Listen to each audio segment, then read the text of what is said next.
Good afternoon, everybody. Sorry for the late start, dudes. I not been having a good day. My head decided to not cooperate this morning. I had a disgusting migraine. I think it's mostly subsided now. I've been just sitting here drinking water in the dark for like the last couple of hours. You know, that's good. Hey, Audrey, the ultimate answer to the question in life with a 42-month resub. Thank you. All right. So, let's play some KSP. We built the 5-segment boosters out for our Ares, for the Ares 1 rocket. So now let's build them for, build out the SLS. Yeah, let's get that done. I wanted to work on that. Wumbo hydrating. Yeah, dude. Freaking sucked. Not fun. Not fun at all.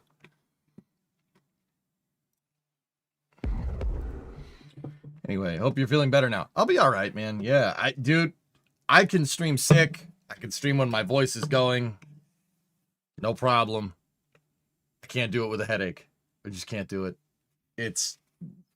I get very grouchy when that happens, and I don't feel like cursing somebody out today, so it's too nice of a day.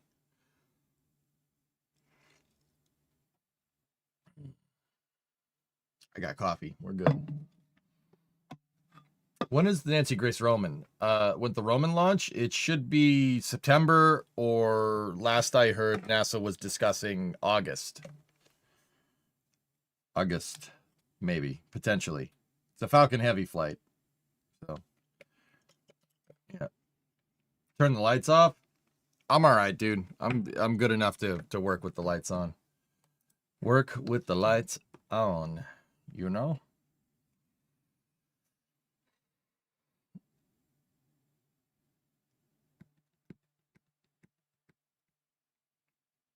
All right, let's get the tunage going. Yeah, I figure we'll just jump right in.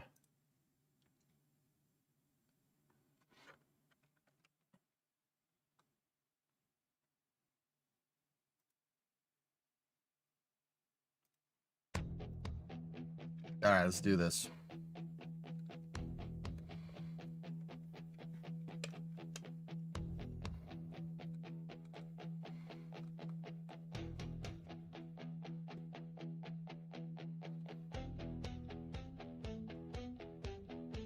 You had to get sumatriptan for your migraines. They're so regular. Allergies are getting me, dude. That's what it is. We had like 1 or 2 days that's nice out. Allergies immediately. Sucks.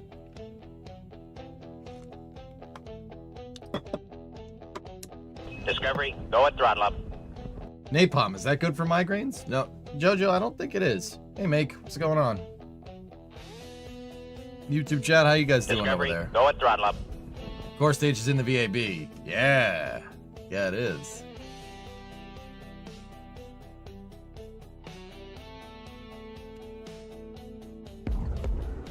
Hey, Bite Builder. What's going on? Coffee with the bits. You don't even give me bits, man. I'm late. I'm 4 hours late, dude. I don't want no bits. We had tornado-y weather in St. Louis. It gives you pressure headaches. Really? Huh.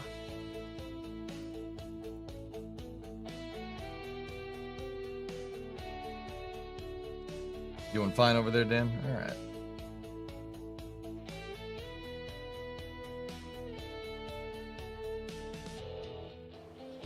Winter's slowly creeping up down here in the south of Brazil. Yeah, you guys are getting into autumn. Or 20 hours early. Yeah. The dentist is tomorrow, guys. So yeah, I'm probably going to be late tomorrow, which just sucks too. Not happy about that, but... How did the crane build go? Not great. Kraken strikes. It blows up every time it docks to something. Something weird is going on with the hierarchy that I need to fix.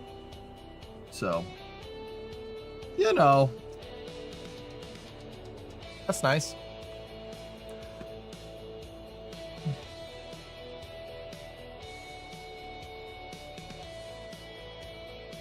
Yeah, I'll find out what's going on. Just not right now. Here we go. So where we last left off was building Gemstone 1X. It's KSB, expect the Kraken. Expect something, man. We got our 5-segment SRB, and it is very nice. We ended up editing the craft file to give this thing a little bit more kick behind it. You're dodging some naders last night in Indiana. Headache weather for sure. That's what Hannah was just saying. Yeah. I hope you guys are safe, dude. I haven't seen a tornado, but I've seen the nader weather when I was in Kansas. It is, dude, the sky, like, never seen sky like that. It was, like, the sky got mad. Like, it got mad. Nick, what's up, dude? 49 months. Holy shnikes, where did the time go? I don't know. One of these days. No. You keep your weather voodoo magic away from me.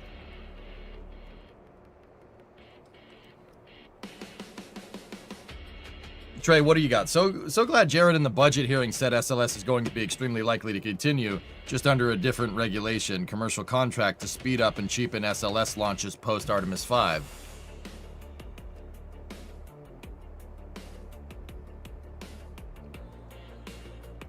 Okay. How that tornado crap makes you glad I live in the Pacific Northwest. No extreme weather. Discovery, go at throttle. Yeah, we don't get much extreme weather up here, just a blizzard every once in a while. Hello, Joe. Hello, funny rocket man. Hello. Hey, Sneaky. I'm driving in your car after a soda. Oh, yeah, soda. You need an EJ and Reed Timmer collab? Nah, you guys, weather doesn't, okay, look, here's the thing. Weather doesn't do it for me. It really doesn't. And that's like, I'm not hating, quiet, not hating by any means. Just, it's cool, and I appreciate it, but it's not like doing this or building airplanes. I'm like 1 degree of separation from liking weather, because I like things that fly through the air. Hey, Deborah, what's going on?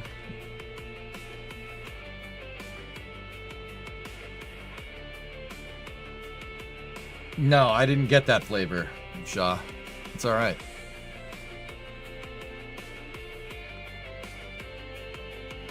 Do you think SpaceX will reuse HLS in future missions by sending the depot into low lunar? That would be a way to do it, Max. Yeah.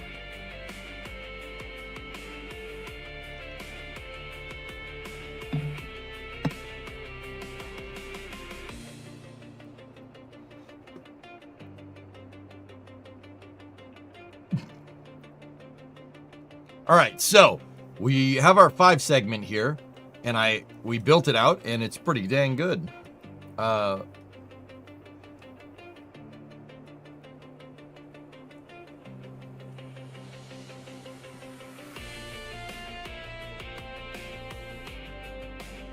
just thinking.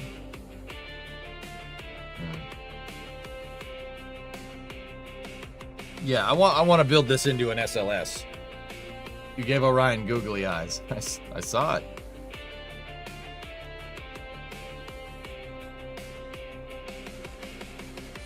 Yeah, like, I appreciate weather, guys. It's just, it's not one of my. It's not one of the things I'm like, oh, that's awesome. Like, it is cool, don't get me wrong. Like, I wouldn't go storm chasing. Like I said, I'm weather adjacent. Like, I like things that fly through the air, so I know about weather because I like things that fly through weather. You know what I mean? Does that make sense?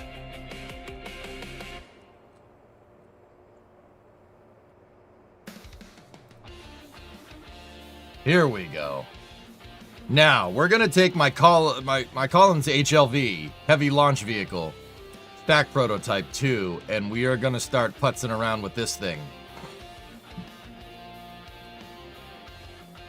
All right, so we need to take this and switch it out from direct to the big orange. Audrey, you were out of commission for most of Artemis 2 for health reasons. I overheard something suggesting Gateway was canceled in favor of the lunar surface base. Can you confirm? Gateway is canceled, yes. They're going to take the power and propulsion element, or they want to take the power and, well, Audrey, yes, with an asterisk, if that makes any sense. That's what Jared wants to do. We'll see if he gets his way. Congress might have other things to say about it. There's Jared is actually doing House confirmation meetings right now. Aitor, today 1 year ago, the great shutdown happened when Spain's power grid collapsed. Nice, nice. Yeah.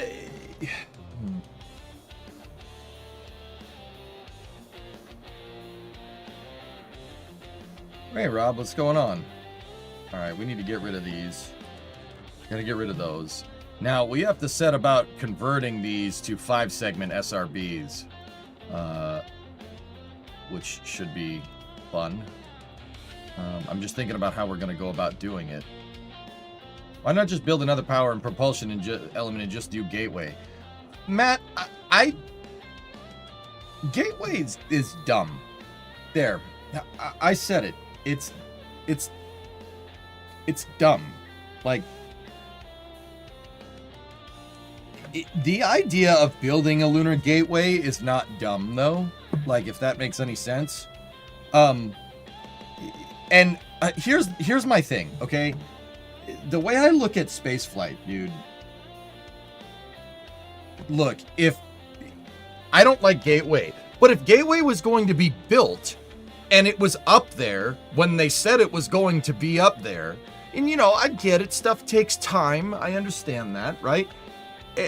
This thing was supposed to launch on a Falcon Heavy. They switched the launch vehicle to make it happen quicker. And that, dude, it was delayed and it was supposed to fly in the early 2020s. We are well past we're past the mid 2020s. What is this thing supposed to do? Like, even I've heard things about the modules being broken and corroded. We know the program was a disaster.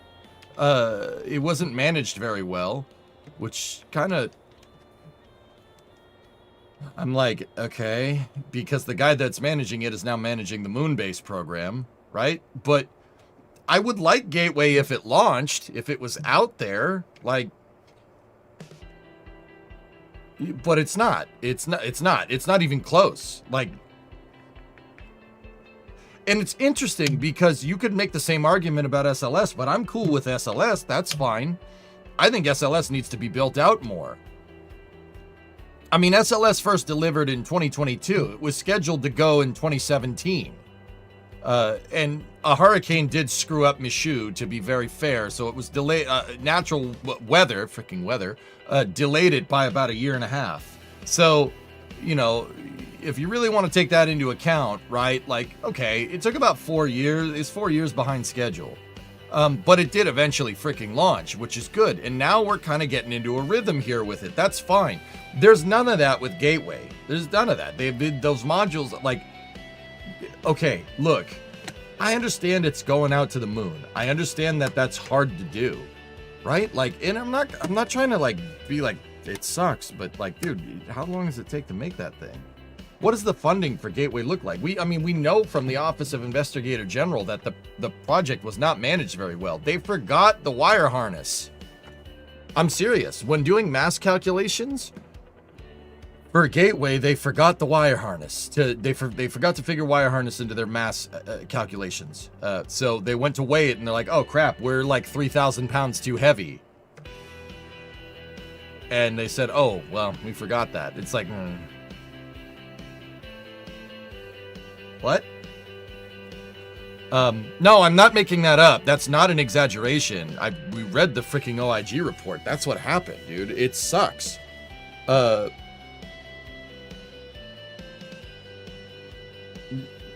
You know, like I said, if Gateway was up there right now, I'd be the biggest proponent of it, but it's not. It's hopelessly behind schedule. And even if we'd kept going with it, it wouldn't have launched probably for another couple of years at least. And that's with the quicker option of Falcon Heavy, which is funny because the Falcon Heavy isn't saving you anything. It's like,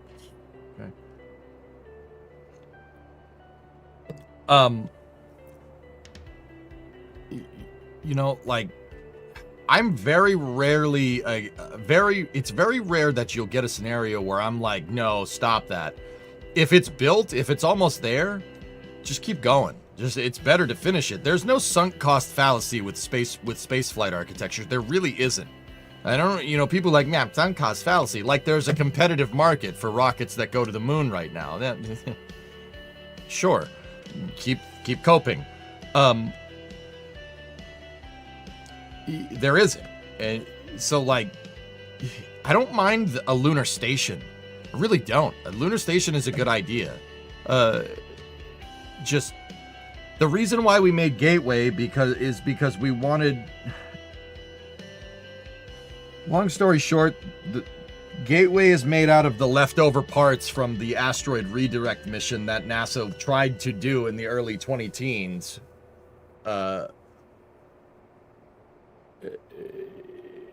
Yeah, and it's leftover parts of that. The power and propulsion, the PPE was supposed to push an asteroid around.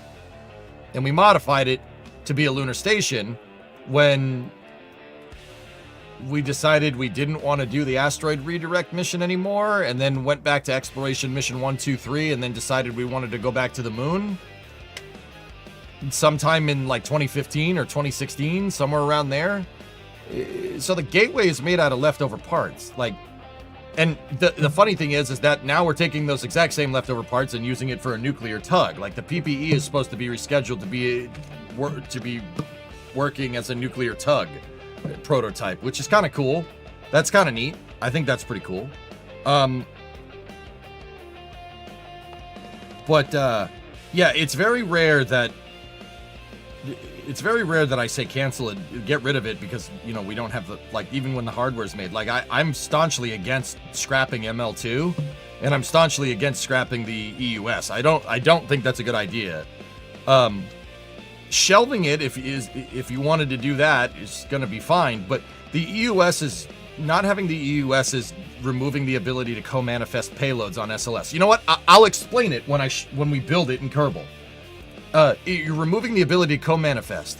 You can't put a lander and Orion on an SLS Block 1S or a Block 1. You can't do that. It's just Orion. So, because of this, you're putting a commercial lander in the pathway directly to get down to the surface of the moon.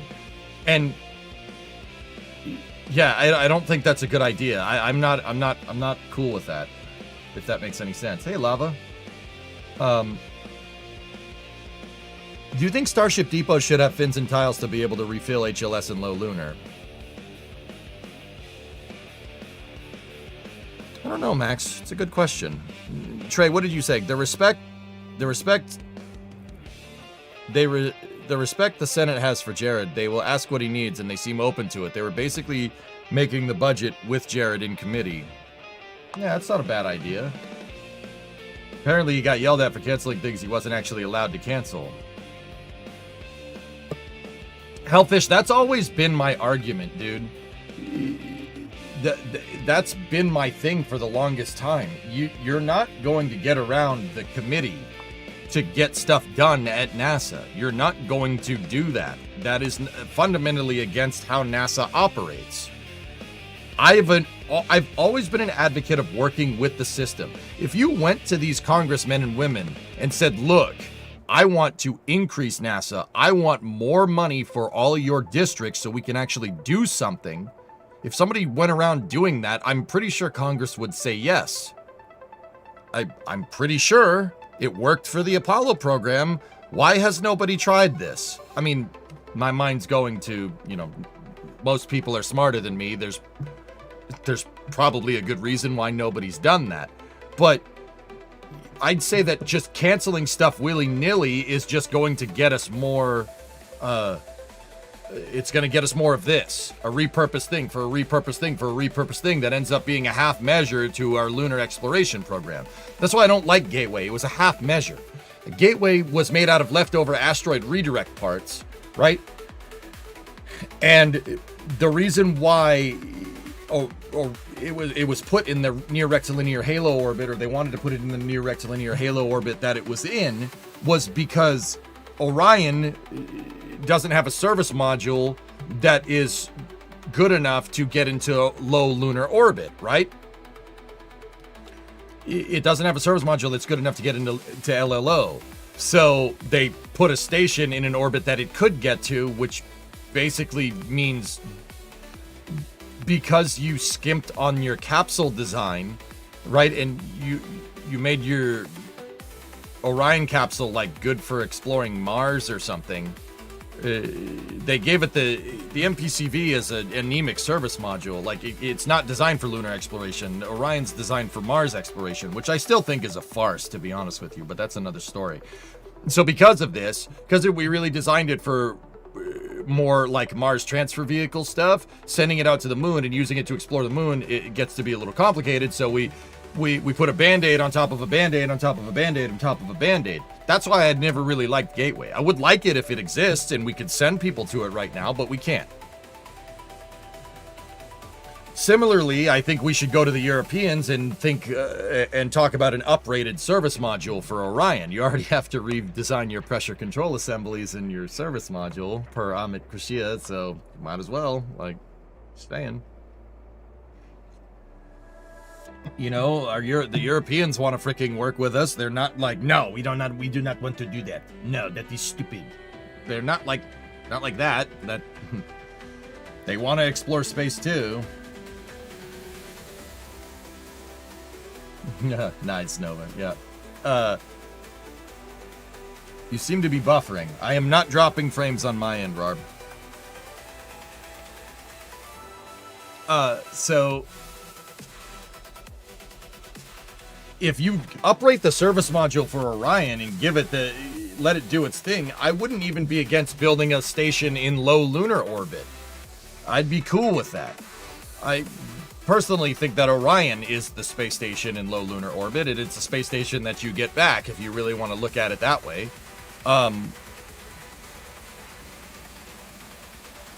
You know, like, yeah, but Audrey, with your brand new fiber connection, you're doing just fine. Nice. So like, yeah, I don't like Gateway. It's a compromised architecture, and all Gateway would have ended up doing is just making our landers more complicated.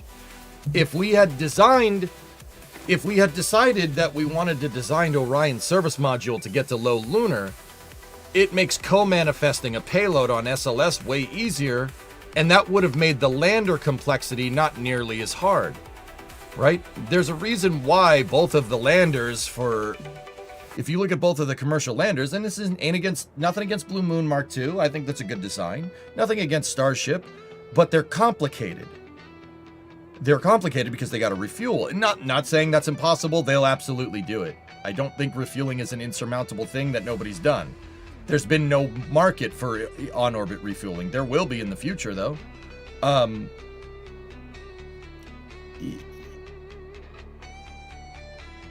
The big thing is that NASA has to, because they chose the landers, and the landers had to go to Gateway because that's where Orion is and that's where the people are, it increased your lander complexity tenfold, and that's coming back to bite us in the butt. Because our landers are now infinitely more complicated because they're designed to come down from a rectilinear halo orbit.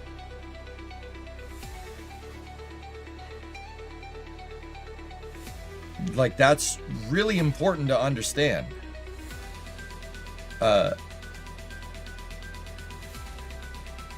Gateway is in an orbit where only Orion can really get to it, and Orion can't get closer to the moon. And that increased our lander complexity so hard that there's no way we would have done an in-house lander. Can't just build another LEM. Now Jared wants to get rid of the EUS, right? And he wants to get rid of the EUS, and he wants to get rid of the second mobile launcher. If you give SLS the ability to co-manifest payloads, right, then perhaps with another version of SLS, you can use the lander to circularize, or you can use the EUS to circularize around the moon. If you mitigate boil off, it's doable, right? And now you've opened up the door to being able to get to the moon pretty routinely in one launch. You don't need like 20 launches to get just something out to the moon. Now, once again, and I'm not like anti-commercial lander either. I want both of those as well. But I guess my argument is like, look, we have a way to get to the moon. We have a blueprint for how to do it that we did 50 years ago. It probably would be good, at least for an interim amount of time, to use that solution. You know, here, I'll show you when we go to build this. The whole point of Artemis is practicing for Mars. Yeah.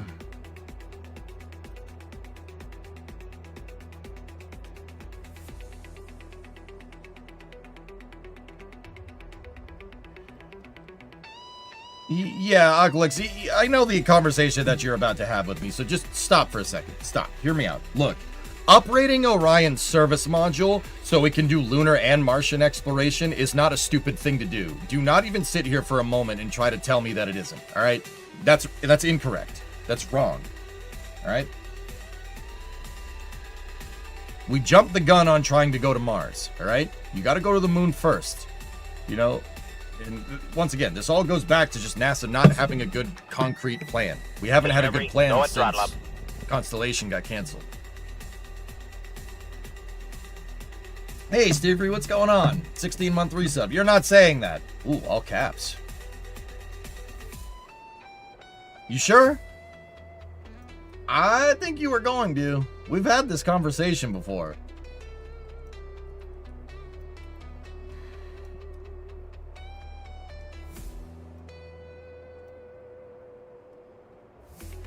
Well, all I'm saying is that Gateway kind of inadvertently is the reason why the landers are taking so long and why we don't have a lander for the moon, dudes. That's the reason. Like, there's no... That's the reason. I need some chill design music. Hold on. We don't need to get rowdy right now.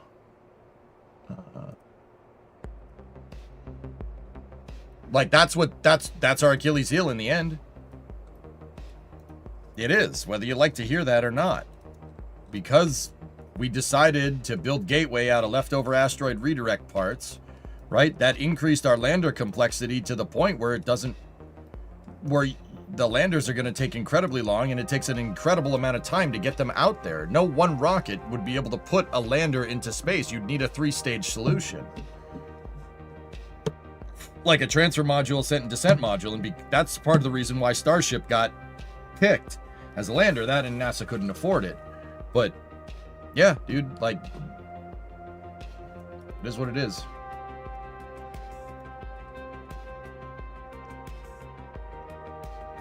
Yeah. Ares 5 could do that, yeah.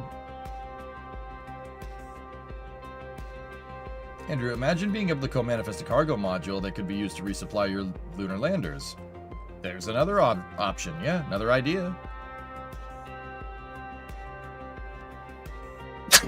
Look, all I'm saying is that if we have a cargo variant, if you have a cargo variant of SLS, right, and you put a Blue Moon Mark II on top of that cargo variant of SLS,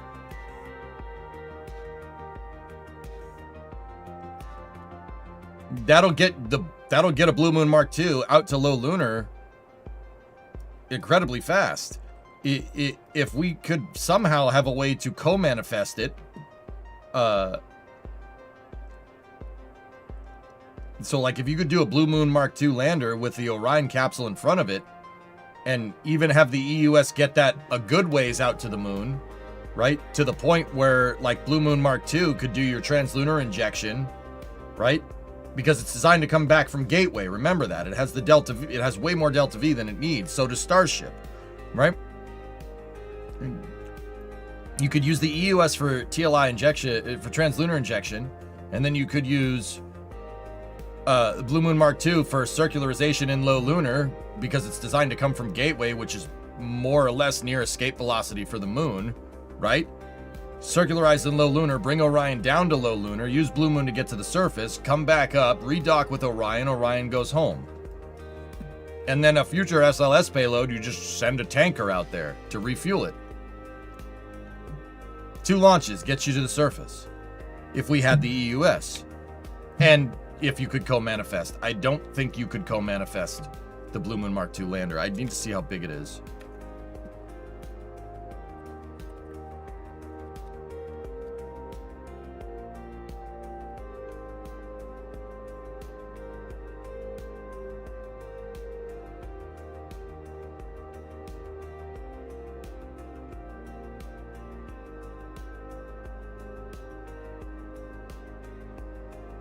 Every piece of Artemis artwork depicted in the path back. Keep saying we should practice like we want to play, but insist having linebackers on. But keep insisting having linebackers on the practice fields a waste of resources to make things too complicated. No. In your analogy, I don't have linebackers on this practice field for your football team. I have a pitcher from a baseball game. Pitchers are great for a baseball game. They're not going to do well in hand egg. That's the argument that I'm making. Do you understand? We can use Artemis to go and explore Mars, right? But if you insist on, like, we want to use the moon to learn how to live and work in deep space and then eventually go to Mars, right? We can't even explore the moon right. That's what I'm saying, dude. We're gonna go to Mars without some sort of Mars transfer vehicle.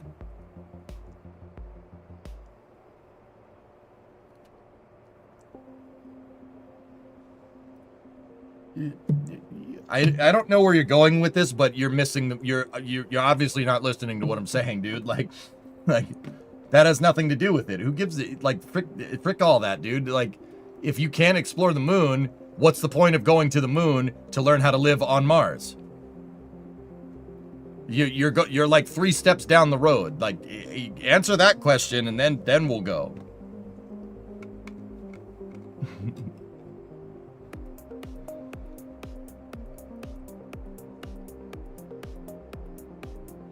All right, yeah, no, it's pretty good. It's a looker, Hawks, for sure.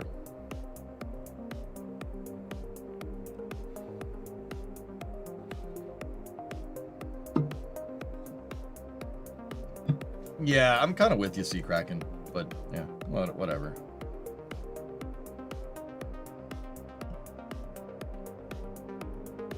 Like, look, all the best people in this game, Von Braun, Joseph Shea, Mueller, all the original are, and Amit confirmed this in the Artemis 2 post-flight press conference. All the original guys didn't want to go to the moon first. They wanted to learn how to live and work in space, then go to the moon, then go to Mars, or do a Venusian flyby. Like, there's iterative steps to doing this right, and it's not going to cost you a boatload of money.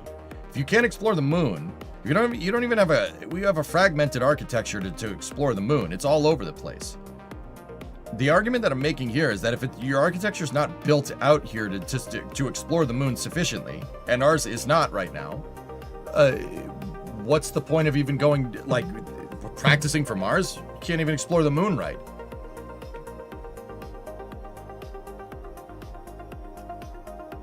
Fluffy, that's probably what I'm going to do. The big thing we need is the thrust curve modification and the segment fairing. That's the big one. Let's see. What's the size of this bad boy? 16 meters. Okay, so how about we go universal stage adapter SLS. Whoop. Oh yeah, the stage adapter exists, by the way.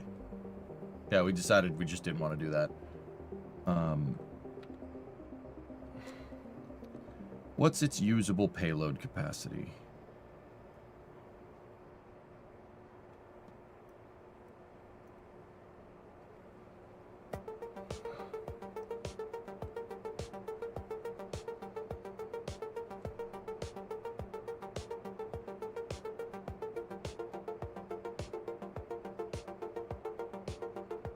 Here we go. Universal stage adapter is a cone-shaped cylindrical barrel, 18 feet in diameter on the Orion end, 27.6 at the EUS end, and stands 33 feet tall. Yeah, Blue Moon Mark II won't fit.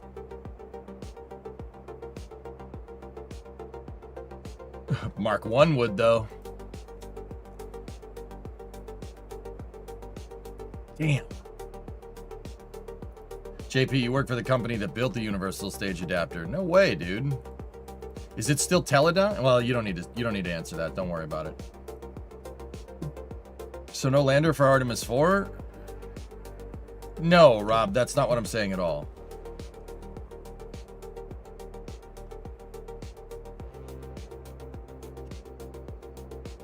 I mean, JP, I've always been of, dude, just build a lander to fit in this stupid thing. You're already making this. Why didn't we just do that in the first place? Why do we insist on commercial? And once again, you know, Gateway, it's trying to build your architecture around Gateway, which is a compromised architecture, which is based off of a compromised architecture. That's stupid. That's really not a good way to go and explore the moon, right? If we didn't have that gateway requirement, we could have co-manifested a lander here. You could fit Altair in that thing. You couldn't fit Altair in it. You could fit something else in it though. You got plenty of space. Altair wouldn't fit. No, it's Altair is as big as the universal stage adapter is. We designed the Alpaca lander too, and I'll leave it at that. Oh yeah. Okay. Yeah. A Leidos company. Yeah, I got you. Yeah, you told me that. We've had this conversation before. The LEM would fit in it, yes. But you have, because of Orion's doofy service module, Fluffy, you have no way of getting... You know what? Frick this. I'm just building out this architecture that let me just show you in Kerbal. Screw this. I'll explain what I'm talking about in the game. All right, so Stack Proto, let's go.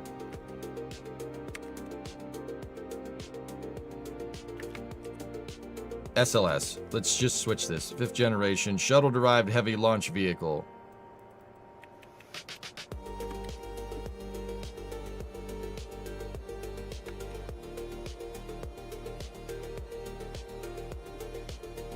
All right.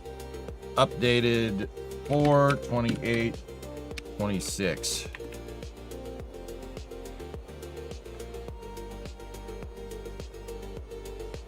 All right, good.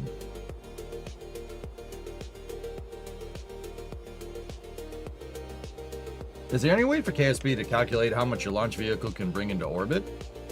Of course. You keep saying Gateway is pointless, a waste, and that we didn't have an ambitious goal with Artemis. I'm not saying a set goal is achievable in a reasonable amount of time, and I'm sure as hell not saying it was managed properly.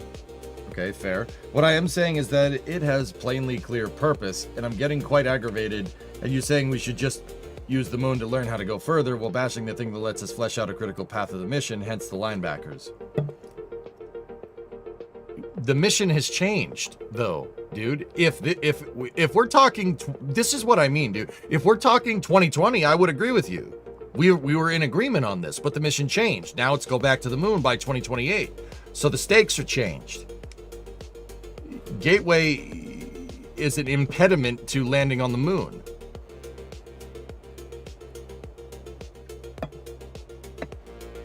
No, you want your Mars prototype transfer vehicle. I know, dude. I know.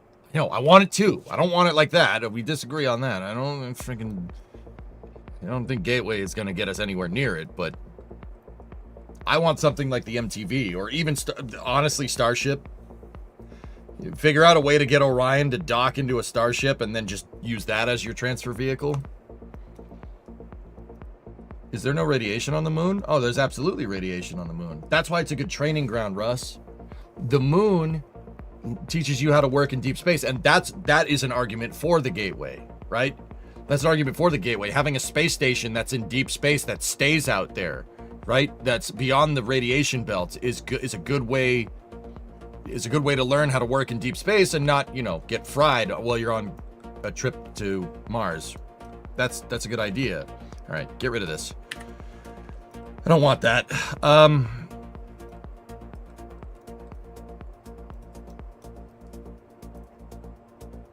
Just make that fairing like that. Keep that like that. All right, we got to start playing around with this thing, dude.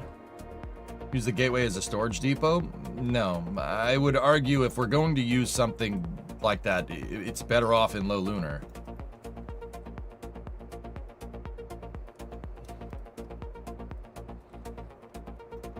Isn't this core going to be stretched to fit the 5 segments? Precisely. All right, let's just start. I'm going to start just modifying stuff. All right, we need that, right? I don't know why I put a nose cone there. I think I put a nose cone for a 5th engine mount that we ultimately don't need. Let's get rid of those, and we'll replace them with, oh yeah. Nice. Let me just see something real quick. Hold on.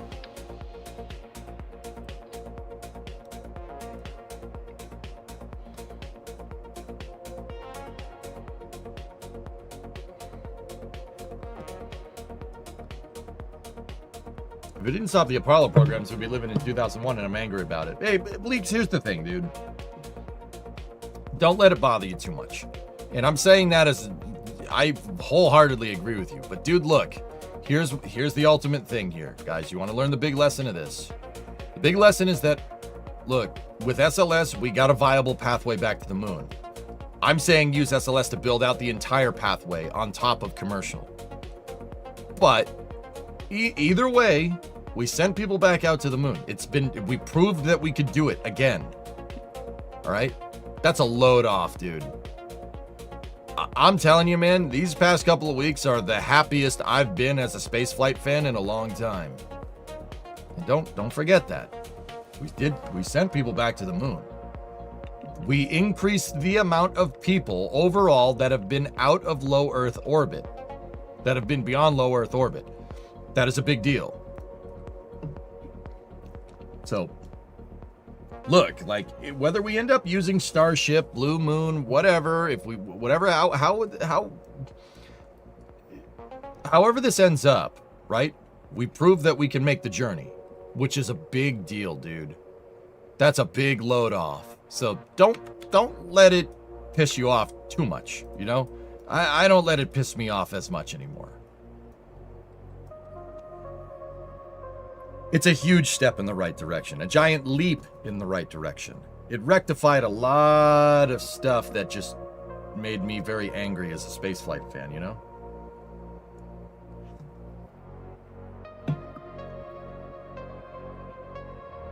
Well, Aqualux, I mean, the MTVs were,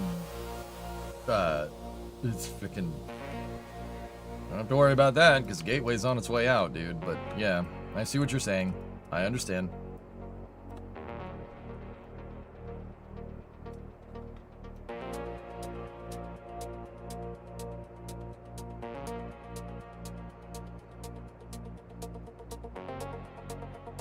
A giant leap for mankind.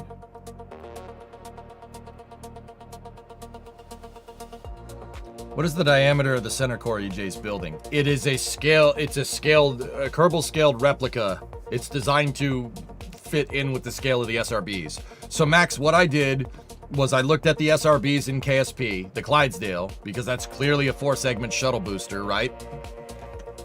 And then I said, what is the relationship of that from that to a actual SRB? So an actual SRB is a 3.7 meter core.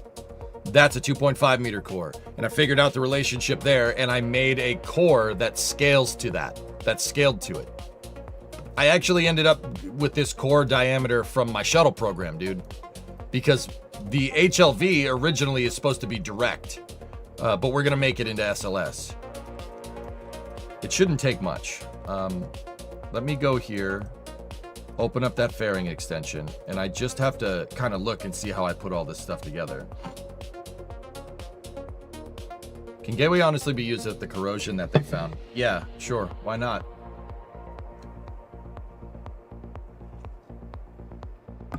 Corroded aluminum is fine. You could just re-weld it. You just grind out the corrosion and re-weld it. I would argue that might be better off just building another one.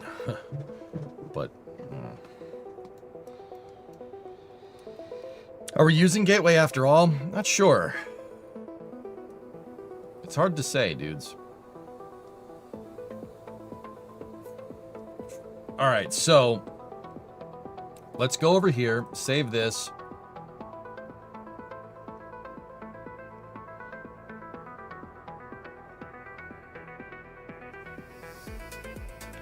Man.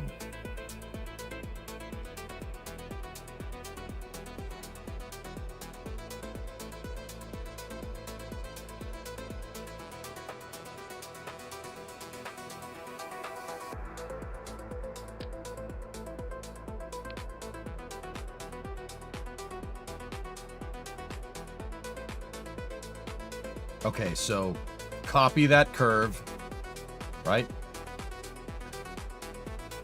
Go here to the, first go here to the SRB thrust curve right, take it here, paint it. All right, so that's the 5-segment curve. It's programmed into that SRB. Now do the same thing over here for curve left. Go here, paste the curve. We're good to go. All right, excellent. Now the only thing that I need from this is, well, we got to go in and edit the file to give this 20,500. And these SRBs should already have the gimbal activated for them. Now, what I got to do is just go in here. We can get rid of that. Go in here. And then just give me that fairing. And we can just dump the rest of the gemstone right there. All right, we don't need any more of that. This is what I need. I need the segment.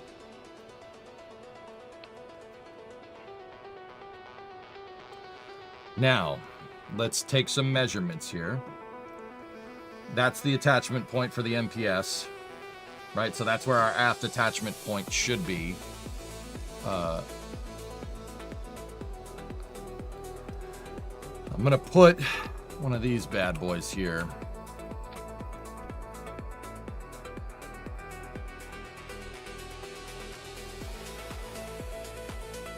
Just in case the strut gets undone, that gives us a positional piece. There, I'll do it on both of them because these SRBs are not in symmetry. The reason why they're not in symmetry is because they have asymmetric separation, like the real one. A lot of people don't know the shuttle and SLS, the SRBs separate asymmetric. If you look at the back thrusters are symmetrical, but the front thrusters on the nose cone, if you take a look, one is tilted in a little bit more than the other. So you'd think they're both doing this, but one is actually doing that. The reason why is when you want these things to separate, right, you want them to separate asymmetric. So you want one to kind of go out into the side and you want the other one to go kind of downward. The reason why is when the SRBs separate, right, what if one is tilted, it's very unlikely that the two SRBs would hit each other post-flight if they separate asymmetric. Shuttle and SLS does that. And yeah, that's a good idea. So now what we got to do is I have to, where's the inner stage piece? Where did I put it? Oh, it's right there. All right. That's our segment piece, and we got to attach the segment piece here. So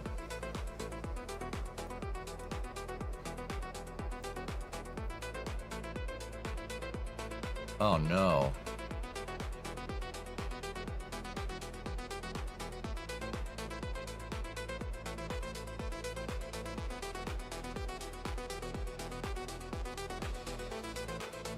The SRB forward attachment point is attached to the booster itself. All right, well, let's take the whole forward section off then.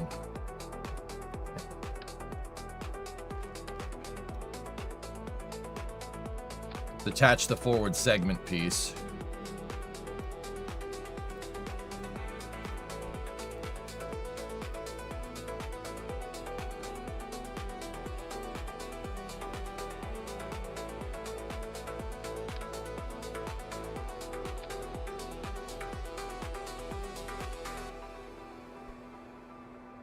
I wish there was a fairing variant that was completely orange. I'm sure you can get a mod for it, dude.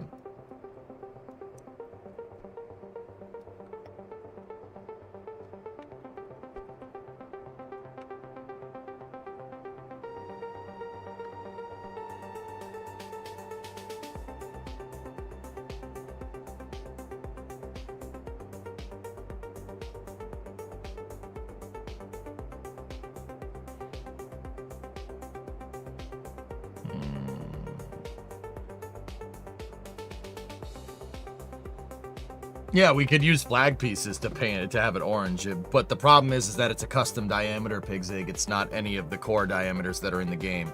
It's a little bit bigger than 5 meters. I believe it's a 5.2 meter diameter.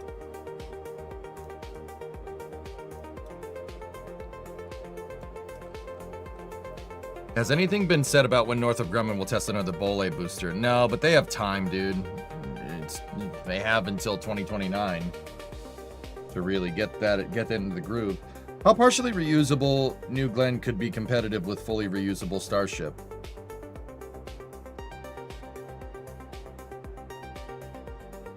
Defense contracts, long story short. Blue knows that you need two. The Air Force is always going to choose 2 launch vehicles. So, long story short, they don't have to.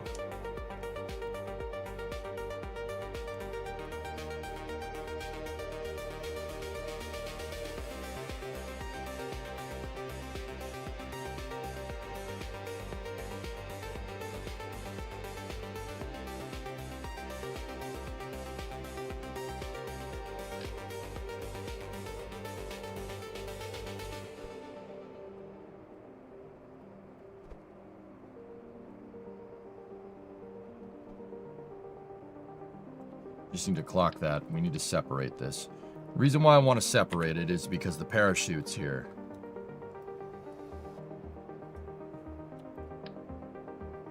What the hell are those attached to?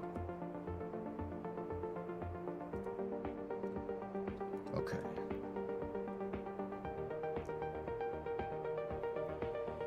Isn't there a stock way to get other bearing textures? I'm sure we could figure that out, dude.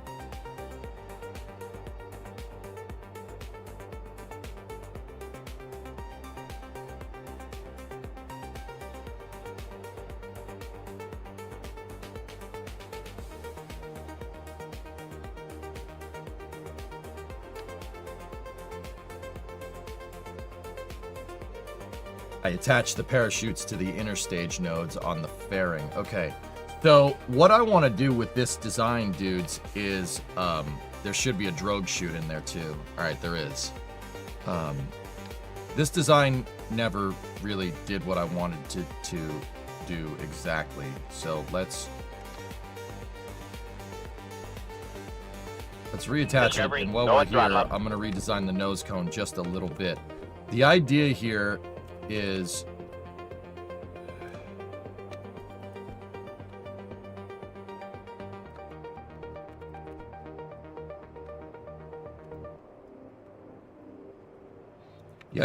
that I'm going to integrate the parachutes directly into the nose cone like that.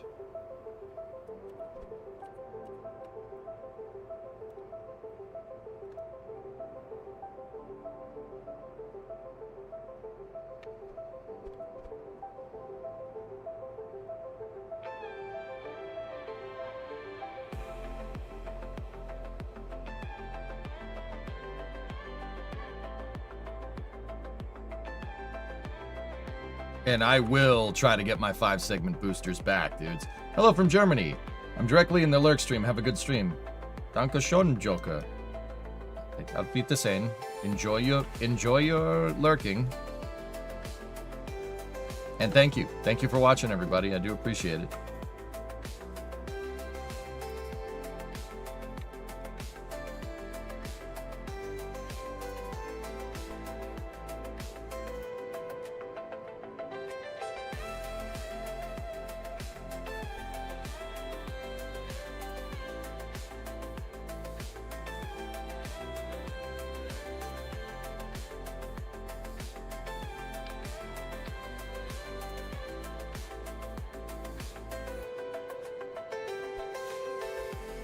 Now I want the cal controller in front of the segment, along with the battery. We can take the battery for the booster, put it up here. There's a probe core for the booster working right there. That's good.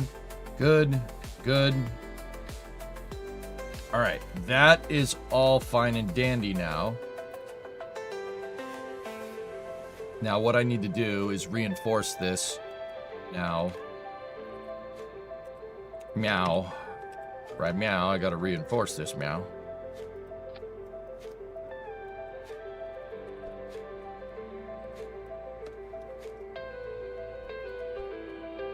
Am I saying meow?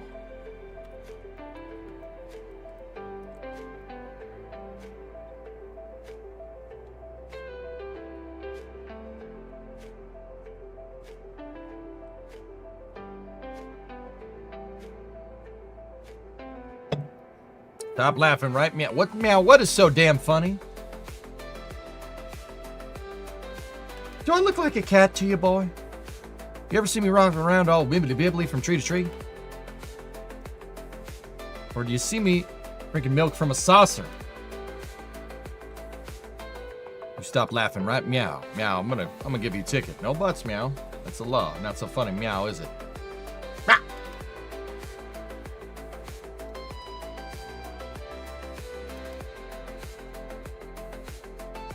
Man, that 5 segment is nutso, dude. Are you going to put little docking ports in case you want to do serious recovery? Well, Mayor, here's where, yes, long story short, here's what I've opted for. Don't even bother with the drogue chute nose cone separation system. If we were going to really reuse this thing, that would be a pain in the butt to reclock the separatrons into the right position. So, because I don't have to worry about parachutes unfurling or whatever, it's better to just have the chutes sticking out the sides, man. And just keep them out of the fairing and just have them deploy, right? Like, this will automate the booster landing. I don't have to, like, separate. I don't have to do a manual command to separate the nose cone or whatever. And we don't have to reclock anything either. And am I thinking about that right, dude?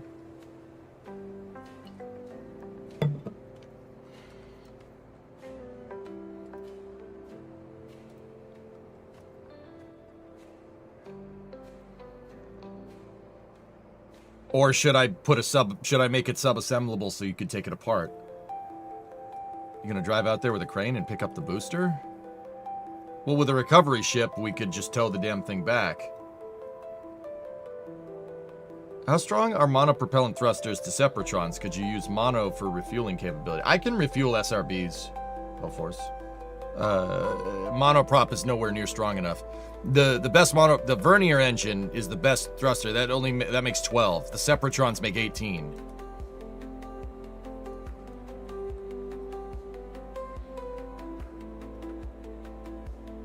Those weren't in perfect 3x symmetry, by the way. You know what? They're not in perfect symmetry. Here's what we're doing. I'll force the 3x symmetry.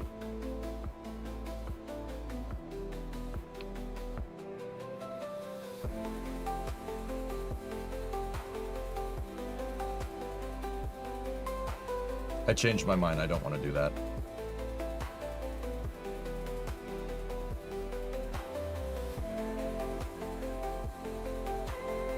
Why are this RS-25 smaller in this game compared to real one?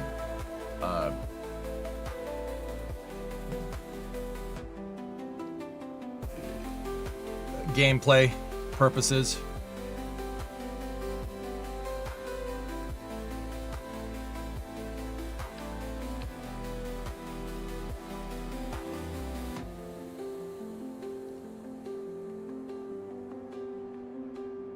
Are you gonna assemble it with a gantry? If I can get my stupid freaking gantry working, dude, yeah, we could.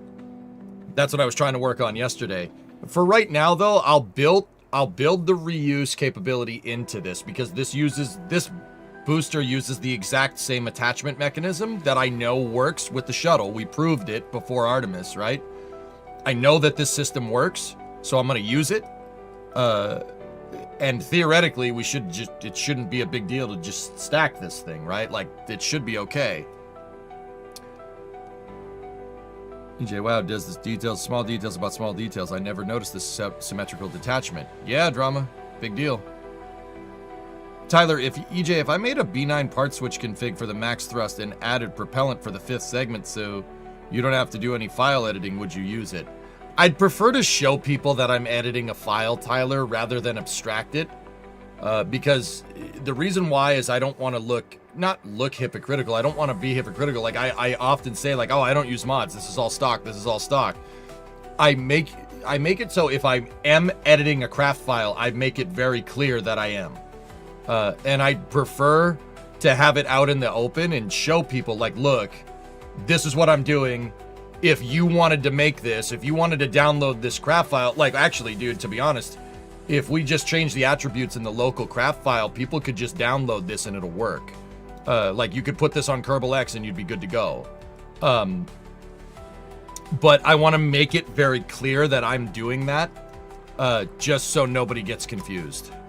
You know, I do appreciate it though, but yeah, no, I probably wouldn't use it. Not because I hate you or anything. Like it has nothing to do with that. It's I mean, maybe a little. No, I'm just kidding. It's very, very much about making sure that I'm very clear about what I'm doing. So what we can do now, we might be able to just get away with that.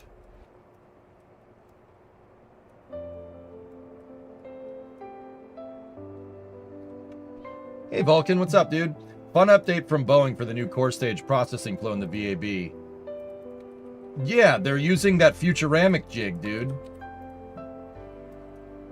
I mean, Vulcan, I hate to be a stickler. If you want my honest opinion, that should be at Michoud, but whatever. Hey, if High Bay 2 works, frick it, whatever, it's there. Let's go. Oh, yeah. Actually, Vulcan, we were just saying I want more of this, and now I'm going to build more of them. Dude, we did the math out on what a scaled 5-segment Clydesdale. You'd actually appreciate what we're doing in here today, dude. Oh, dude. Yeah. Let me see. Yep. So the reason why they're doing this at Kennedy Space Center, guys, is because the MPS, see this piece? That's the piece with the motors. There are certain components of the MPS that you are easier to assemble inside of a clean room. There's no so clean rooms are basically a sterile surgical environment for building rocket parts. It's like as clean as an operating room. About the same amount of sterility? Whatever. You know what I mean. The MPS is easier to build in a clean room. The problem is that they didn't have a clean room at Michoud. Now, EJ being EJ, I'm like, all right, so freaking make one, you putz. But they had one at Kennedy Space Center already. The Space Station Processing Facility is a clean room environment that they use to build all the ISS modules. It's south of the VAB. It's down by where operations and checkout are, where the astronauts suit up and walk out. It's the building next door to that, right? So the Space Station Processing Facility is good enough. It's big enough to fit the engine section. It's a big enough clean room for it. So they assemble the MPS. They do all the checkout of the MPS here at Kennedy. And once the MPS is good to go, there's this jig that they built in High Bay 2 right here. It was built by a company called Futuramic, and the reason why I know that is because I like cars. Futuramic builds a lot of tooling for assembly line equipment in Detroit. They're out of Michigan themselves, which is kind of cool. Michigan mentioned, right? Good stuff.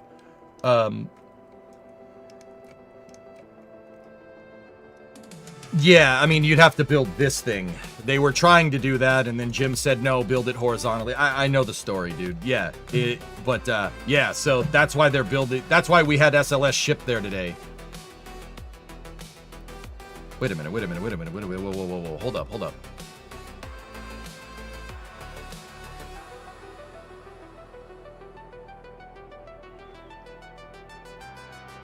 Core Stage 4 engine section into environmental enclosure. They're building a clean room in High Bay 2?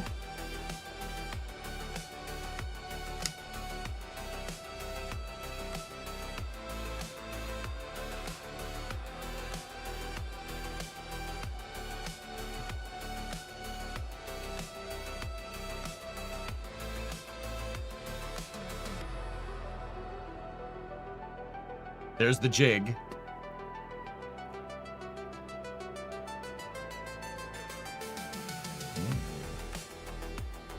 Yeah, you got to put the engine on the install jig.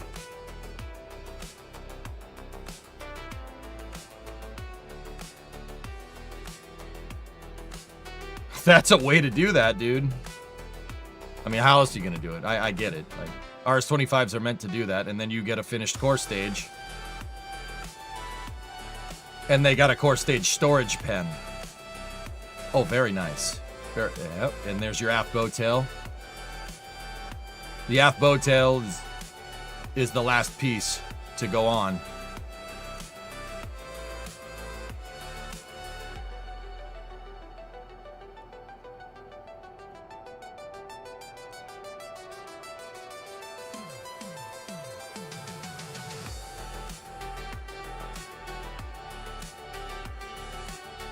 This is ticking the TISM Vulcan, I'm not gonna lie to you. I like this a lot. I like it a lot.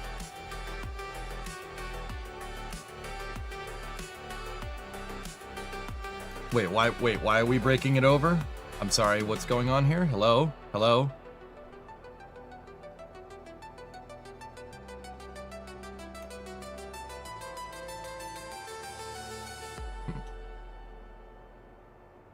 Interesting.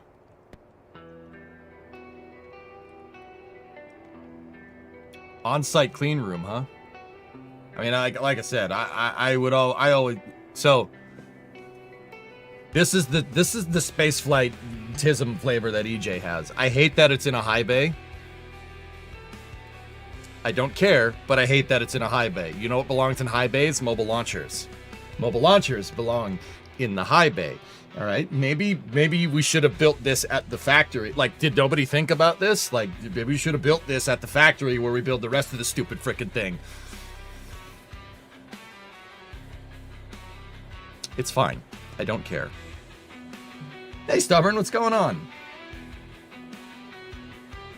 It's fine. It's fine. It's fine.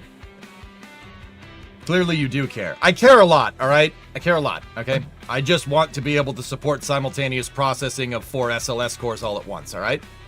Is that I think that's fair, all right? I think that's fair. Like, that reads coming from me, right? But hey, if we want to use High Bay 2 for core stage integration and High Bay 4 for SRB storage and processing, I guess I'm okay with it. If beggars can't be choosers, retool High Bay 1 for Block 1B, please. It's never... See, Mutter, you don't get it. It's never going to be enough, all right? You know why it's never going to be enough? I will incessantly hit the more button, all right? I will keep incessantly doing it, and more, because we almost had nothing. We almost had nothing. Constellation, $30 billion. You heard that before. You guys don't need to hear that from me. You said a high bay, it's the VAB. No. There are 4 high bays in the VAB, cousin. The VAB can support processing of 4 rockets at once. It did it during the Apollo program. 4 Saturn V's being built all at once. It's because you're clinically insane. No, I just want to go to the moon. Insanity has nothing to do with it. Yeah, you're talking sense there.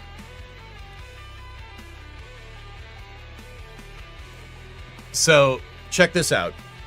You think SpaceX... So, cousin, look at this here. You think SpaceX came up with this idea? Hell no.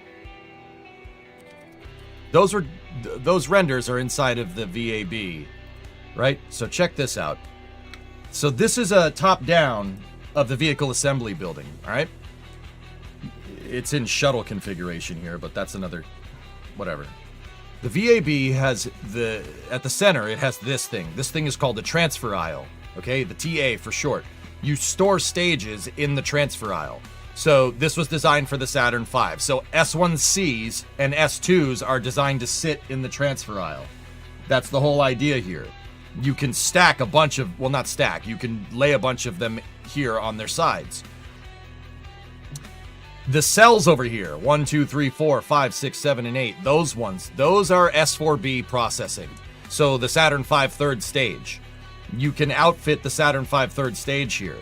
That's what this area is for. Right? Because the Saturn V S1C and S2 segments came in assembled on the barge, right? The S4B came in via airplane. Not a lot of people know that. They moved them around with super guppies. Yeah, pretty cool, right? I mean, you could move them with a boat too, if you really wanted to. They converted a World War II munitions transport ship and made it into half barge, half ship to ship stages around. So you could fit 3 mobile, well, they built 3 mobile launchers, but you could theoretically do 4, right? They built 4 because you have 3, you might as well build another one just in case, right? So the idea here is that you can have processing of 4 up to 4 stacks at once. You could build 4 Saturn Vs at once. The whole idea behind this, dude, is like, okay, so if you have a Saturn V and you need to build multiple Saturn Vs, right? To, let's say, build a transfer vehicle in low Earth orbit that's going to take you to Mars, you can have 3 of them teed up and ready to go. You have 2 launch pads, launch one on one launch pad, then send the second campaign, so launch one on 39A, send the next one on 39B. While that campaign is going off, you bring the first mobile launcher off 39A back, right? Put it back in the high bay, grab the other one with a full stack on it, send that out to 39A, launch the one on 39B, and then launch a second one on 39A. So you could launch 3 Saturn Vs like in a month. Think about that for a second. Is it wrong is it wrong for me to want to see this with SLS? Hell no. No way. I'm not wrong. Am I out of touch? No, surely it's everybody else. 4 high bays, 4 rockets. 0 high bays, 0 rockets. Pack everything up. We're out of here. Oh yeah, yeah. Also, EJ, check this out. No, that's the wrong one. That's still the. Either way, Vulcan, that's cool. I'm digging it, man. Let's go. I want more. Oh, hey, baby. Nice. Bendix. That block is still there. The block has been sitting on that crane for like 50 years. I mean, yeah, that's the other thing, dude. The VA with the VAB, right? You can tool high bays for different rockets. So they ended up tooling one high bay for Saturn 1B with a milk stool, so you could build Saturn 1Bs on it. Or if you really wanted to, you could have one tooled up for Saturn V and the other one tooled up for a space shuttle. Like.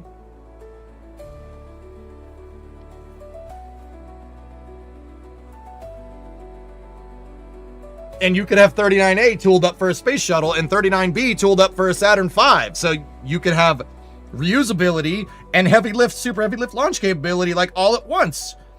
Like, you could do this, but we didn't because we had our head up our culo.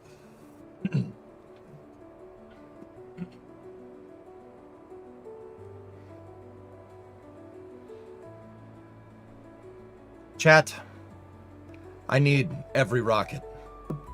What do you mean, every rocket? Every rocket! I'm gonna go back to building SLS. No comment, ARJ. No comment. No comment. I'm not touching that one. Everyone! That was a joke. I'm not that crazy. Only a little, okay? That was from Leon the Professional. Benny, get me everyone.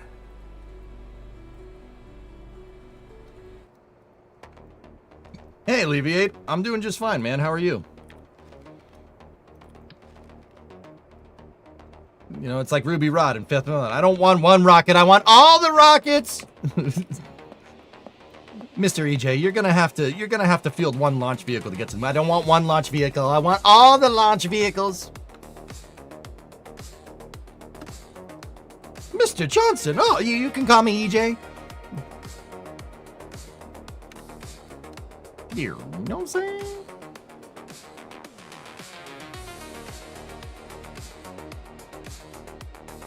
Roger, ready for liftoff? Confirmed, 10 seconds. I am disappointed. If it's one thing I do not like to be, it is to be disappointed.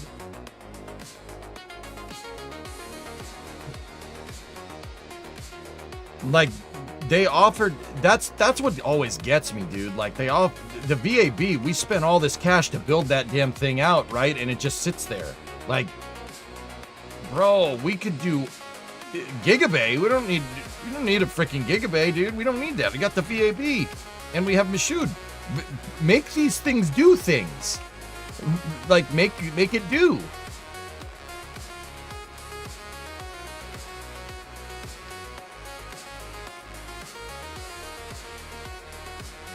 I don't know, just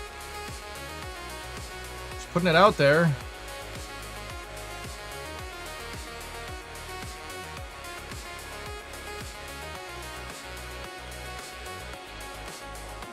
You love it, Mutter, don't lie.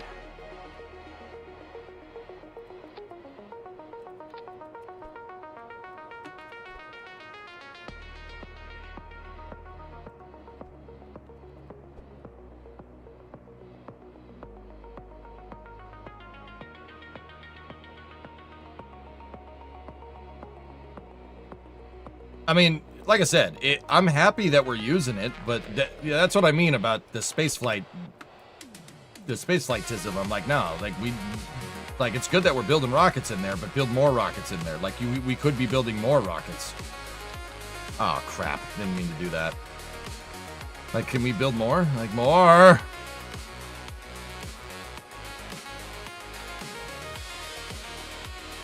I don't like how that strut's acting. Throw it away.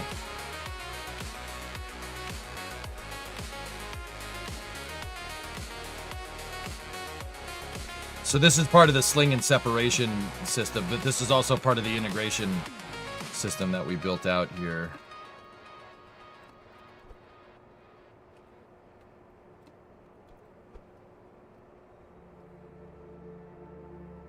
Saturn V bay, Shuttle bay, Nova. Dude, honestly, I'll just take 4 Saturn V bays. That's fine with me.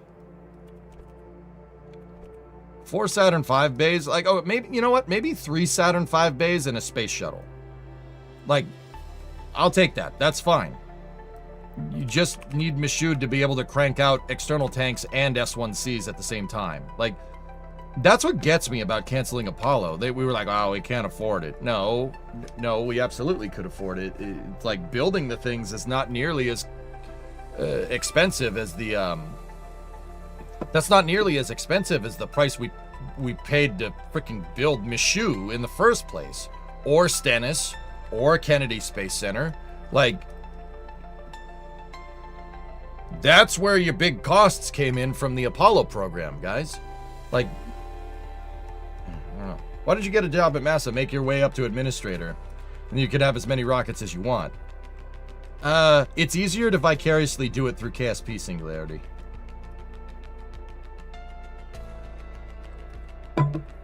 And you don't really work your way up to administrator. The president picks you, which kind of, I mean...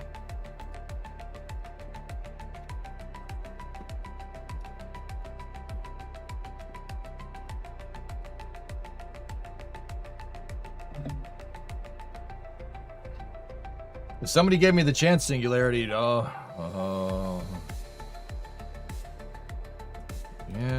that'd be nice. All right, that should be good there.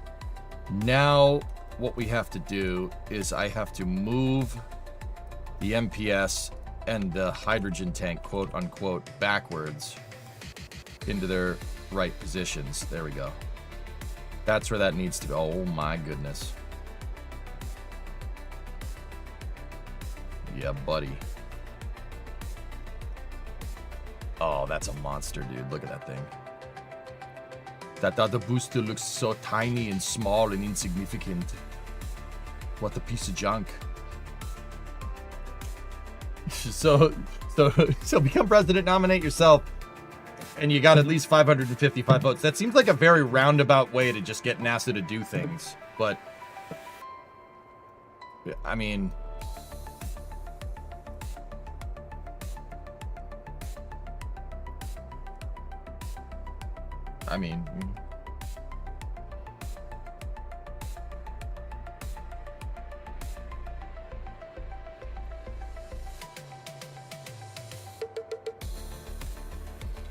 I think it's easier to just probably sit here and be like, yo, we could just make more SLS. Like,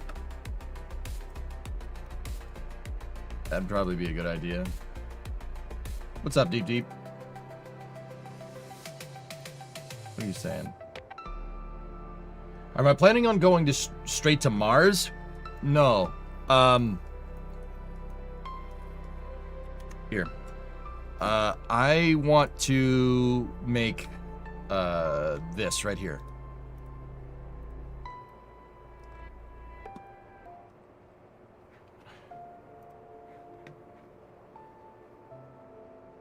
Actually, I don't really want to make the EUS. I'm going to make something like it. I want a better upper stage for SLS, and I will make the universal stage adapter and go from there. Crazy question. Do you think in our lifetime we'll see something like a V2 shuttle? I don't know, maybe. See, I want something like this. So, Deep, I'm not sure how well this is going to translate from English to Russian, but I want the ability to co-manifest. So, co-manifested payload right here. Hang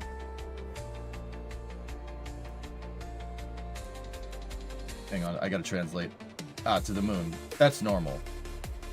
Here, let me translate for you.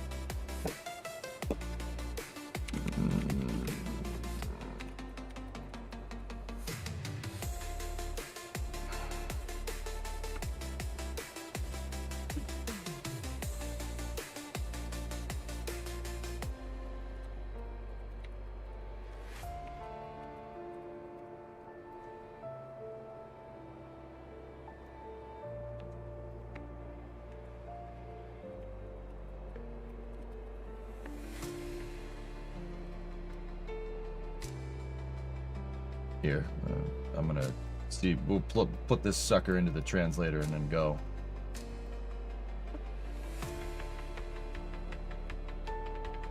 Let's see if that worked. Maybe Deep understood that. The translator doesn't always work right. I try to type like very plainly into the translator to make sure it translates right, but like I try not to use like crazy words and stuff. Saturn colored SLS, yeah. I'm going to build a higher energy upper stage though, guys. I don't like the EUS. I really don't. Now, this is more of the thing that we were just talking about. If we have the EUS parts already made and we have all the tooling for it made, I don't mind it. That's fine. Build the stupid thing. I would prefer, like, it's like what we need and what EJ wants, right? Or what's actually happening. The EUS is not a bad design. It's fine. It's good enough. Could we have a better stage for exploring deep space? Yes. We invented one. It's called the Earth Departure Stage.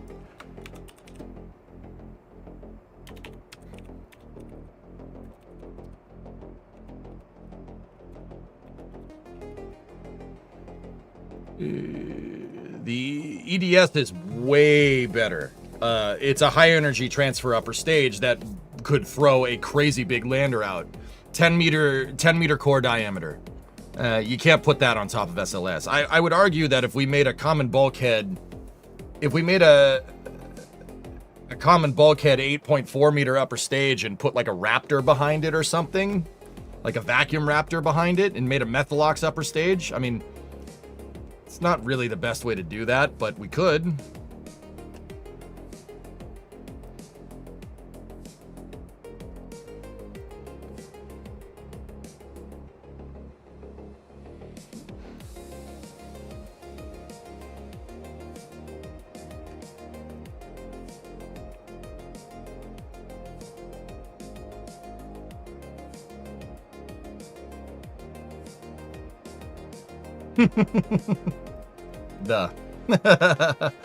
Or we could eventually tool it into a nuclear second stage, Sea Kraken. Sure, yeah. Could you stick your Ares 1 analog upper stage on top of this? I'm not building Ares 4. I hate Ares 4 with a fiery passion.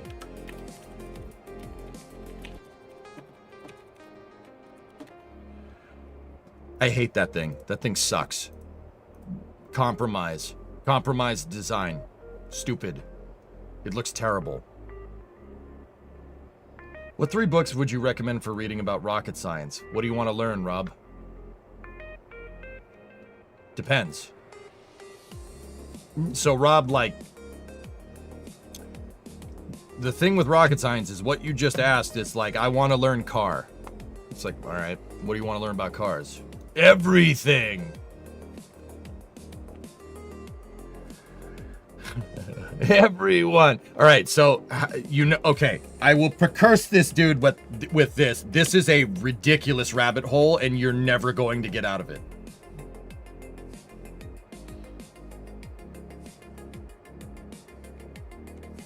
Rocket science is a never-ending pit of knowledge. You will never, ever learn all of it. Ever.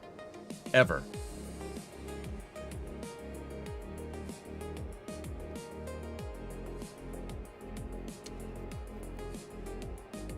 Let's go where to start. Give you a recommendation.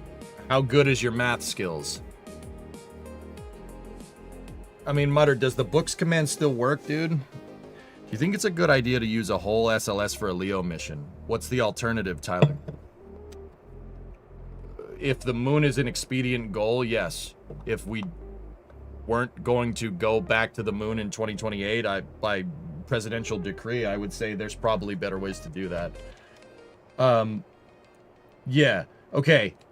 Rob, the books commands that my mods just pinged. Click on that. Find books that you like. Or find, pick any title that's like, you know, sparks joy. Go in there. I have a list of stuff.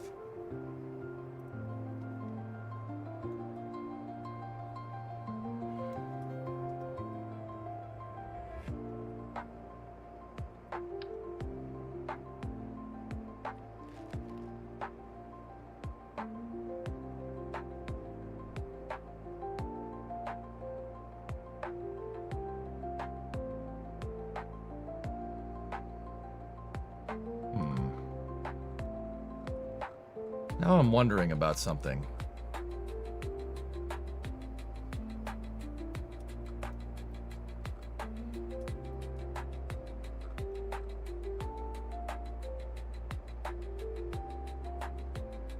I guess Vulcan, but that's having issues. Vulcan can't launch an Orion. I know I've said in the past that it could, but well, it might be able to. You'd have to use a lot of Orion service propulsion system to, you'd have to use a lot of Orion's SPS to finish off the burn.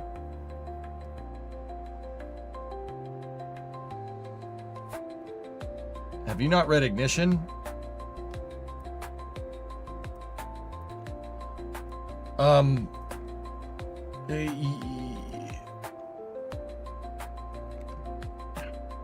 think it's over there. A long time ago, Cerebral. Like, I probably should go read it again. Okay, quick question. Trying to build a system that you use in your crane to use the fairing as a track, and that structural tube is wrapping around it, but it clips and it doesn't hold in place. You said bot should use the same vessel or something. I could not find it. Right-click on something and hit same vessel interaction. Click that box right there. That's how you get two things to collide with each other. They both have to be enabled. So if I wanted my nose cone to collide with the SRB, even though they're part of the same vehicle, you'd have to tick both the boxes. Has the landing site on the moon been determined yet? After all, these are still one-off projects, not mass-produced ones. Deep, it's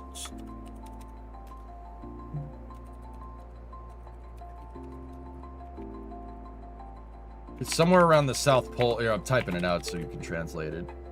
Somewhere around the South Pole, because of the water ice that is down there.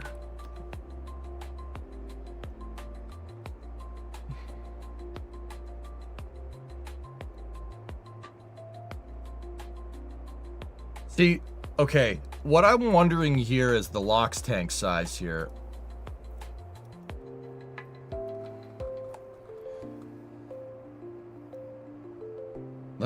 I need to look at something, actually.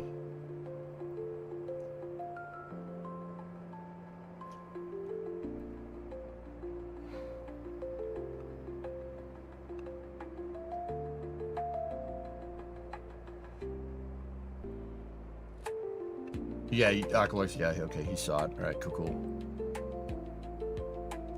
Making something like Ares 1 wouldn't really make sense for one flight.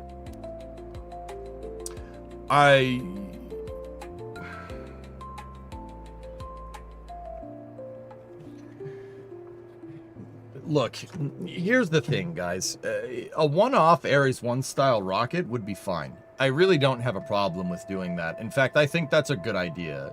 I still think Ares 1 would be fine. Nobody would go for it nowadays because it left a bad taste in everybody's mouth because it got canceled halfway through development. There's like this prevalent theory on the internet that Ares 1 was a dumb idea.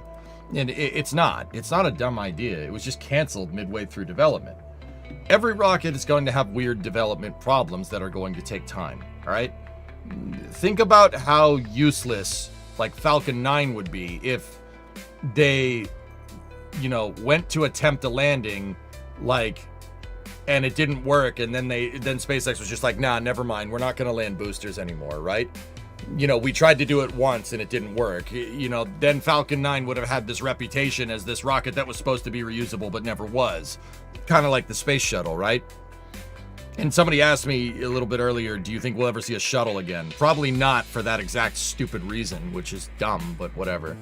A lot of us in here are very big proponents of Venture Star, but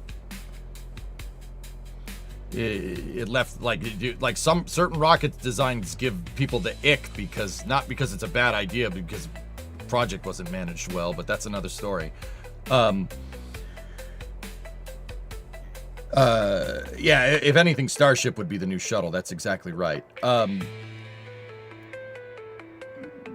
But think about like Starship, like while we're on the subject, think about how people would look at Starship if it was canceled after Starship Flight 1. Everyone would be like, that thing's a piece of junk, it was never going to work, etc., etc. Ares 1, all the problems that Ares 1 was facing were solvable problems, and I refuse to believe that they're not. People are like, oh, the vibrations, meh. It's like, dude, you think NASA couldn't come up with some solution there? Like, give me a freaking break, dude. With that being said, if we did design an Ares 1 nowadays, I really think that the commercial market could, be leveraged to make a really, really nice upper stage. Like, that propulsion is not what it was in 2009, right? There are tons of companies out there. Like, okay, here, how about this? You get a B3U from Blue Origin, right? And you design a stage around the B3U, a single B3U, and make Ares 1's upper stage that way.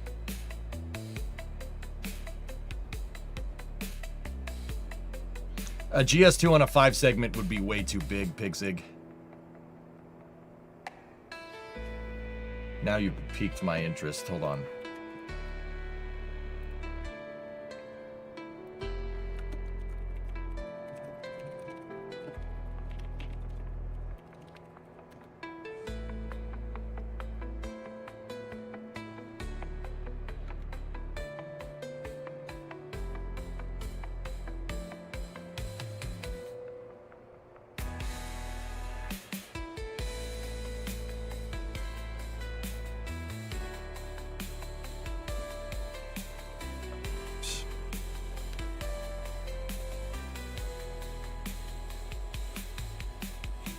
Nah, yeah, the GS2 is too big. It's too big. A 5 segment wouldn't have the thrust. It almost has the thrust. One 5 segment SRB almost has as much kick as 7B4s. Oh, it's close. The upper thrust ceiling of a 5 segment is 16,000 kilonewtons. It's close, but it wouldn't have enough. You could design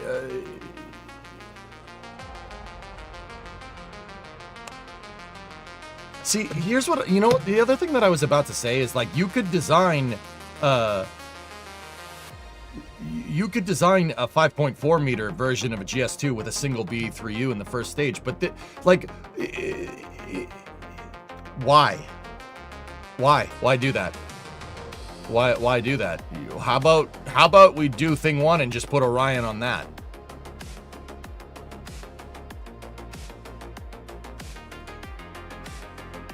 Like, that's where my mind goes. Just put Orion on top of this thing. Build a stage adapter there. Put the LAS on top of it and freaking fly the damn thing. Like, Tyler, like, you know, the commercial market's different nowadays. You could build an Ares 1, but why? You could put it might work on Vulcan, but it'll absolutely work on New Glenn. New Glenn could absolutely shove an Orion into low Earth orbit and recover that first stage.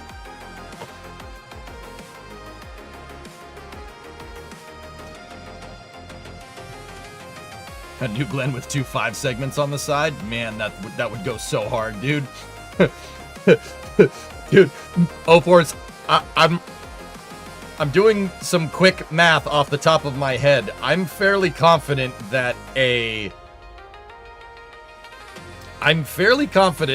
5-segment SRBs on each side of a New Glenn GS1 with a GS2 on top of it, I'm pretty sure that could get an entire New Glenn stack into space.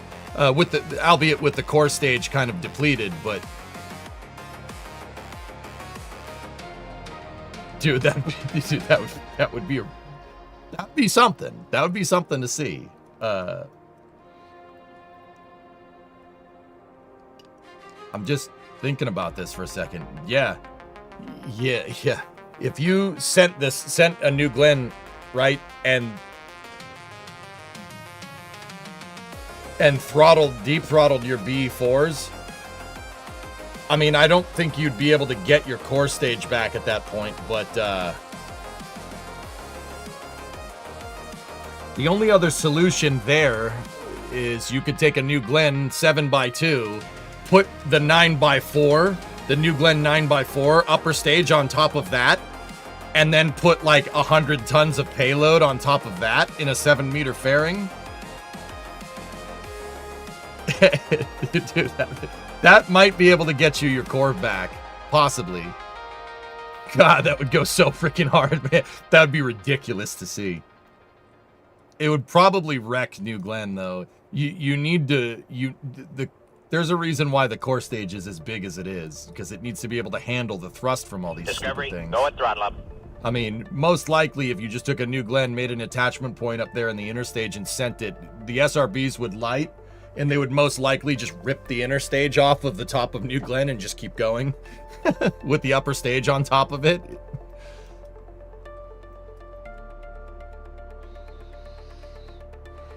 I still wonder if we have a better place to do something like Star Raker nowadays.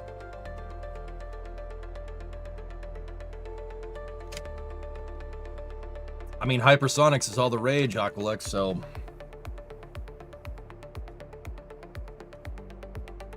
Air Start GS1, that would make it even worse. It would rip GS1 in half at ignition.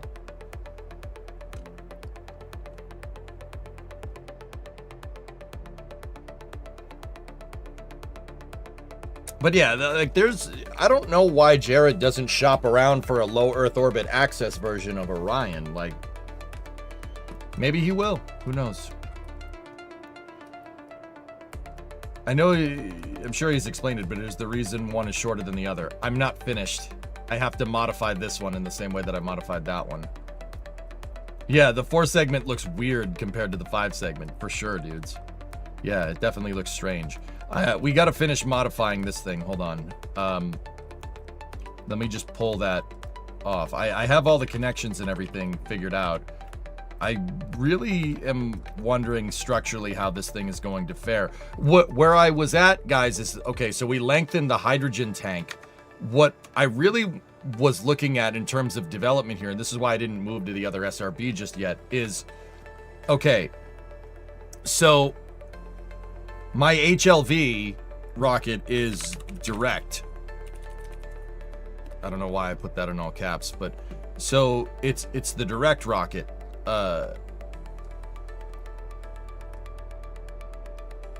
I think I made the LOX tank too long for my HLV rocket. That's a gigantic freaking tank.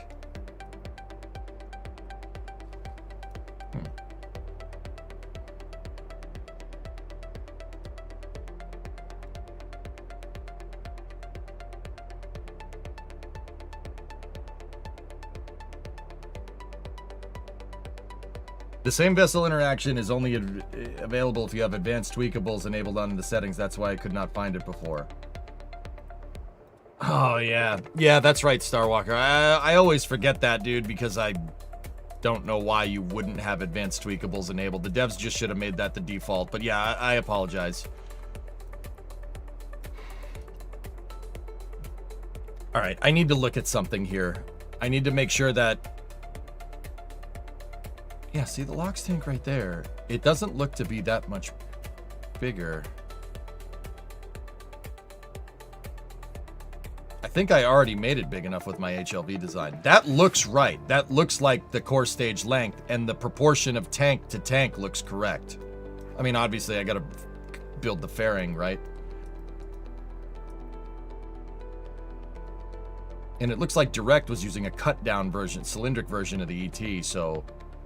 I'm gonna go ahead and guess that from the direct renders that I was just looking at, that it's probably shorter.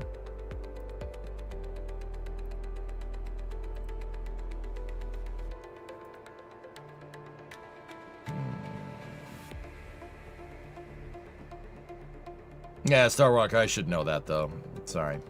It's my fault. My fault, man.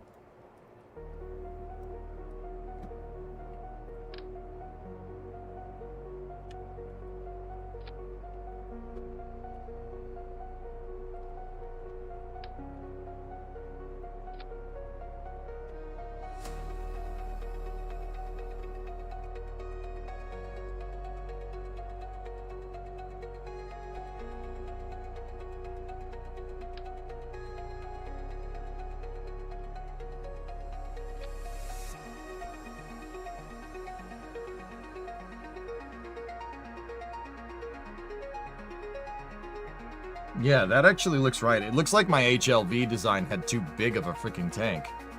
Interestingly enough.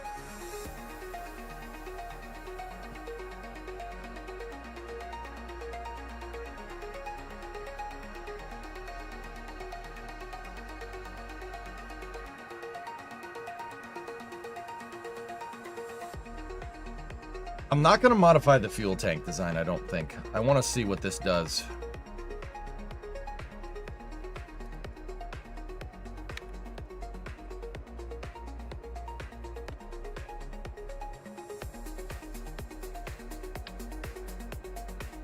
Alright, so I got my measurement for the next downcomer piece there. For the autogenous pressurization.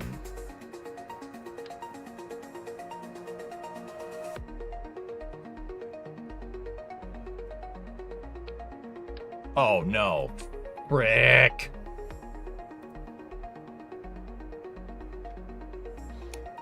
Don't hit undo in KSP. If you misclick something and you break it, just reload the craft file. Trust me on that one. Control Z breaks things. It breaks a lot of things. Don't do that.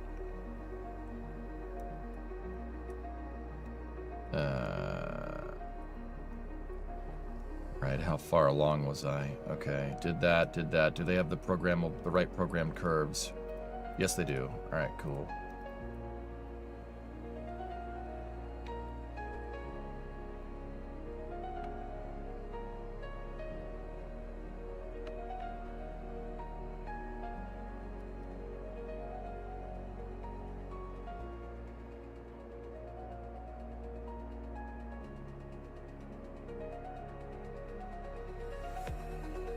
That is a freaking chonker of a vehicle.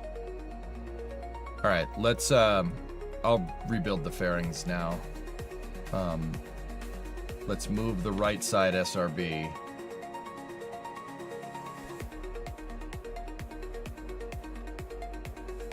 Move the left side SRB. The left side SRB is still a 4-segment. I haven't built it out yet. We will do that next. The downcomer needs to move out of the way.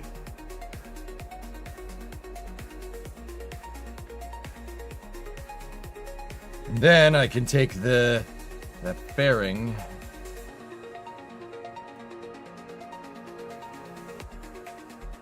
And we can edit it.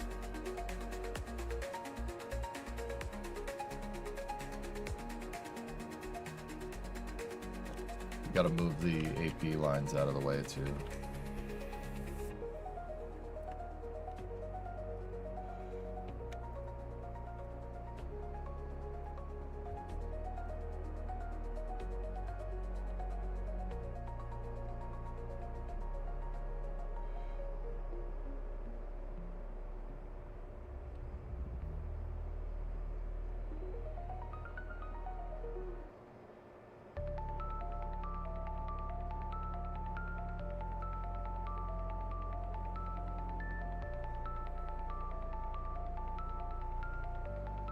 What do you think, dudes? Does that look the part? Looks pretty right to me.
Let's just, they gotta extend the fuel downcomer. Now, to be very clear, these are aesthetic. They're just there to look cool. And they do look cool.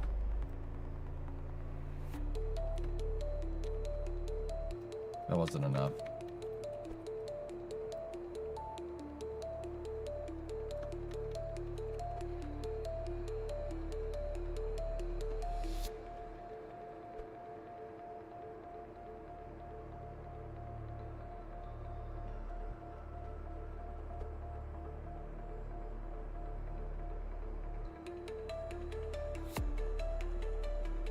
Yeah, baby.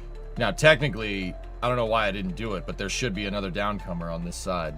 In SLS, on SLS's design, it doesn't use a single downcomer. It uses two. At if we're looking at the booster on the long axis, it uses two, one at 12 and one at 6. Go at throttle up.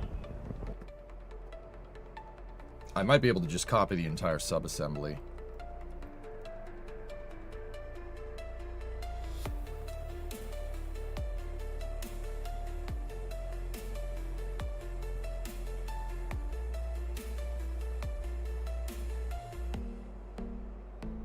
Proportionally, though, I think this looks right. I think that looks correct. That is about the size of the core stage and boosters. That's, except for that one. That one's too small. It's a shame you can't make the fairing orange. I mean, you can do this, which... Yeah, that's... It says it's orange, but it's more not orange at all.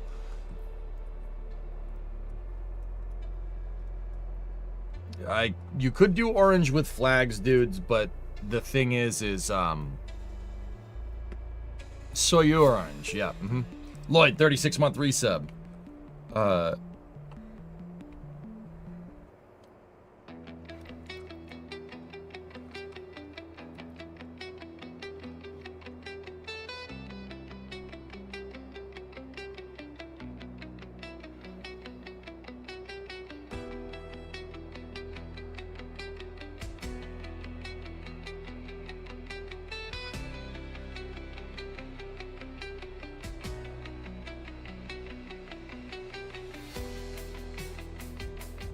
Yeah, you could do... Sorry, I stopped mid-sentence. You could do orange with flags, but...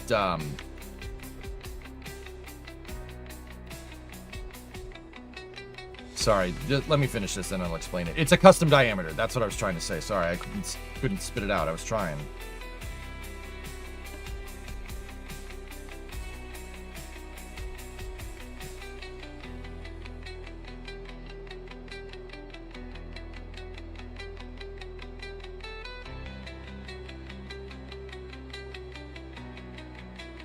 Shirley, what's up?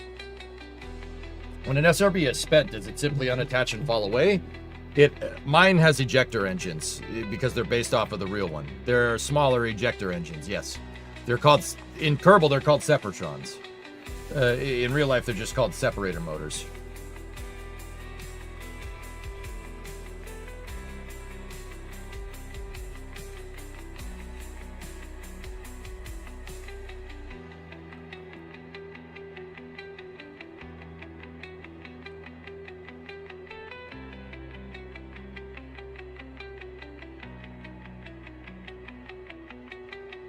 Damn, dude. That's a very nice. It looks good. It looks real good, man. Yeah, kind of with you guys. Freaking want to make it orange.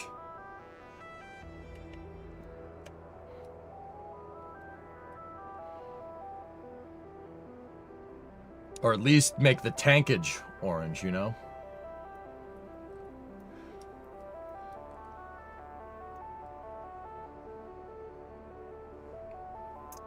Tyler, I don't want to do that.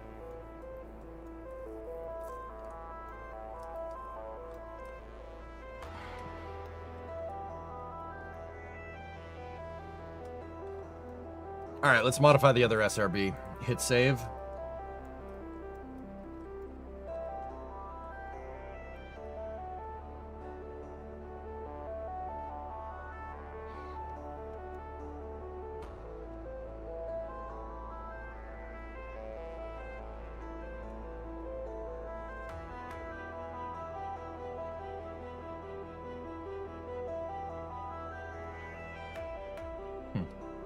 Sorry, I was just thinking about something.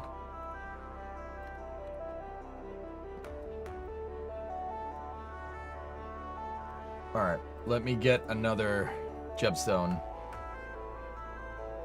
Is there a quick and easy orange fairing mod?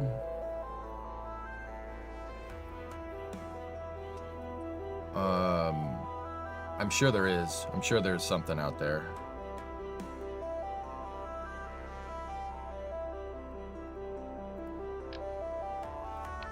All we need is the fairing here.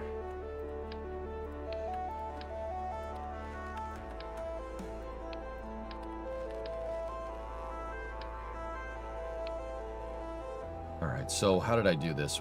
The first thing that I did was pull the nose cone completely. The nose cone assembly, pull that off. Now take the fifth segment, right? Fifth segment, gizmo it into position.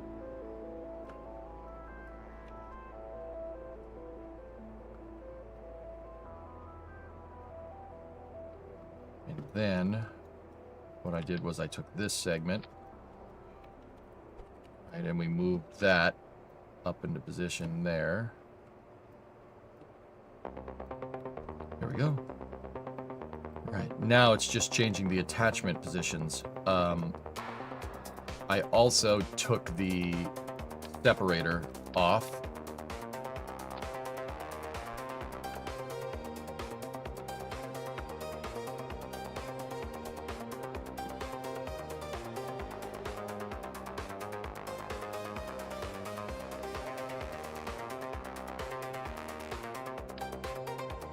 I'm just gonna leave one parachute. I need to redesign the parachute system here, but it's fine.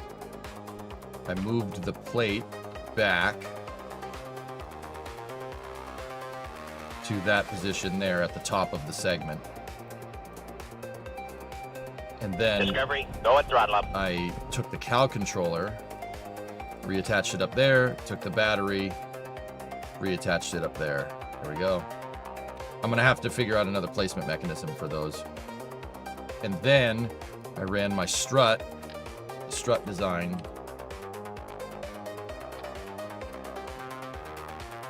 from there to there to reinforce that fairing.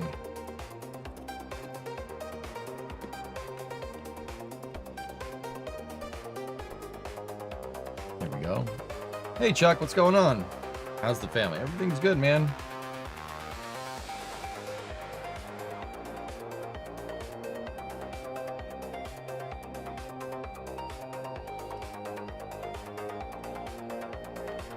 Then I moved the entire assembly backwards.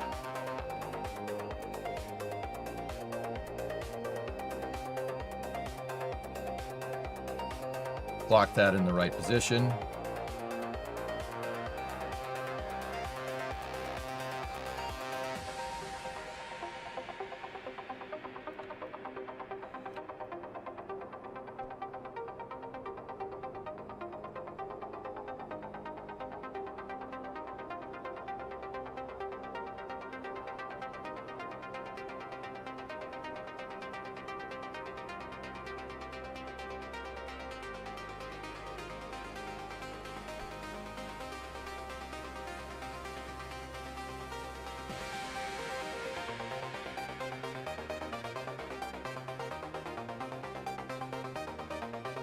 And then I redid these things. Detach those struts, get rid of them for a second.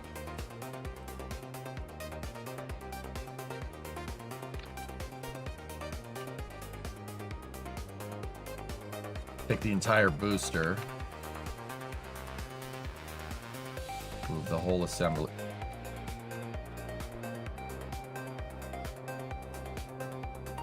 Move the whole assembly back into position.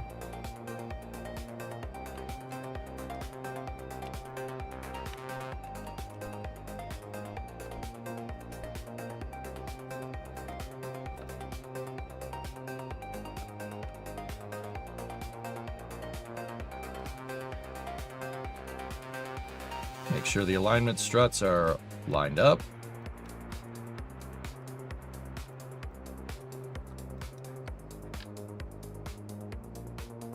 Now reattach the strut.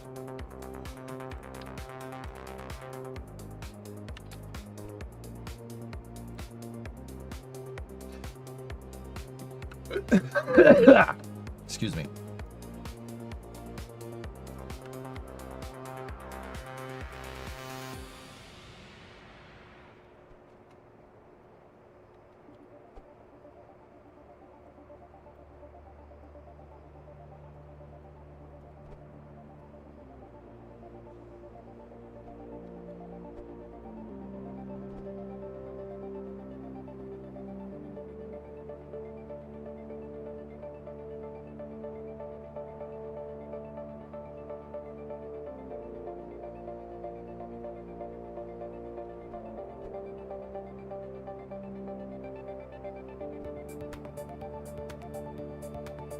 Okay, cool. Copy that. Okay, copy that. Do the same thing here.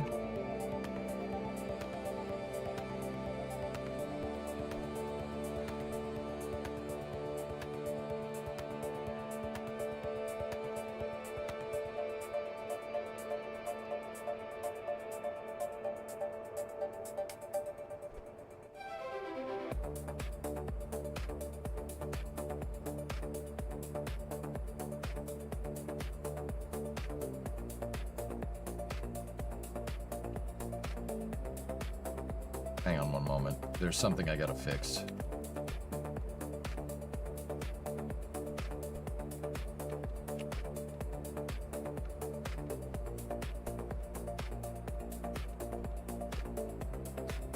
Freaking asymmetric. You gotta be freaking kidding me.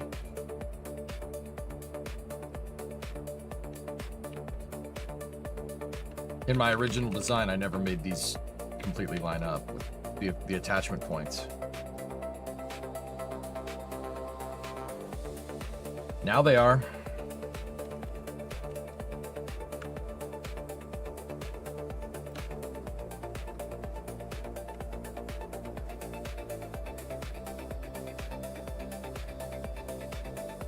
Oh, hello. Wow, this level of detail is awesome. Good job. Thanks, Crossbow. The reason why it's so detailed is because I build this for reuse.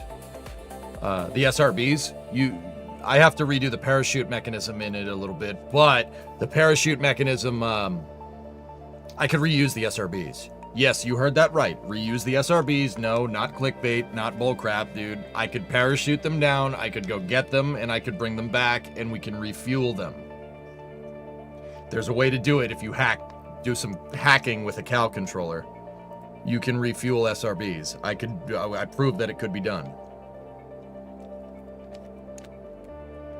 Source, I've reused SRBs, but I haven't reused SRBs for this rocket.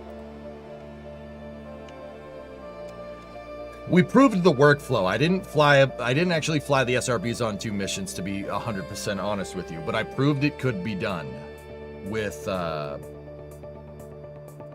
this.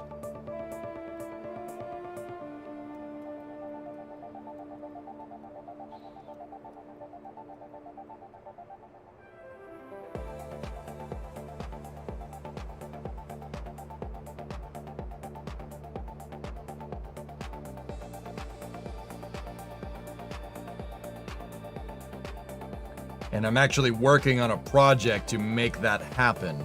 It's another project that I'm working on in KSP. I worked on it a little bit yesterday. The project is to build a shuttle launch pad so I can reuse all this.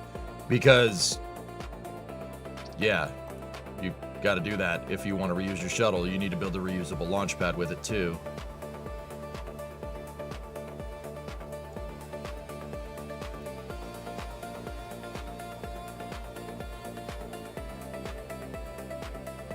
Here's a prototype that I'm working on. The launch pad is on its side, but yeah, there's a prototype. I'm actually, if you're wondering what the SRB cage is about, it's a gantry crane so I can lift the shuttle back up, turn it vertically, and reattach it. I like building end-to-end architecture, guys. That's really my thing. Really, really enjoy that a lot.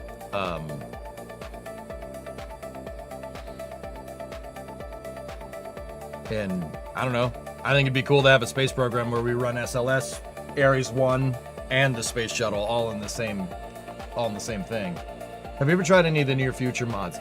I don't really mess with mods too much. I have a couple of visual mods in this game to like make the atmospheres look a little bit nicer, but in terms of parts, no, I haven't really dipped my toe in.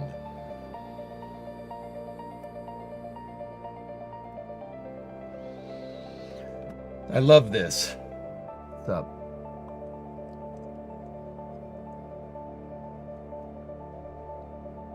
Crew 13's patch pays tribute to Apollo 13's patch. Nice.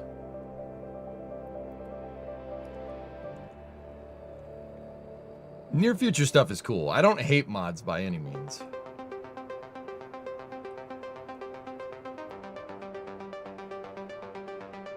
Uh-oh. Oh, there it goes. All right.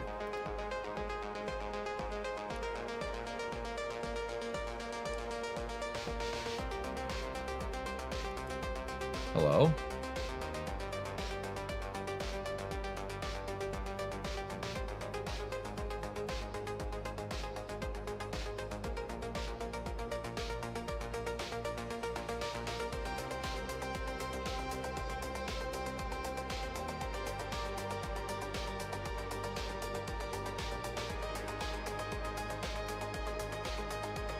What I would really like to mess with sometime is Blue Dog. Blue Dog looks like a lot of fun.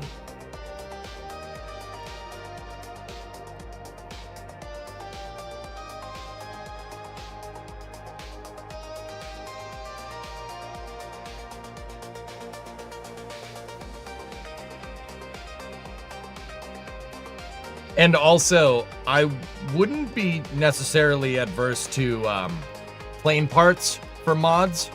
I know there's some good plane part packs out there. I wouldn't be adverse to that either.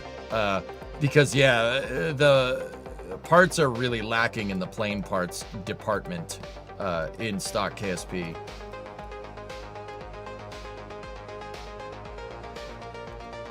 wonder if EJ knows about the shuttle orbiter construction kit. Is that a mod, Isabel?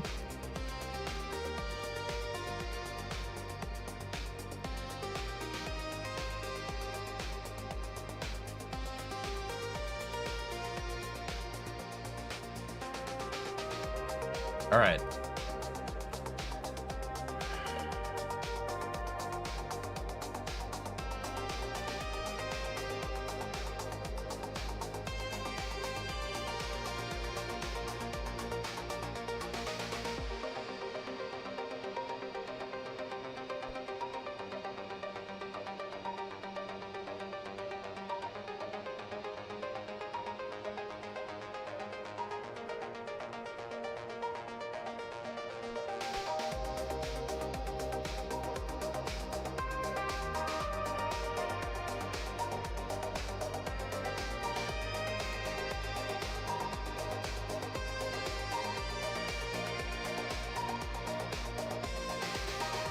Nice.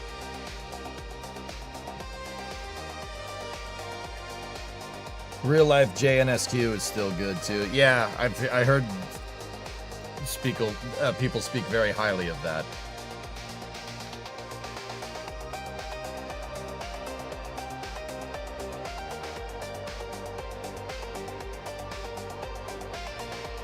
All right.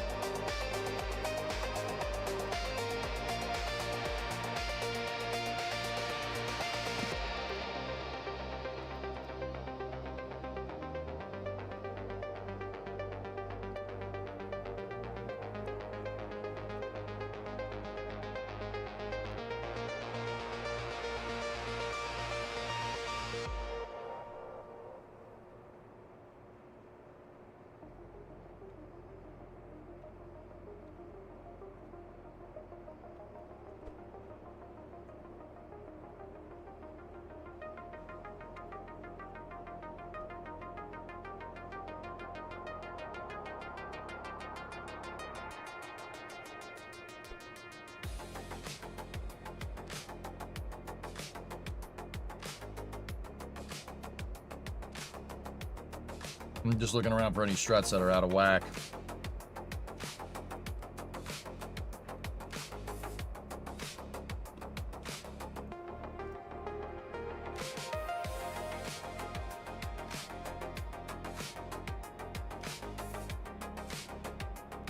Yeah, Sharktails, we've been talking about different part mods. Yeah. Woof. Kerbal, you were reading about Falcon 9 today, and I realized that I don't get the timeline of different versions. Wiki says that the full thrust is still active. Was there a block 1 through 3? If you don't mind giving you a quick crash course. So Falcon 9. Okay, it works like this. They started with Falcon 9 1.0, and then they went to Falcon 9 1.1. 1.1 was the extended variant with the extra fuel for landing. And then they went to Falcon 9 1.2. All right. And then Falcon 9 1.2 are where the blocks come in. So the 1.2 full thrust variant is the ones that utilize densified propellants. Those boosters first started flying in 2015. Everything before that is just Falcon 9 1.1. Falcon 9 1.2 was the design revision that SpaceX did to use densified liquid oxygen to squeeze more performance out so they could land the damn thing, right? And then 1.2 full thrust went through 5 different iterations. Block 1, Block 2, Block 3, Block 4, and Block 5. Block 5 is basically the finalized version of Falcon 9 first stage architecture. Technically, it's a Falcon 9 1.2 full thrust Block 5. No one's going to say that. So it's just Falcon 9 Block 5. That's just kind of colloquially became the name of that.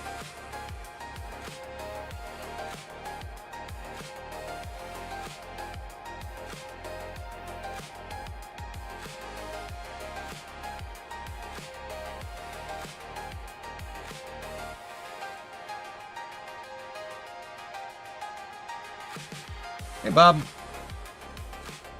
Okay. Nice. This is good, man. Actually, pretty hype on this. This is pretty sweet.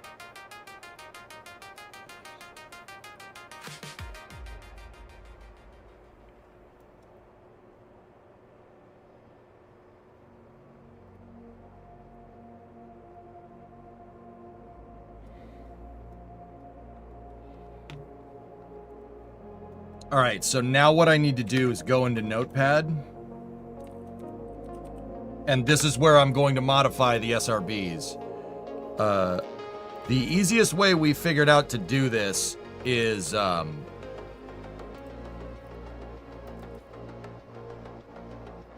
just add more solid rocket propellant to the booster, or to the craft file, to each booster in the craft file. That's what I'm trying to tell you.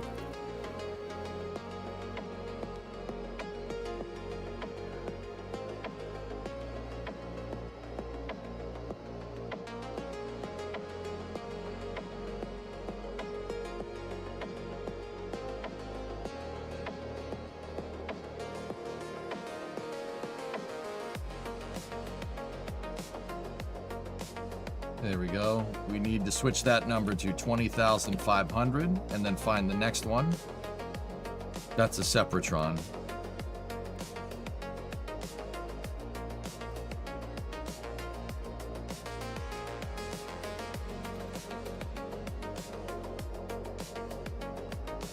Let me just make sure this is the right. Yeah, module gimbal 800. All right, cool.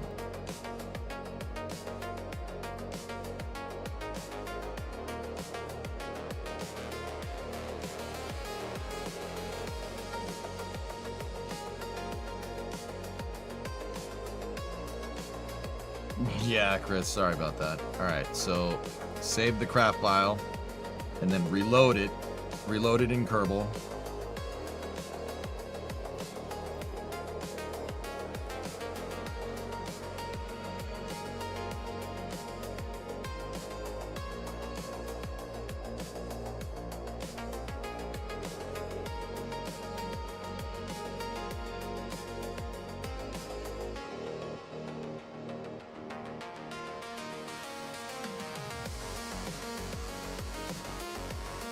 It didn't do it.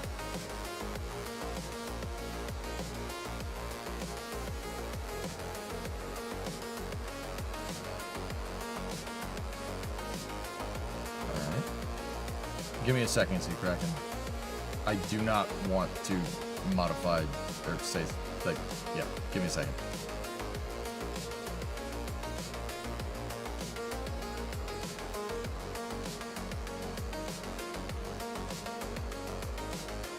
There we go.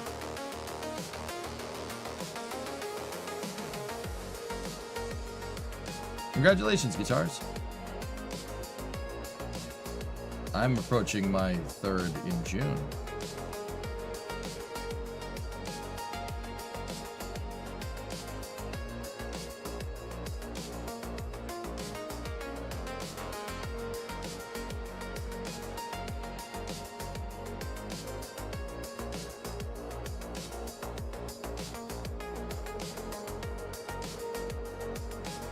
I don't want to put shuttle engines on this. It kills me, but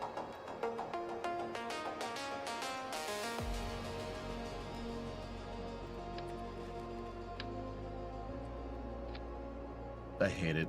I hate it so much.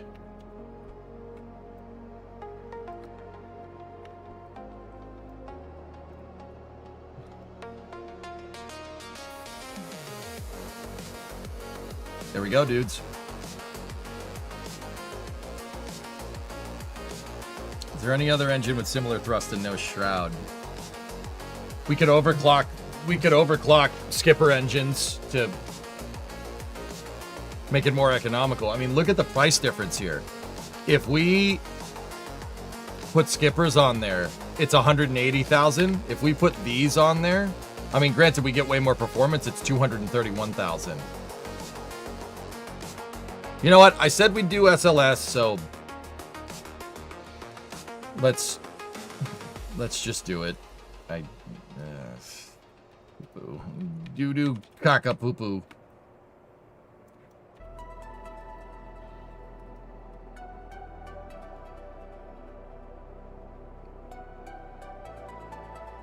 we go.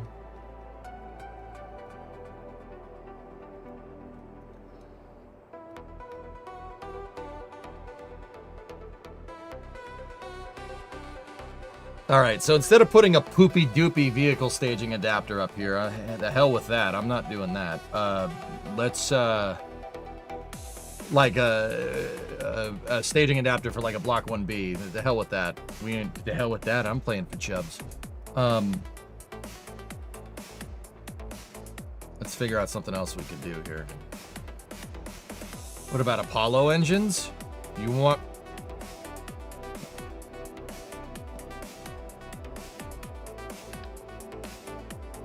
I mean...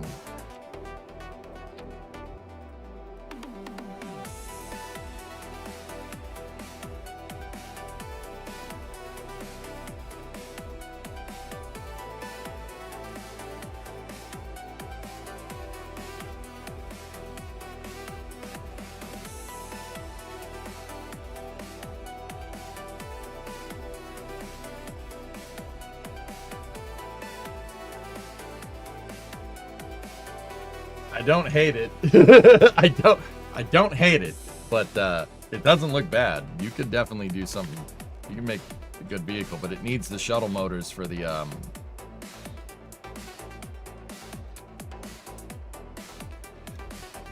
it needs the shuttle motors to get you the right core stage efficiency.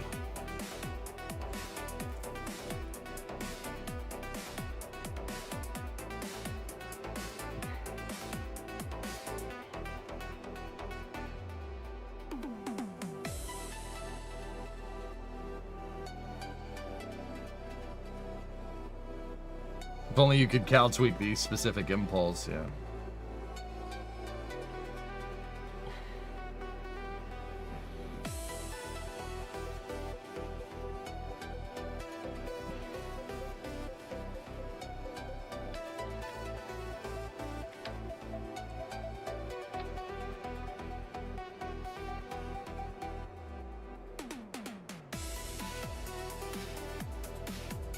It needs the shuttle motors.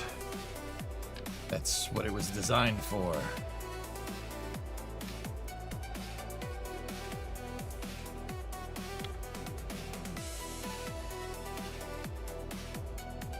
I did not get to your question. Rocket Lab posted some shots vids from one of their recent launches. Oh, nice. Those look great. Bob, you spent Thursday at one of the stamping plants. Meetings all day, so no ka-chunk fix. That's a shame. Next time, no choice, up close and personal. My guy.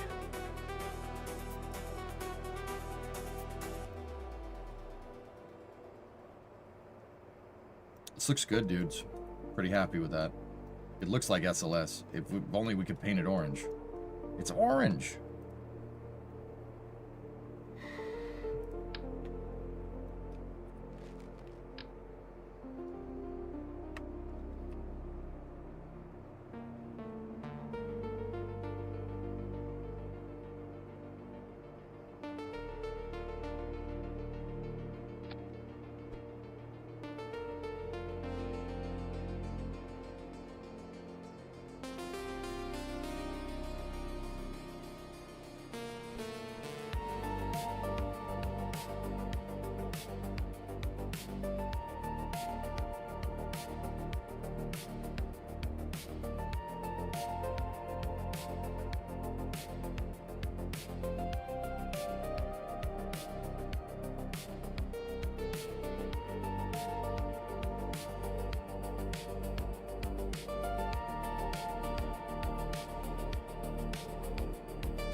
Oh, if only we could get that right.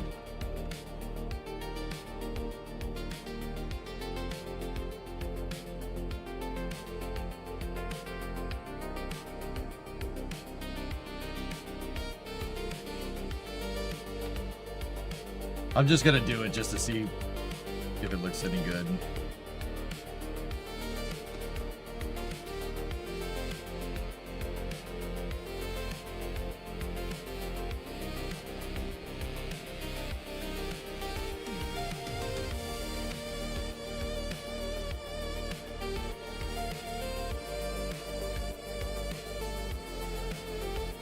wondering if we could set a flag, a blank, with the orange on it. Because I don't have an orange color swatch. No. Maybe the one with the period on it. Kind of looks like the SLS's checkerboards, doesn't it?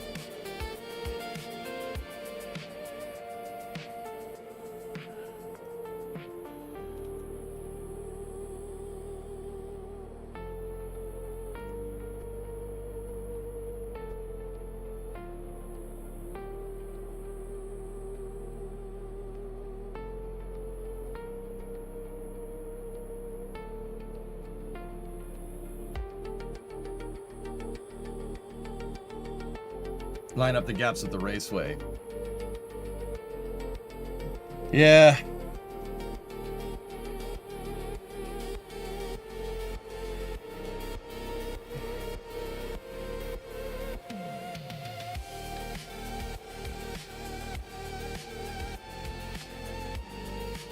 Let's see what 6 times symmetry looks like.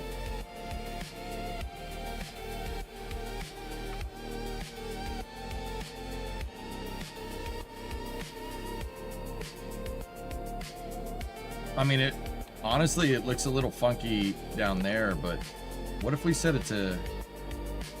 No, it's the same result.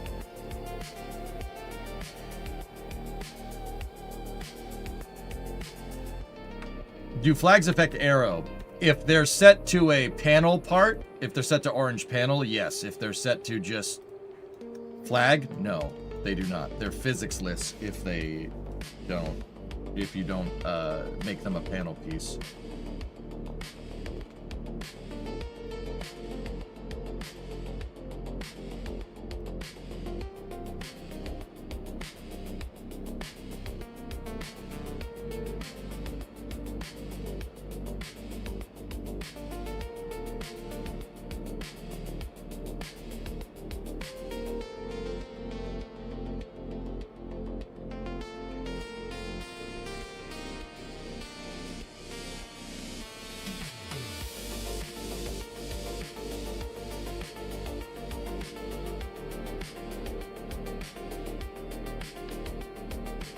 Are there more color options? There are if you download more flags. These are all a flag pack that I use. If you type in !point flags into chat, it'll tell you what I'm using.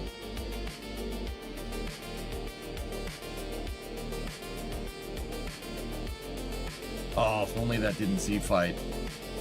That would look perfect.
Slight bend in the roll direction. Yeah. All right. Let me just do this. Let's see how that looks.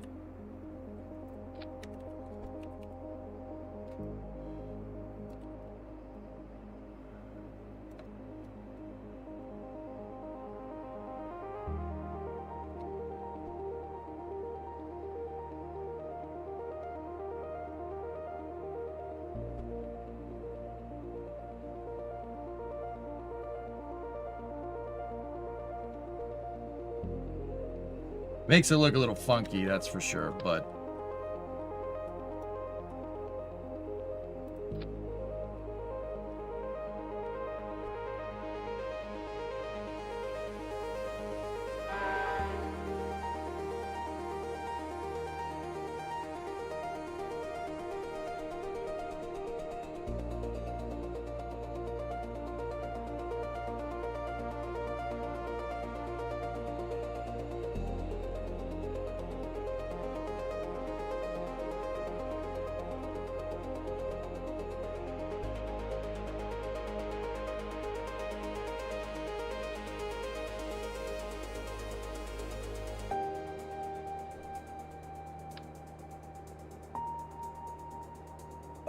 Discovery, go at throttle up. Dude, it's kind of strange that my fairing segments are almost the exact lengths that we need here. That's very weird, but whatever. Ha! It doesn't look bad. I don't like adding this much weird stuff to it. Orange flag if you want. No, thank you.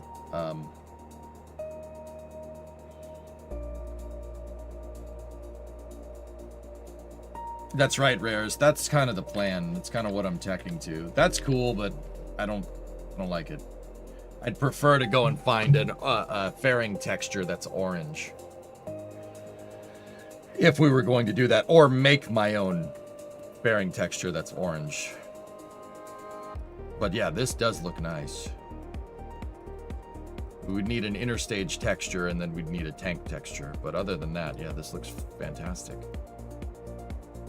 All right, so how much TWR does that give us at liftoff? 1.43. Oh man, this thing's gonna go. It's gonna go so freaking hard.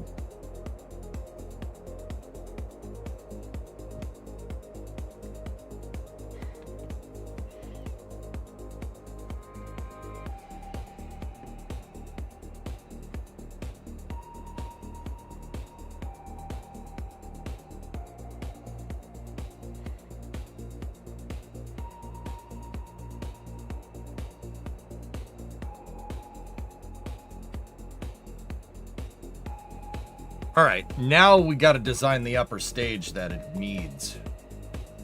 I want to design the upper stage that this thing freaking deserves.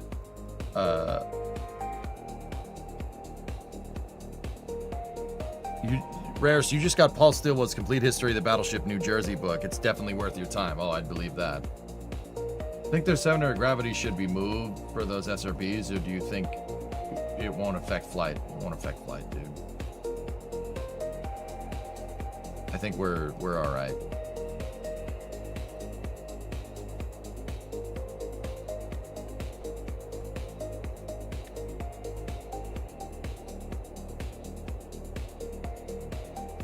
All right. Man, look at that thing. Freaking SLS. Nice. That's cool.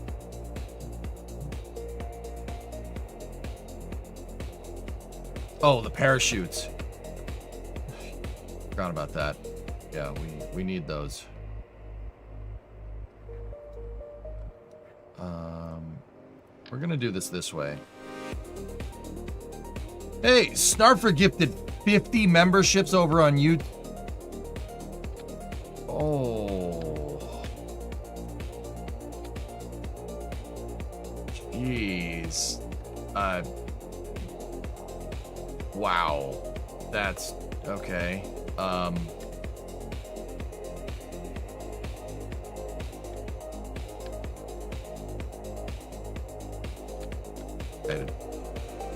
Thank you.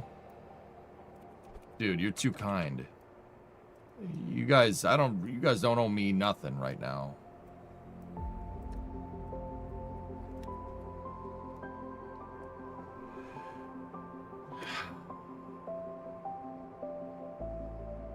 Well, thanks. I appreciate it. Jeez, Snarf. You didn't need to do that, man.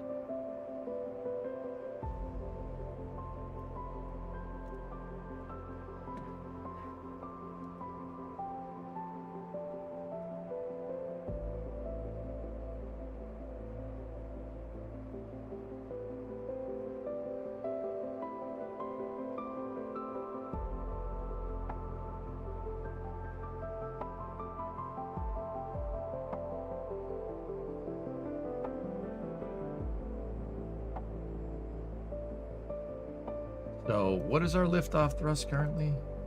1.43. Okay, that's because we have to slow ramp up. This thing is gonna kind of go up, and then it's gonna really go. Let's build out the upper stage that I would want SLS to have. Now we could build an EUS, but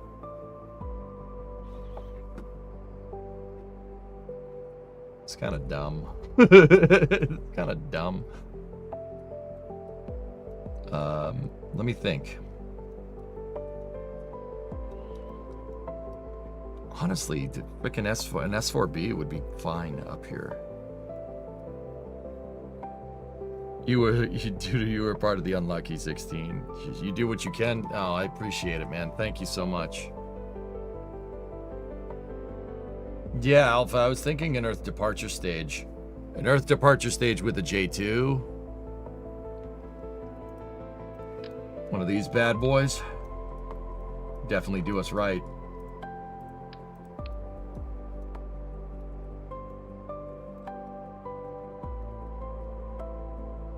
And then with the EDS have a co-manifested payload.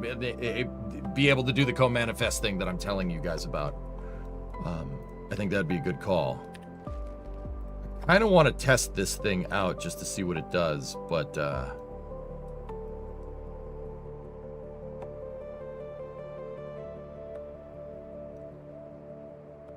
we could probably single stage to orbit the damn core stage at this point.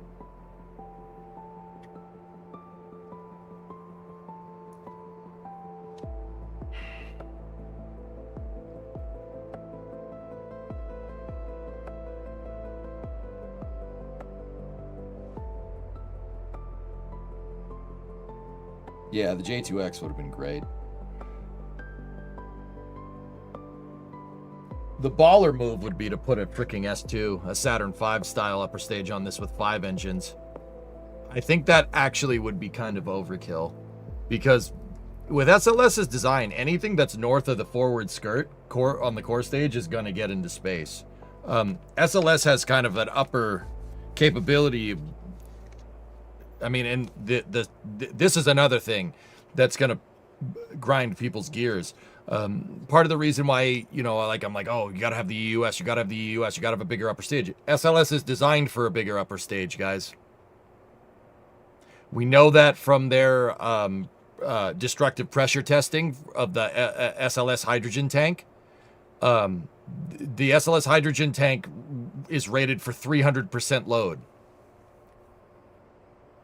300% of what it encounters in the Block 1 configuration.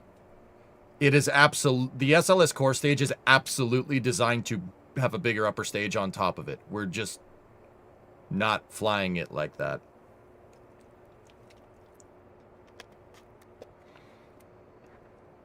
Why are the Kerbal trucks floating? It's just the shadows that are screwing it up there. Putting a GS2 up here.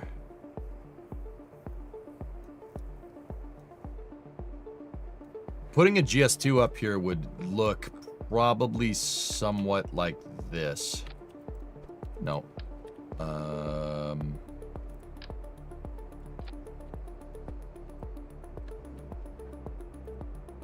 I'll just throw one together real quick.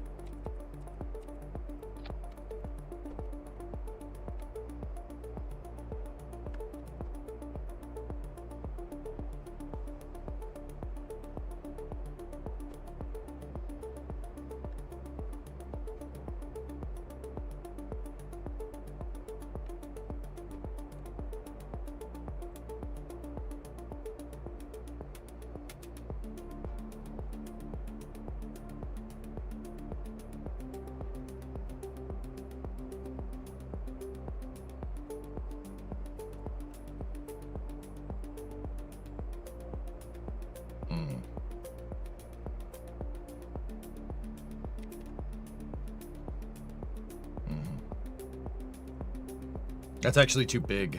That would be too big for a GS2. The diameter is off by a half a meter. So we're off by, what is it? 250 centimeter on either side. But that's approximately what it would look like. Actually, I think GS2 would be a little bit longer. So probably somewhat, oh man. Something like that. That's actually pretty sick, dude.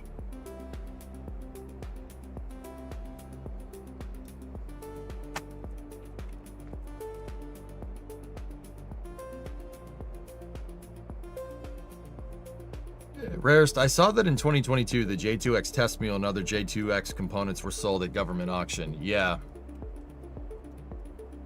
Yeah.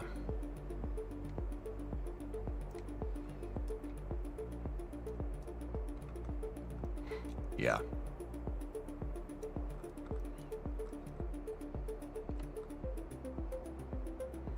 Yeah. Yeah.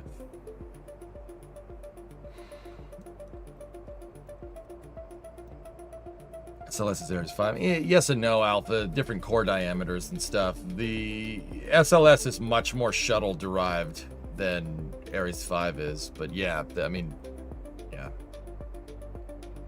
Which is kind of dumb because if you know,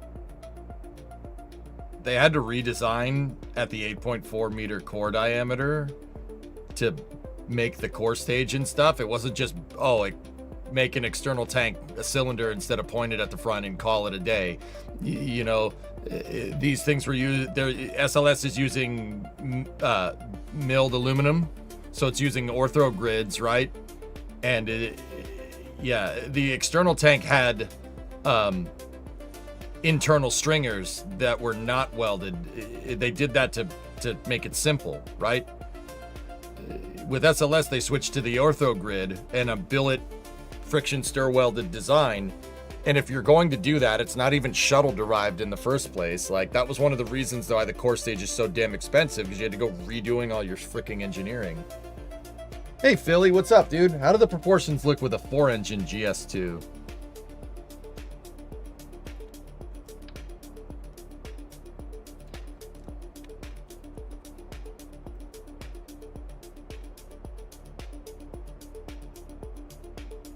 Actually, hold on. Let me just...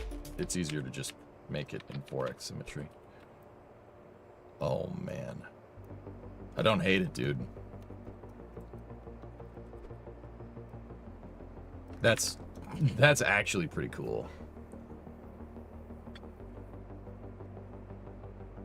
A 9x4 though would, so if we're doing a 9x4, the 4-engine variant, it would be something like that. Actually, it would be more like that. Woof. All right, I'm just gonna design the stage that. Yeah, that's cool. I like that. But I'm going to design the stage I think we need for Kerbal. Discovery. Hey, Go Eric. throttle up. What did you do to make 5-segment SRBs? So I used a fairing. I measured a segment length here, Arc. And then I made a fairing exacting that segment length, right? And then I reprogrammed the thrust curve to better reflect the thrust curves of a 5-segment. What are the thrust curves of a 5-segment? I have no idea. I made it work in Kerbal, so it works a little bit better. What was my... I needed to do a lot of prototyping to get the thrust curves right on the Cal controller. So we made Ares 1, and I made Ares 1 work for the most part with a 5-segment booster. And then I took the programmed thrust curves and I put them here. And then I did some modifications to the craft file and added a 5th segment worth of fuel to the Clydesdale. It's only these boosters here in this craft file. If I picked another Clydesdale here, it would have the right amount. It would have the, not the same amount of fuel. See what I mean? Yeah, so we have the Clydesdale, which carries more fuel, right? And then I built the fairing segment out and I changed the thrust curve a little bit. But yeah. They look good, dude. It really doesn't look too bad. Yeah, it doesn't look too bad. We could do some trickery with flags up here to make it look not like I just, you know, did that, but...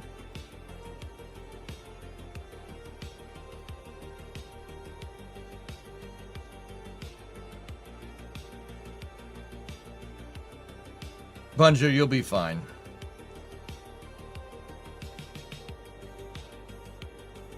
It looks good the way it is. Right on. Hey, James, what's going on?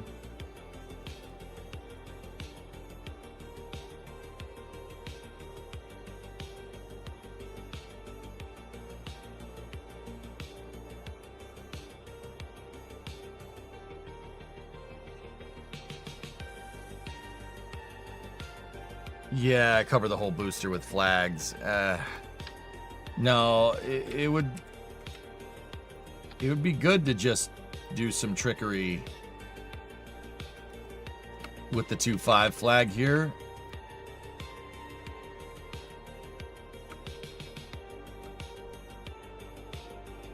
Honestly, a flag with just a line through it would be fine. I don't think I have anything like that.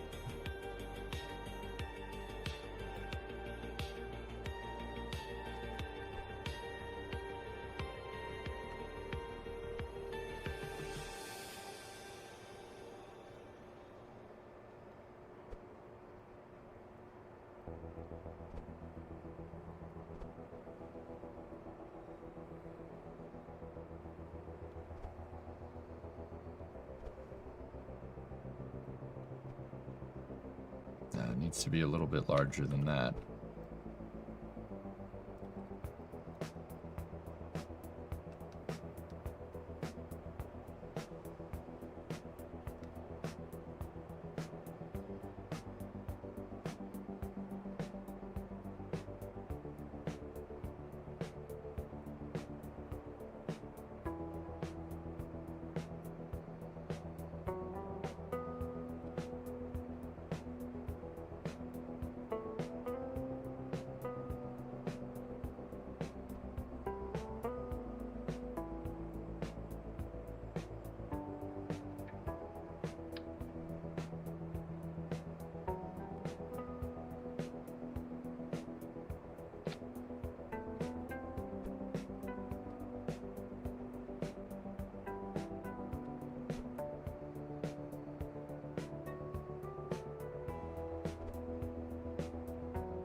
See, we could do some trickery.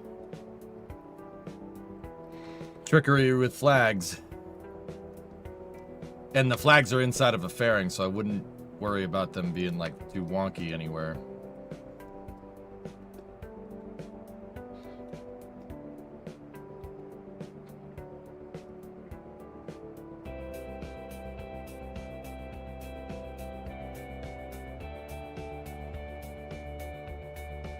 Last for the thrust curve. What's that, Sea Kraken? Bolle versus current SLS booster thrust. Damn, dude. Bolle boosters would be sick. Can you imagine? All right, here's where my mind goes. Can you imagine Ares 1 with a Bolle booster? Holy balls, dude. Ares 1 could put a fully fueled Orion into Leo, no problem. Ares 1 could probably move like 40 tons to Leo. Easy.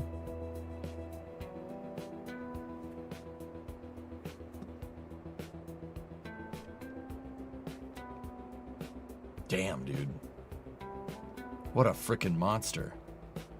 Thank you for finding this. That actually proves my thrust curve is actually pretty close. Nice.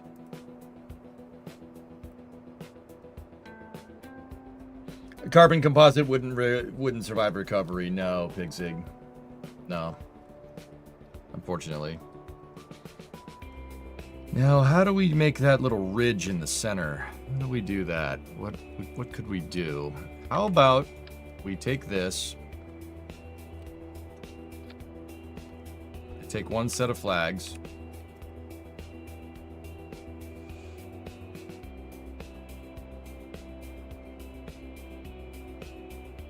Put them in the middle. Change the flag shape to gray.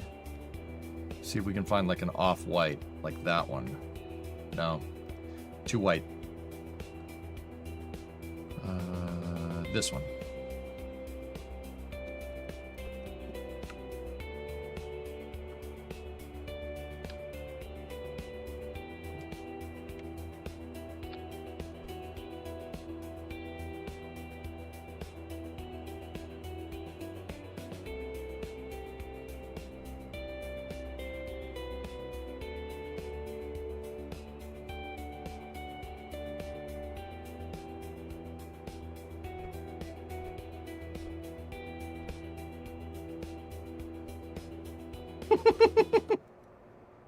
Kind of works, dude. I mean, it's adding a crazy amount of parts, but it definitely does the job.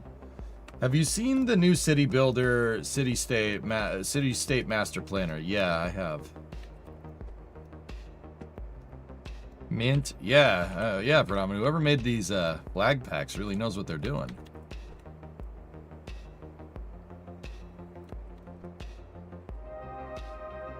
We just baked it. I won't do the gray stripe. That's just too many parts. The black stripes, though, get the point across. The other thing is the raceway going up the sides of the SRBs.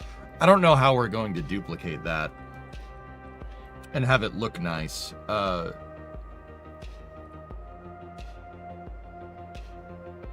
of don't care. White fuel lines? Yeah.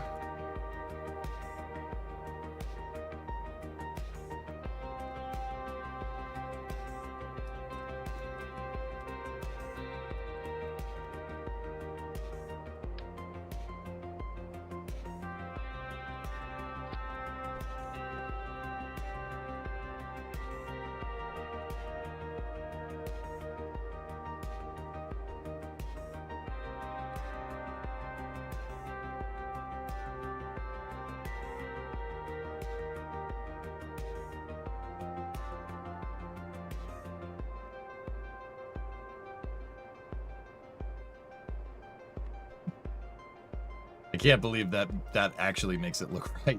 That's really funny, dude. I was just kind of on a whim. Somebody said like, oh, flags on the core stage. And I'm like, flags on the boosters.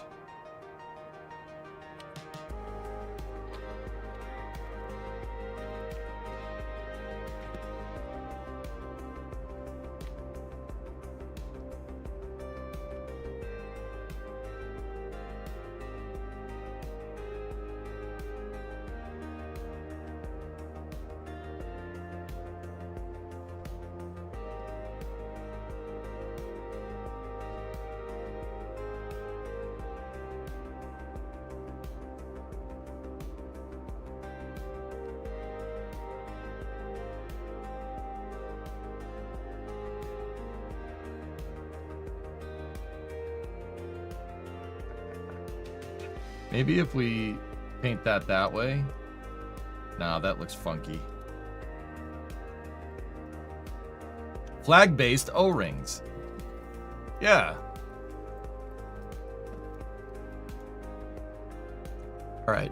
Guys, I need to use the restroom real quick. I'll be back in a second, and then when I get back, we'll design that upper stage. Give me 1 sec. Be back in a moment. Stepped on a water bottle.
All right.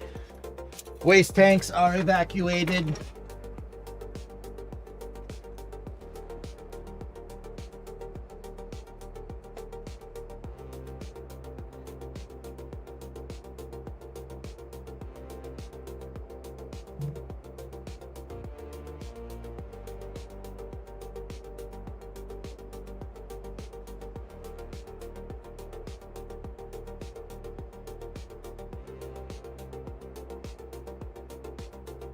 What's 60,000 bits in today's money?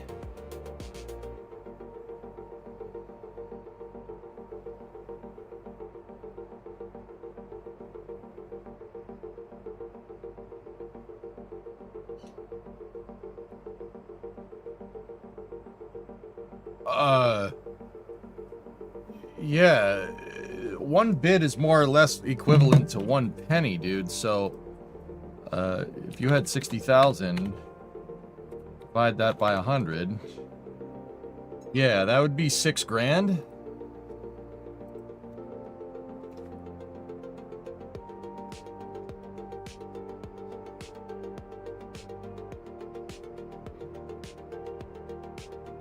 Hang on, Titan's here. Where'd he go? Hold on, I'll be right back. Come here. Come here, my boy. Lie down. There you go. Okay.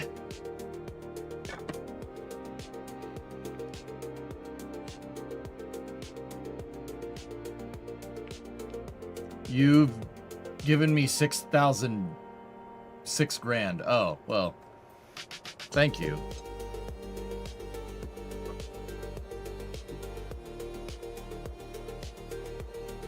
But that 6 G's is over the course of like a decade, dude.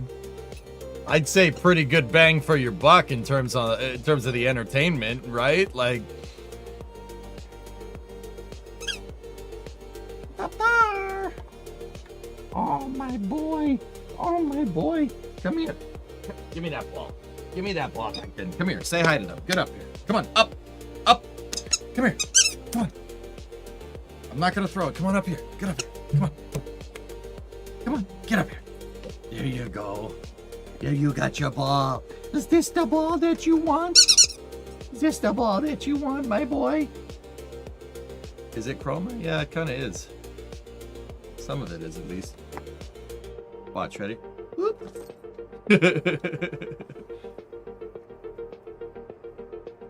It's that chroma ball. That's that chroma ball.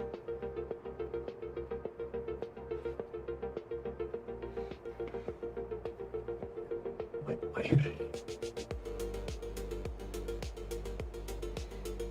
60,000 is 600 bucks. You put 600,000 into the calculator. Well, that's what he asked. I don't know. The numbers and stuff, dude. What are you doing?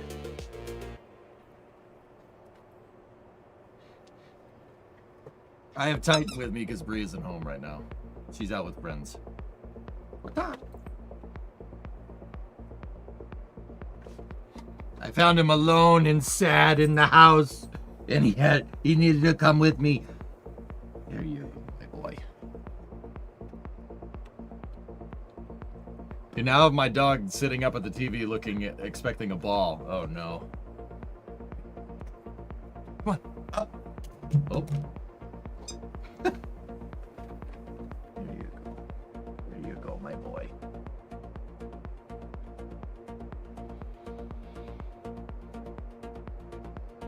Bree isn't here. Bree's out with friends, Rarest. Yeah, I found Titan alone in the house when I went down to use the bathroom. Titan is my Capcom, that's right. And he's also holding the ball, like, in my crotch, which is a little weird. All right, you stay over there. All right. Where are you going?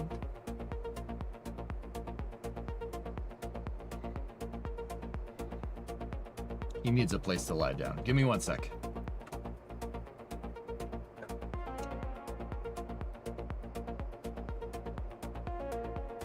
I gotta go get a towel.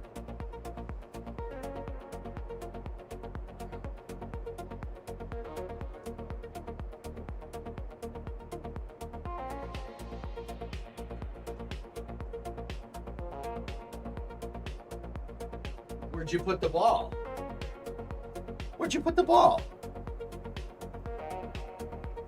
Where's the ball? Can you go up? Can you go ups? Oh, you want to sit in the chair now?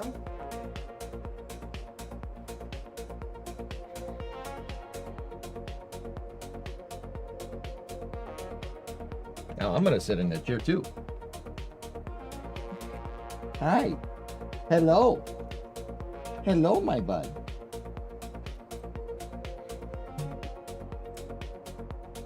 What are you gonna do? All right, come on up here. Step up to the plate. What? You growling at me, you schmuck? You growling at me, boy? He's happy. Does he let you carry him? Nah, he really doesn't like being picked up, but I do it sometimes. And he's like, stop it!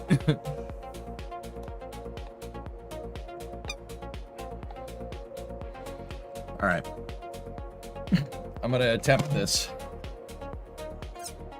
Stay there with Dad. All right, so let's try to build this upper stage. How do we want to do this? Let me think. We want to skirt the design, so I want to build it in a similar architecture to the core stage. Oh, hello. So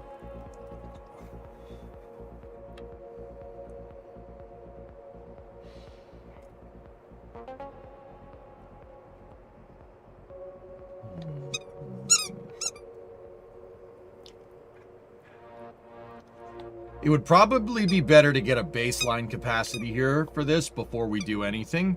So let me do something absolutely insane. And what? What's wrong? What's wrong, my boy? I was thinking maybe put... Well, we need to approximate the math of... I want to co-manifest this. So if we were going to do it, we'd do it with a Taurus capsule, and then we'd have a lander behind the Taurus capsule, right? Co-manifesting it, like Block 1B. Oh, or Saturn V.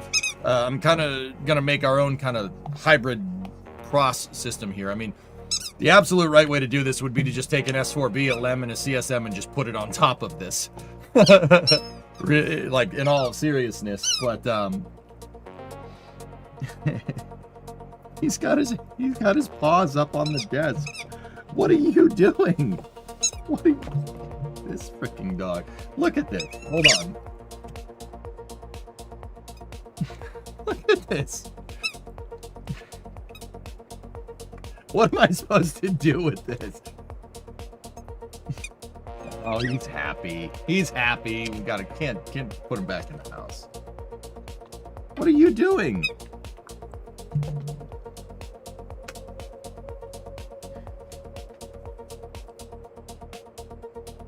Oh, the chair is big enough for both of us. That's kind of cool. What?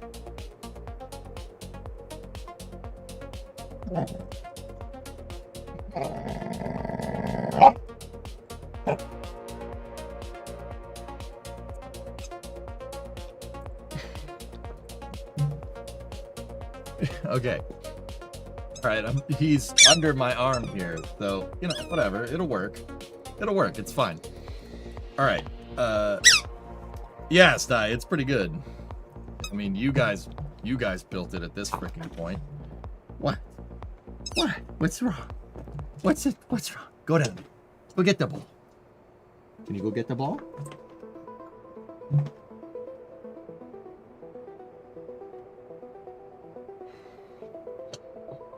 Titan does have a point. All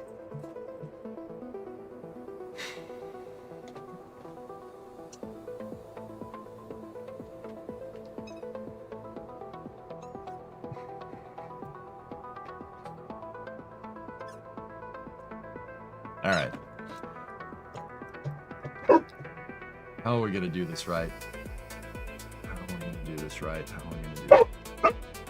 Get it! Get the ball! What are you barking at? It's right in front of you. There you go.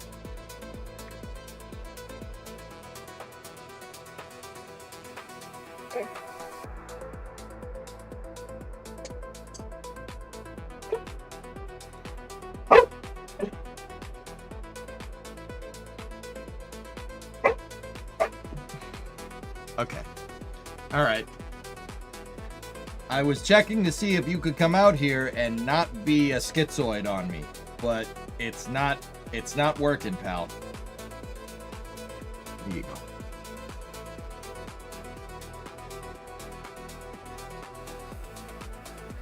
Lie down. No, stop screwing with my lights.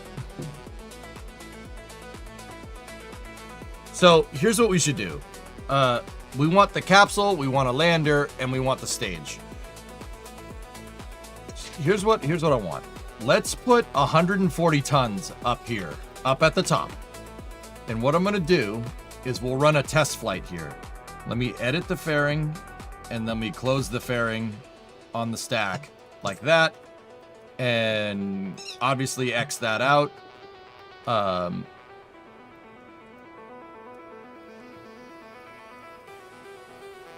And let's just put a nose cone up at the top.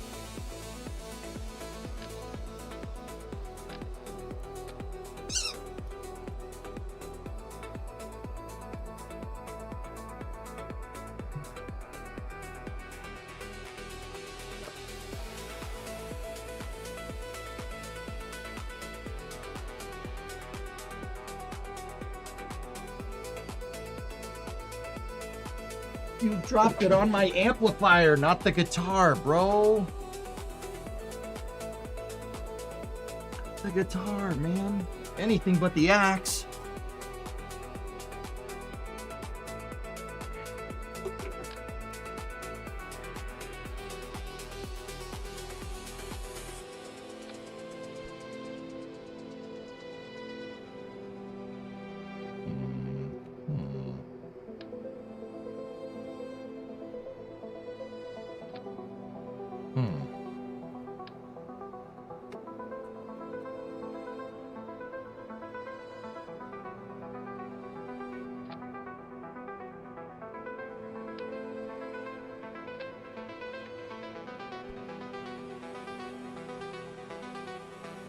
Hang on.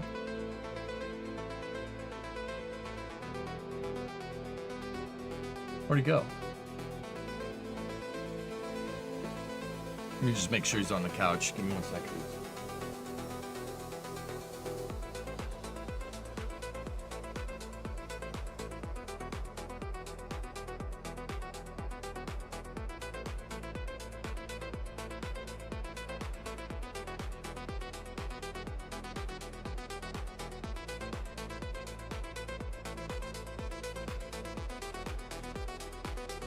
All right, he wants to go.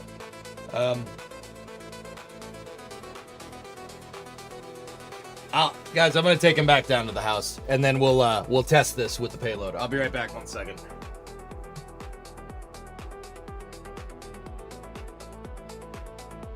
I wanted to see if you would be cool coming out here, and no.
Okay. We're back. Sorry about that. Let's go.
All right, so we're going to do a mass simulator test with 140 tons up at the top.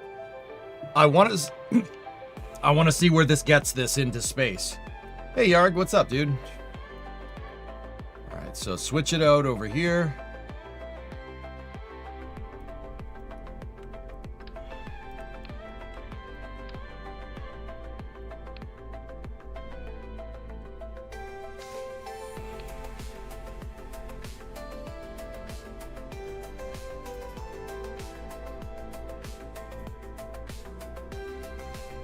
All right, let's see what happens.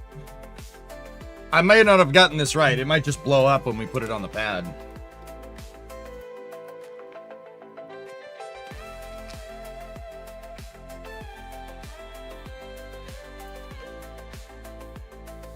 How's the head treating you? I'm all right. I had some coffee, hokey, and I feel better.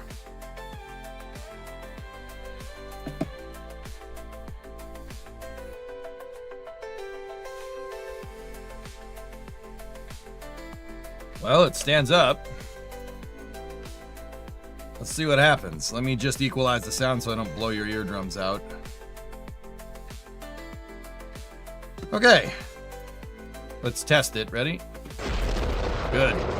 Good, good, good. G minus 10, 9, 8, 7, 6, 5, 4, 3, 2, 1. Booster technique.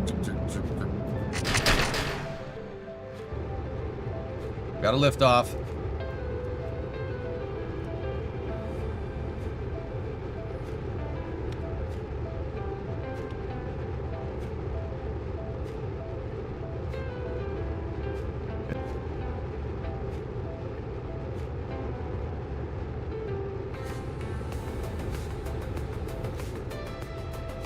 I'd say that up there is really fine.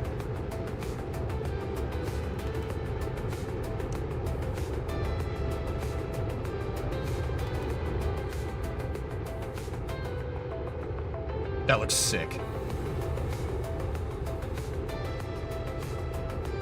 The vectors are not meant to be gimbaling. We should lock them out and bind vector unlock to booster separation so it works correctly. They're not supposed to be turning right now.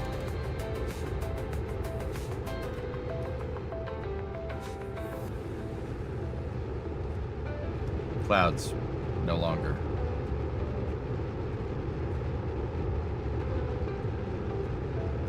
Boosters are overheating as expected. Oh, geez.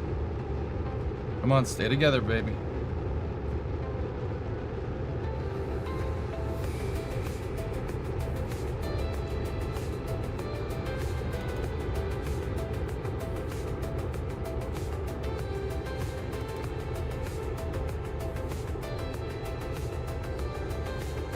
Thrust tailing off on the SRB, standing by for separation. We are getting an overheat.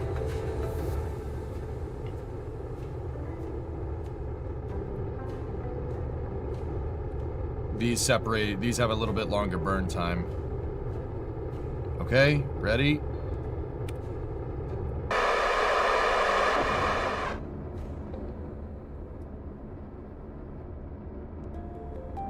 That was pretty good. That was pretty good. Money.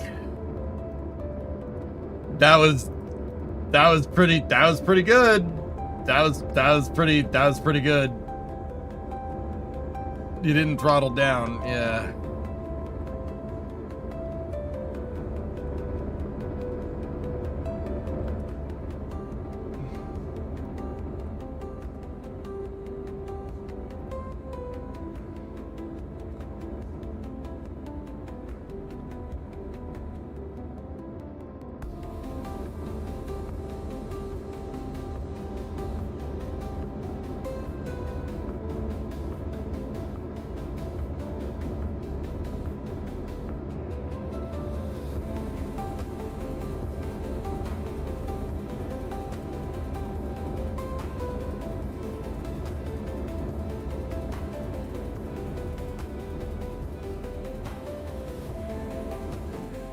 Oh.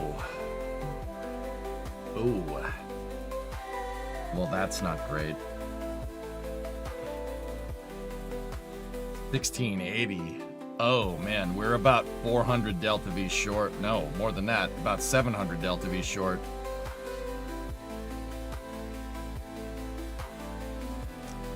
More fuel in the core stage, I think, is needed. Stop trying to be like Blue. Nice.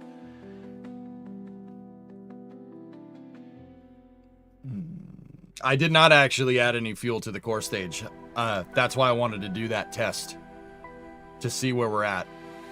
This is still technically the amount of fuel that Direct has. We can change that. Let's say. Is it supposed to be in orbit after the core stage? Yeah. Don't worry. Old EJ's got it. We got it under control. I just need to see the strut configuration. 3x symmetry struts to the fairing, 4x to the fairing plate, 4x struts to the fairing. Got it. So, yeet.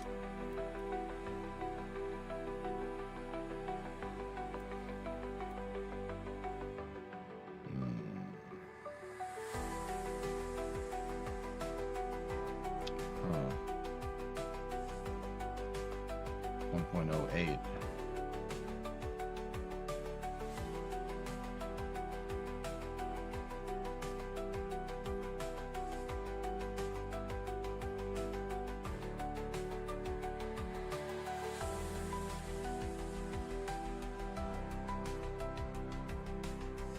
Bonk. Donking. I don't think we need that much. Let's do that. Let's add that there. 1.13. That will clearly go up to 1.12 on the pad when the SRB ramps up on the Cal controller. So 3 times sim back to the fairing. And then the actual fairing plate for the fairing shape.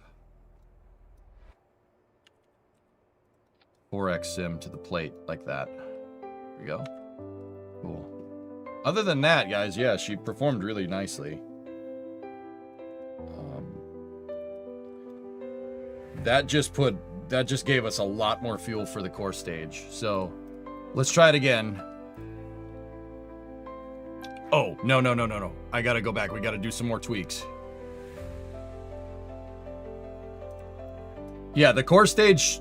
So what I'm aiming for, guys, I gotta get back into a habit of doing this. Explaining our test objectives. I just wanted to see what would happen that time. Now, the expectation is to get the entire core stage and the 140 tons into low Kerbin orbit. That's the expectation for this next test. That should give me enough delta V to do it. Now, a couple of things. We have to release the clamps there. Release the clamps on AG0. Release the clamps. Release the clamps. There we go. Now, the vector control here, the gimbals should be locked. Right?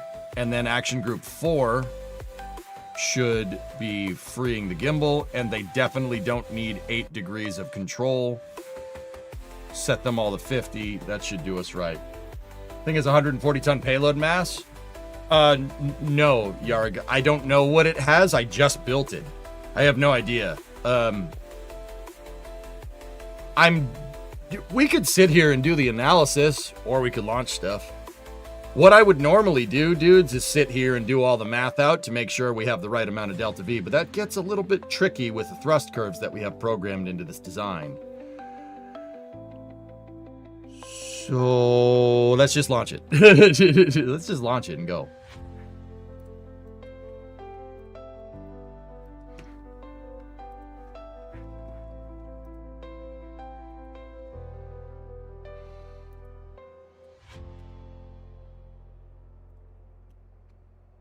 Who are we, NASA or SpaceX? Kerbal forces gameplay that's more like SpaceX than anything, dudes. To be honest with you.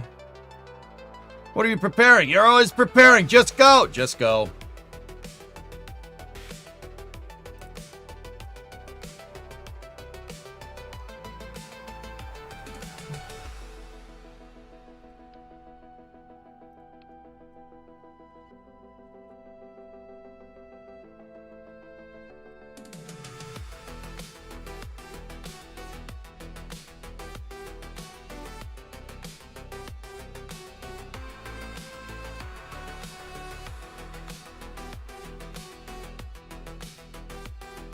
Roll.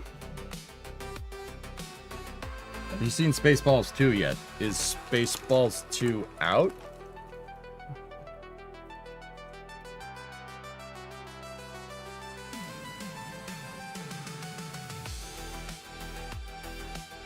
I thought it was next year. It is next year. Okay, cool.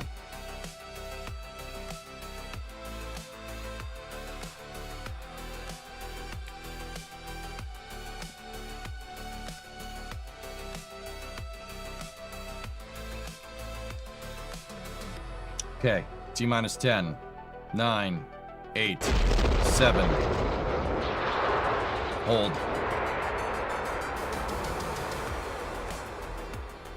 No, the SRB controllers worked fine.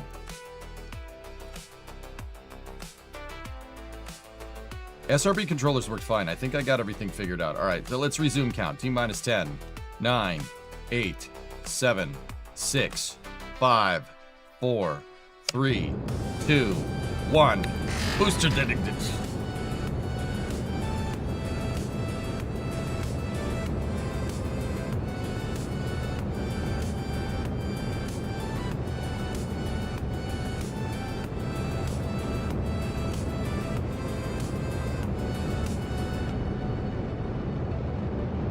Okay. Vehicle's pitching downrange. Oh, yeah, dude. That is sick. Even with the weird Chota-looking front stage, it looks amazing.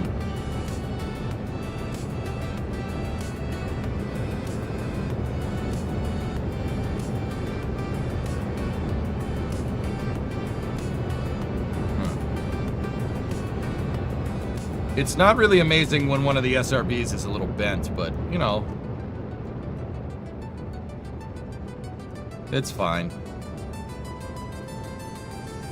I'm sure that'll end just fine. So surely separation won't go wrong at all. It's putting a little bit of a roll rate on the vehicle, but it's compensating. Trees, trees, trees, trees.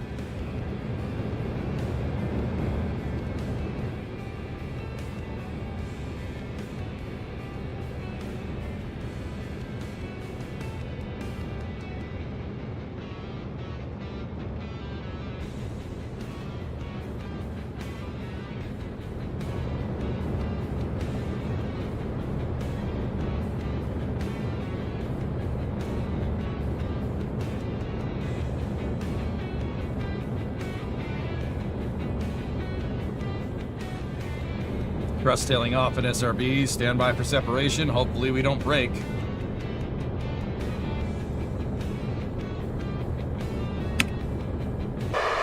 Nope. That one's kind of scaring me. Please get away from me. Thank you.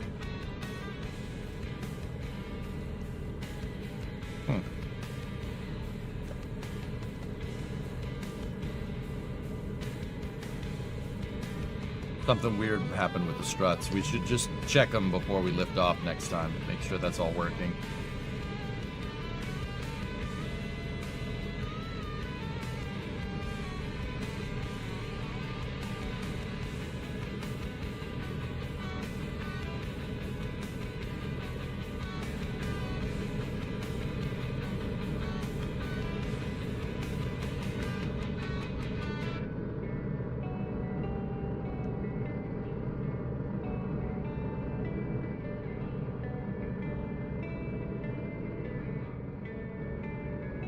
Yeah, that one SRB was a little, you know, a little scary, but we're all right.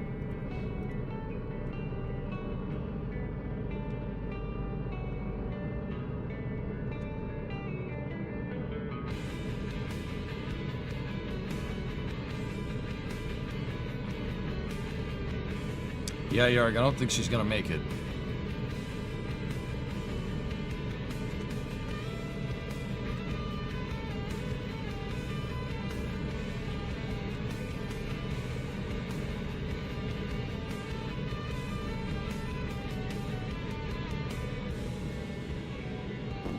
Alright, so here's what we do.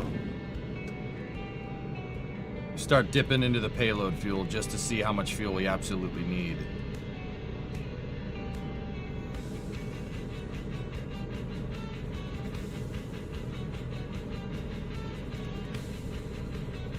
That's way too much.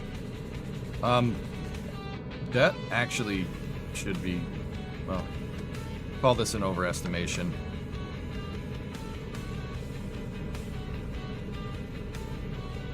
This is a very inefficient way to get into space, but whatever.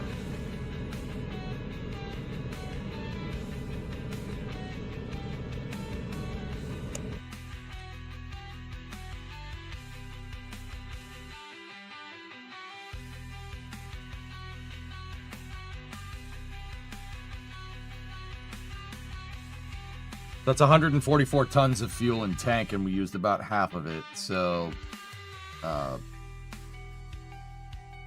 72 tons.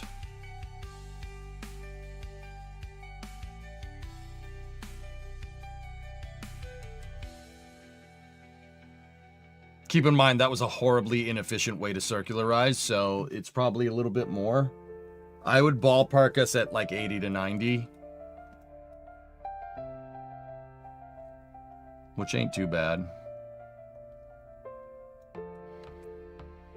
Have you tried Principia? No, I know I haven't.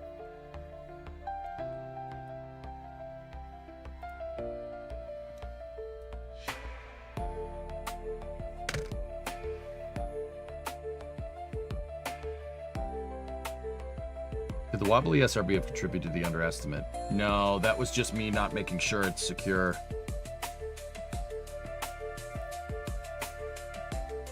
Can you explain the roll program and why a cylindrical rocket needs to do it? The antennas are on one side, Brown. You gotta have the antennas facing the ground on ascent. That's kind of important, right?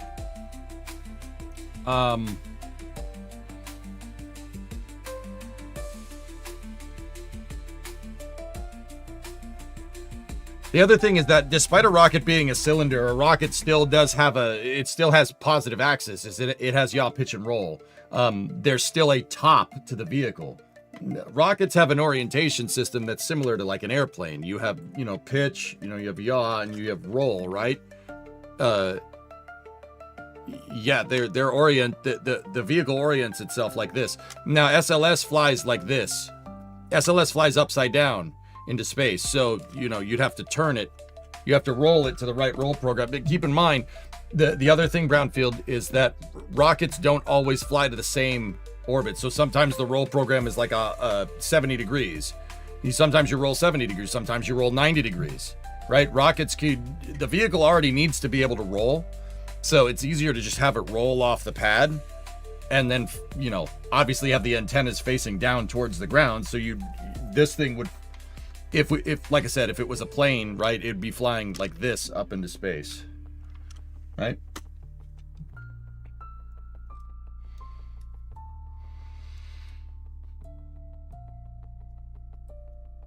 Yeah, either way though, that was nice. Very good. I mean, yeah, Yarg, that is kind of in line. SLS Block 1 could probably do about 100. Yeah, you heard that right. Block 1 can do 100 with that, even with that cruddy ICPS. Which is why I'm like, dude, what a waste. But, you know.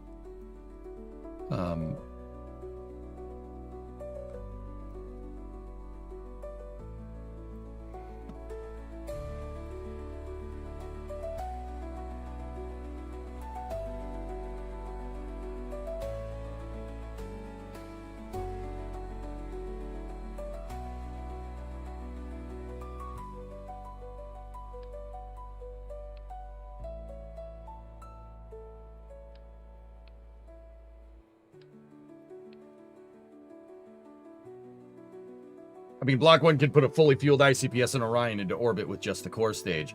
Yeah, and Philly, that's nowhere near its maximum capacity, dude. Now, Philly, I could be presuming here, but my rule of thumb here is, okay, cast your mind back to like 2019. They're doing that destructive load testing on the SLS hydrogen tank.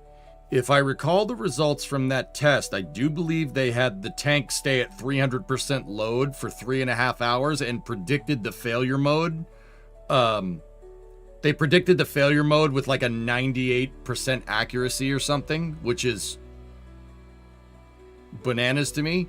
But the fact that they rated it, like when they're pushing the tank to its limits, they rated it for like 300% load. That tells me that SLS can move way more into space. It's designed for the core stage right now is designed for the EUS or an EDS or something. It's designed to have something bigger up there than an ICPS and a frigging Orion, right?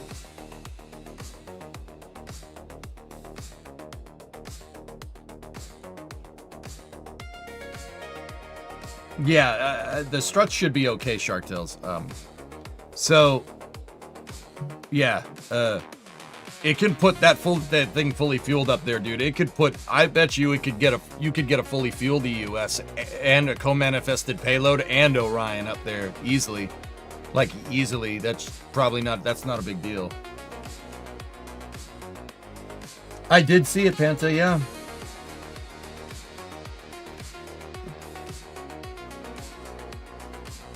I mean, that's just a conservative estimate, Philly. I'm pretty sure that's about right.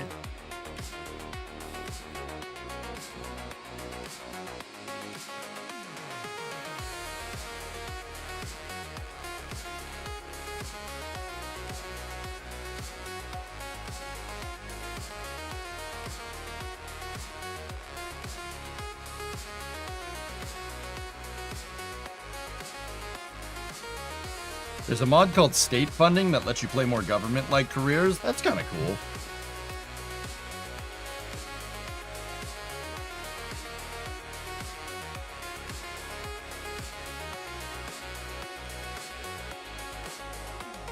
Also for Artemis 2, the core stage was single engine ATO for most of the burn, so there's a lot of extra performance on there.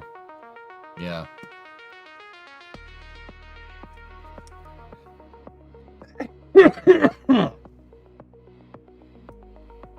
Okay, so here's what we're gonna do. Let me go to the vehicle mass here. Right?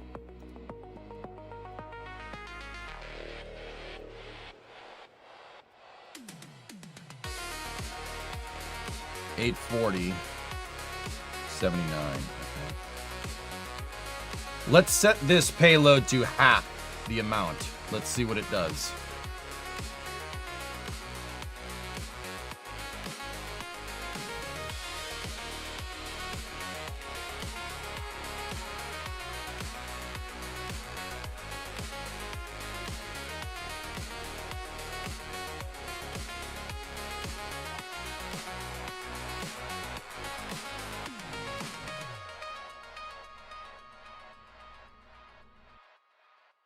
Yeah, Helios, the SLS that we're building is coming along, dude. Oh, what's that, Perdonks? This mod for Facrio makes bugs file complaints against your factory instead of simply attacking. Military technology is completely replaced with bureaucratic hell. Every machine you build, every manipulator you install, and every furnace you operate requires the appropriate documents. Most recipes require an administrative form in addition to the standard ingredients. Dude, frick that. Frick that, like, with a rake. Like, non-handle and frick that with a rake, dude. Yeah, that's not great.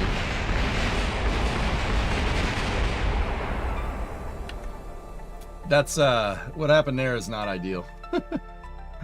Rio, please, I'm never playing that.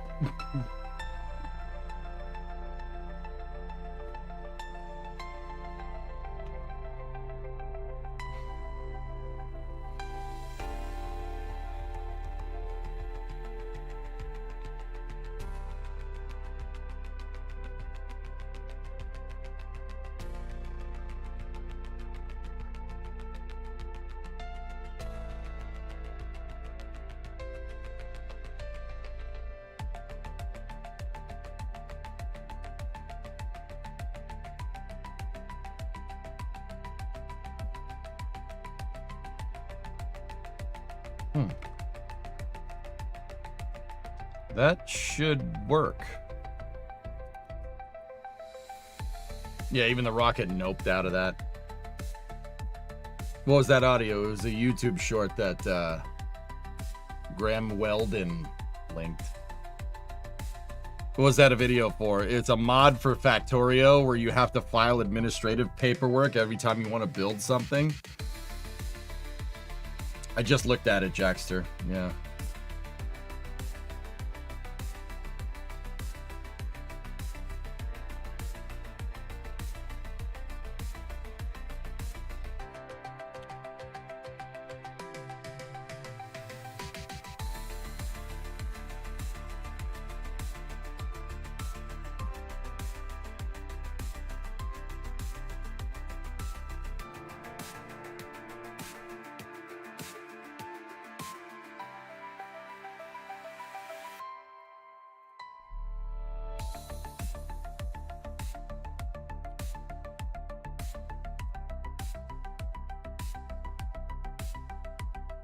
There we go. They're in position now.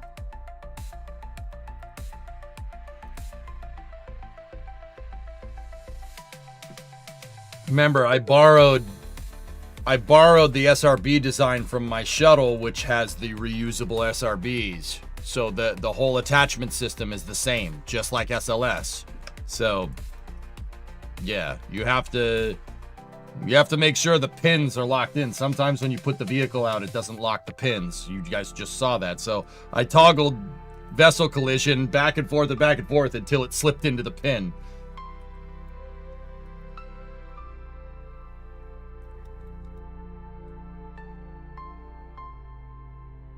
Struts are good. Everything's looking good here. Control, how about that bubble wrap? Please give me a status on the bubble wrap. Copy. Bubble wrap nominal. Thank you. All right. Oh, this is space. I'm in space. Thank you for gifting a sub, Nova. It's a space launch system. T-minus 10, 9, 8, 7, 6, 5, 4, 3, 2, 1. Boosted in. Discovery, go at throttle up.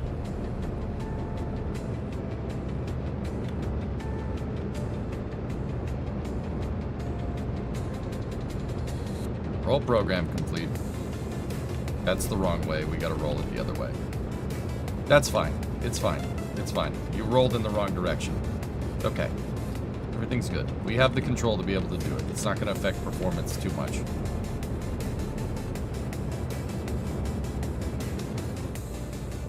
So this is with a half payload amount. Let's see what it does.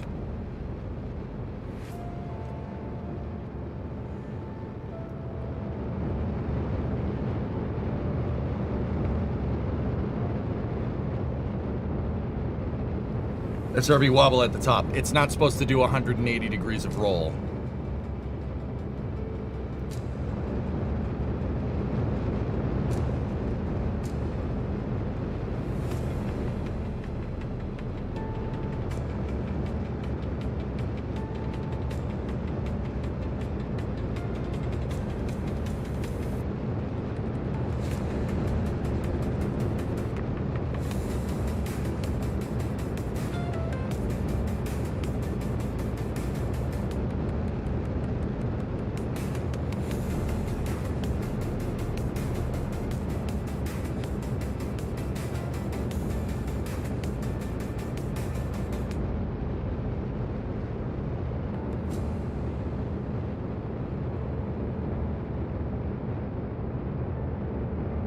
Thrust tailing off on the SRBs, standing by for separation.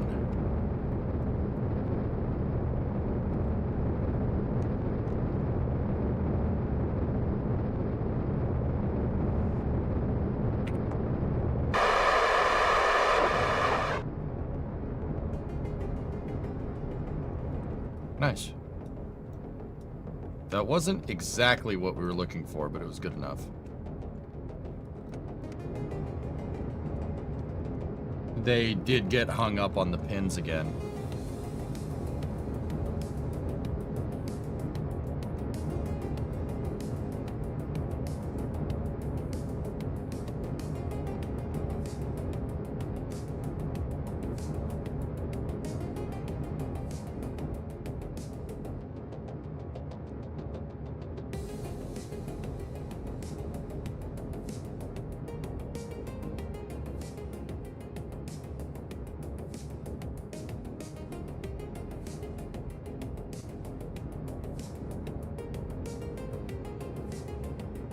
There was a little bit of a lofted trajectory, so we can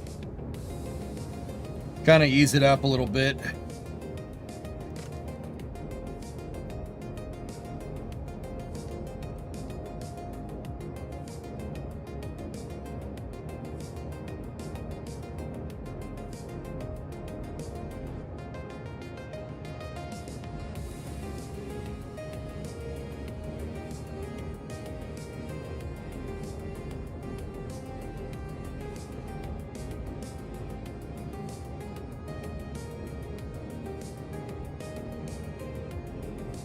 We have enough.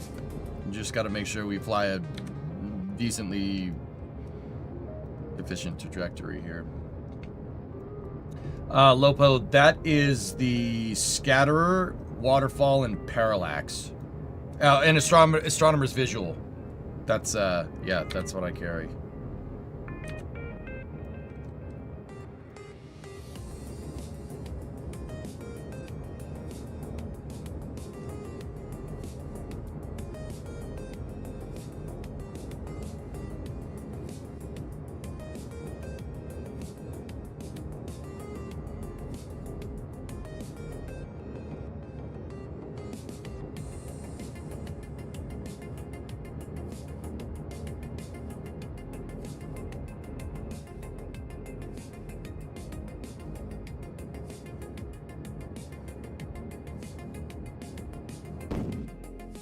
Bingo. It's pretty good. So, yeah, we can carry 72 tons of upper stage and co-manifested payload. I'm not sure that's enough for my taste, dude. I really want this thing.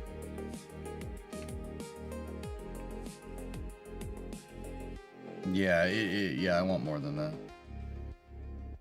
Yeah, I want more than that.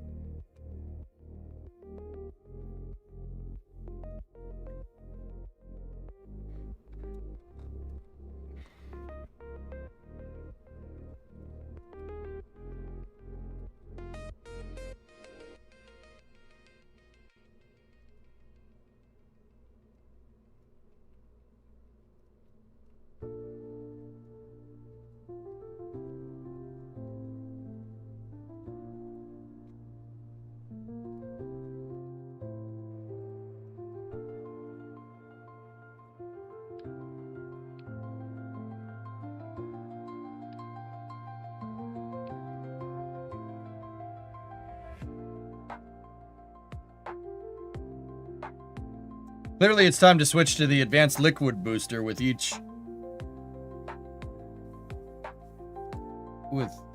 F1 engines. Oh, yeah. I'd say that seems good.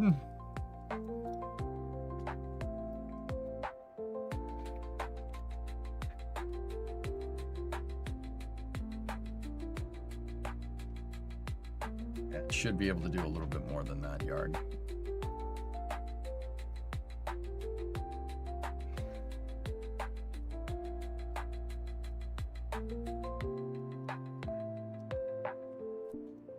I mean, what's the payload going to be?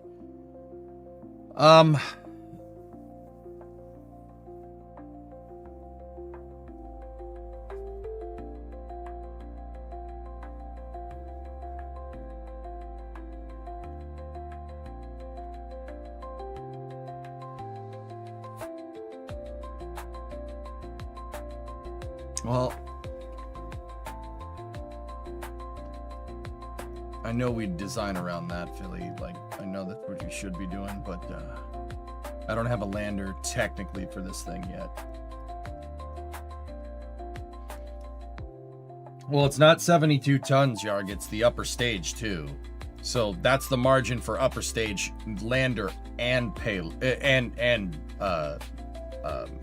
capsule. You know.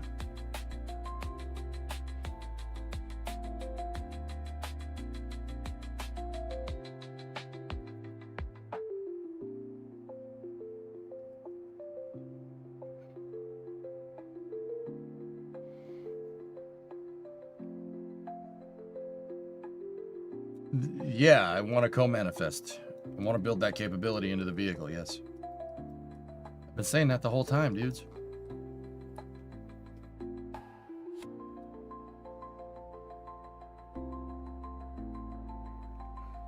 SpaceX just bought land in Maryland and all the jobs are Starship based. There are welding jobs in Maryland.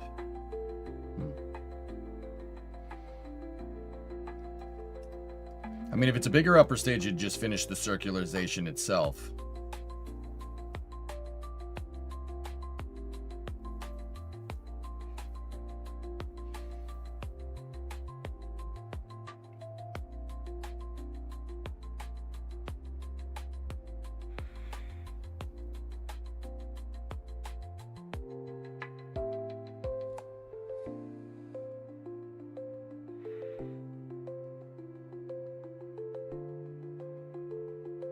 Night Sun Temple.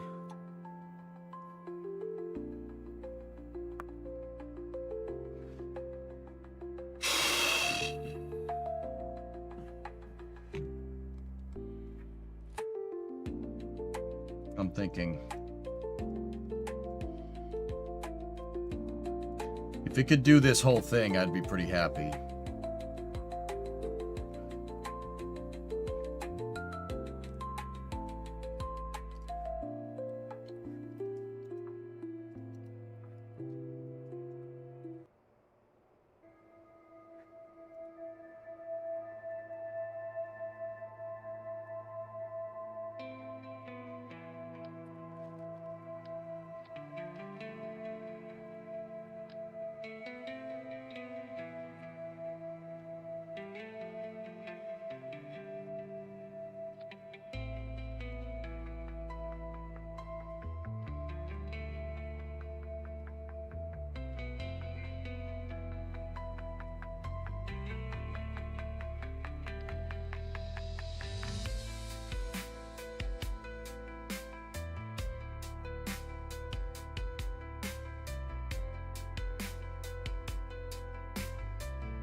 I'm going to build the upper stage I think SLS deserves. Yeah, it's more closer to EUS, to the EUS motorkit.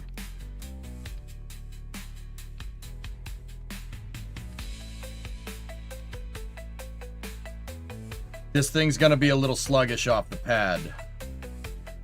But actually, if I'm remembering right, SLS, wait, what's that down there? I did have the engines overclocked.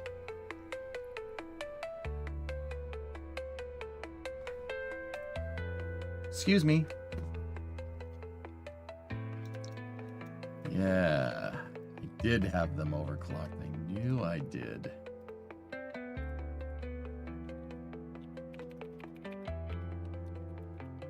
Let's call this KS25E. And let's dial in 109.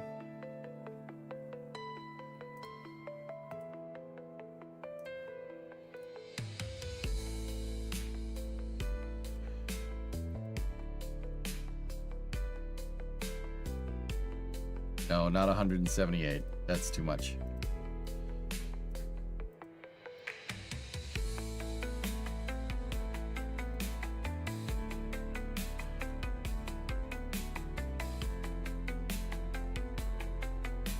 $113 is fine. That'll work. Scaled.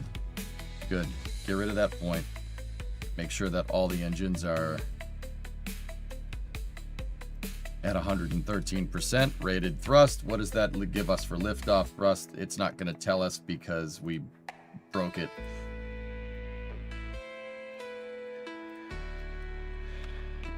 This will give us the kick that we're looking for.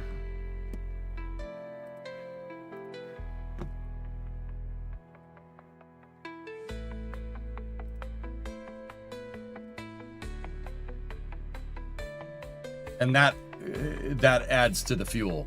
That'll make it work. Now, whether we have enough delta V to zip all the way up there is another story. We'll find out here in a moment.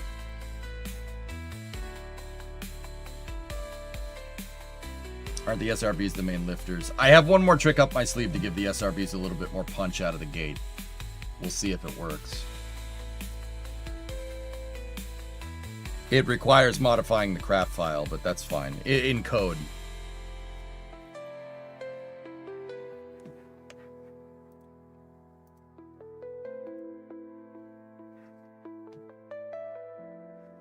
It'll gone 35 minutes to launch cargo spacecraft to a cargo spacecraft launch.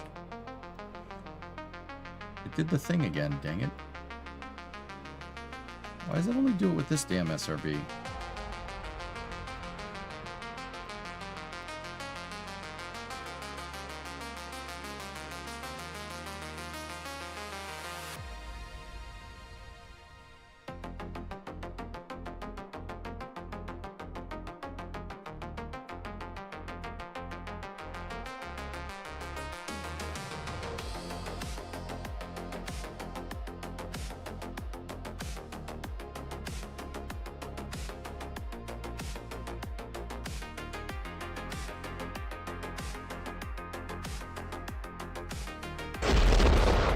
Minus 10, 9, 8, 7, 6, 5, 4, 3, 2, 1. Boosters and ignition.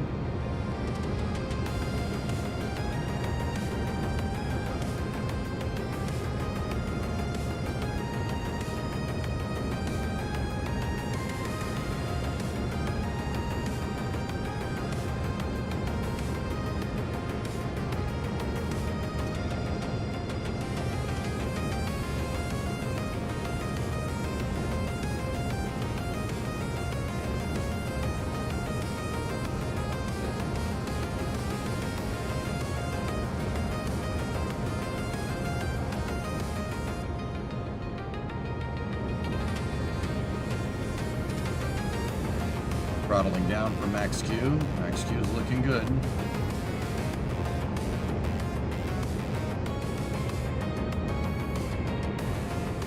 Oh, that looks freaking so good, dude.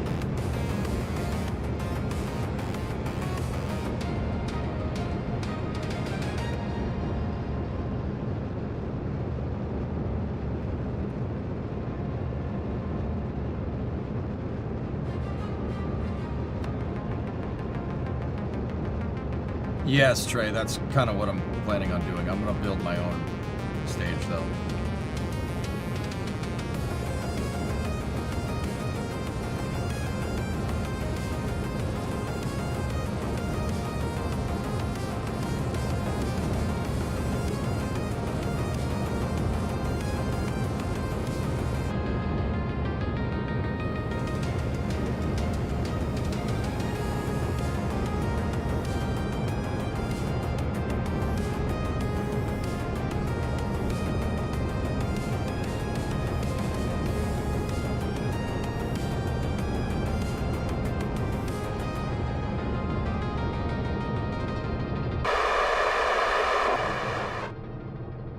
Yes! That's what I'm talking about.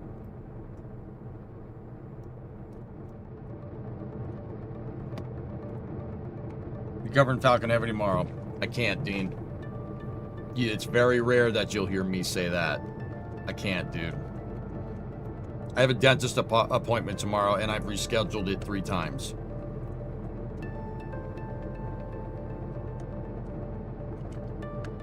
I have a temp filling in my tooth, dude. And I rescheduled it because of Artemis 2 and because of DBF. I can't miss it.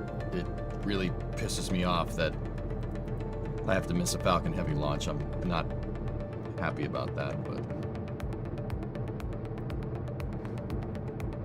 Oh, yeah, no, Dean. Yeah, you say it as many times as you want. My mods didn't like that, but you can say that as many times as you want.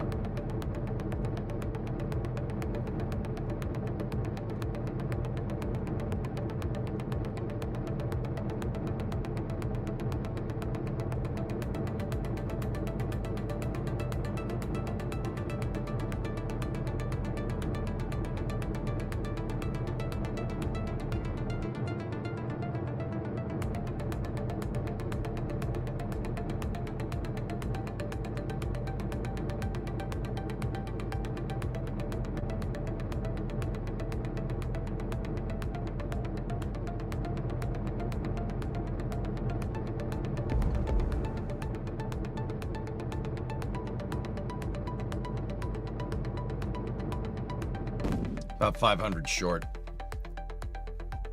Pretty SRB Sep. Thanks, dude. I mean, yeah, this is where... Yeah, the EUS would take over from here. But I do have one more trick up my sleeve. So the beginning of our thrust curve for the SRBs is at 100% because the cal controller won't let you go past 100% on the first node. I could change that. We could change that in the editor so the first node gives us the kick of a 5 segment out of the hole that we need. See how the curve goes off the page here? The first is at 100% thrust because I can't move that curve up. In Notepad we could though. So, no.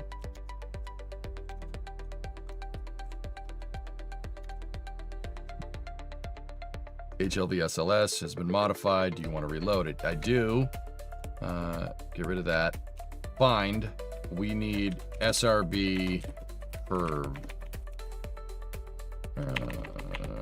Thrust curve. So SRB thrust curve right.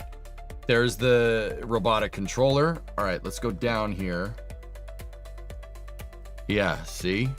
The first one is at 100. If I take that, we copy it, and we put 134.212 right out of the gates, we won't have as much of a grav loss.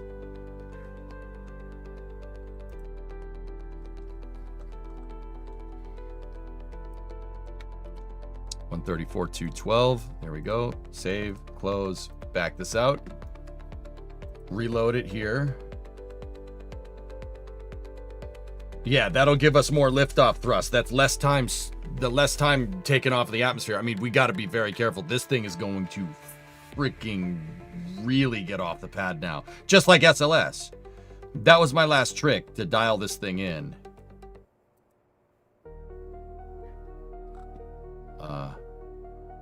Hello? Where are we?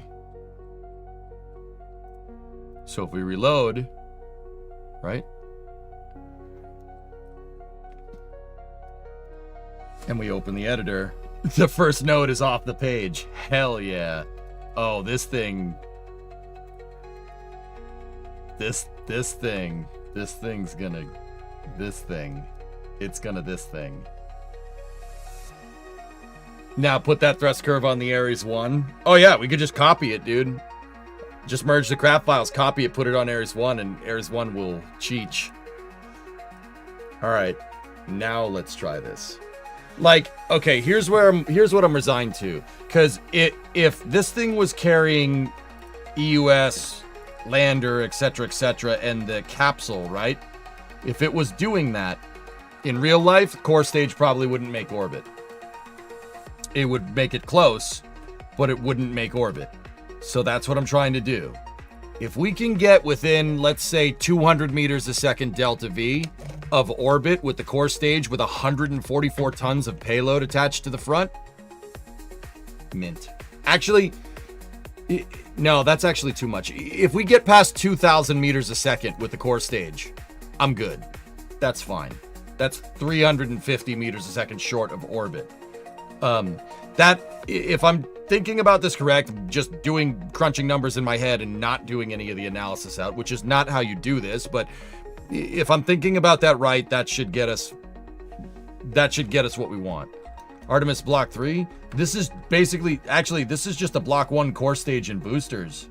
CR. Yeah, just Block 1 core stage and boosters. I just have a dud up here, dude. What I'm going to do is make something, eventually it'll be more in line with like a SLS 1B or 2.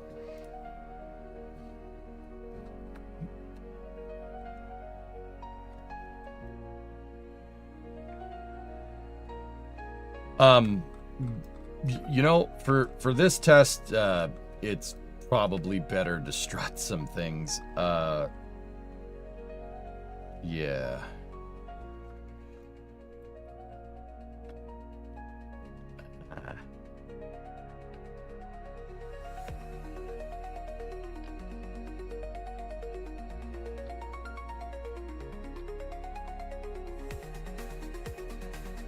Probably better to do that.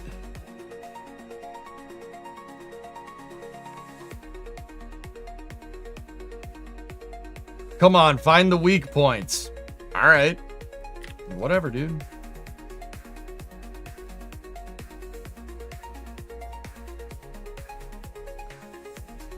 Oh, dude, does that look the part or what? If we just had the orange, oh, it would look perfect.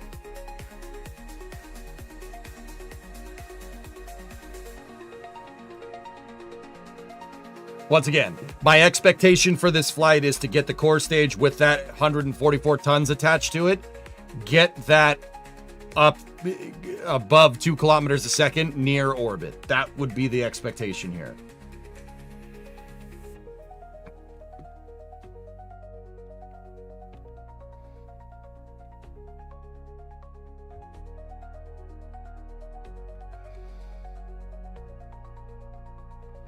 We'll make it orange.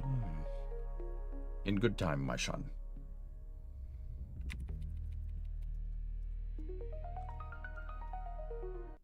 If you spam, you know, the collision thing, like right off the bat, it'll seat correctly.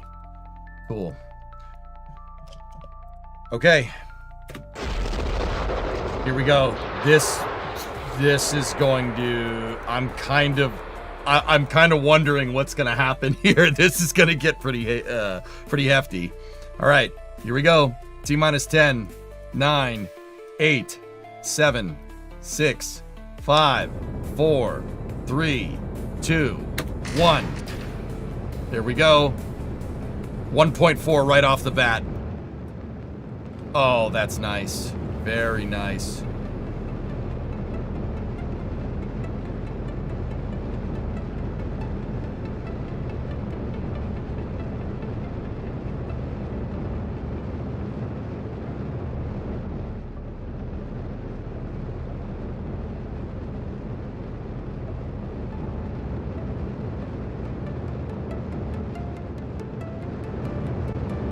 Clouds.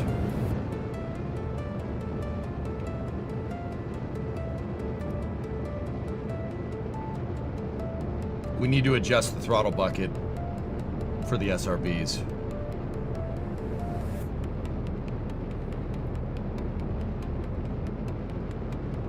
Actually, no, that's pretty good.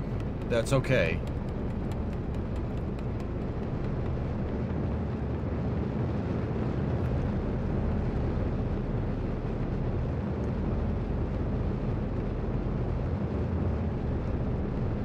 Dude, she's staying nice and solid, which bodes good for us because That bodes really good for us because that means, like, if we ever wanted to, we could make a pad. We could make an integratable pad for this thing.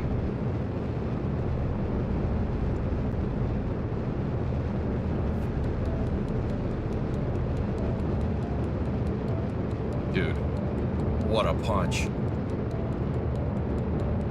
That's awesome. Okay, 20 seconds till SRB separation.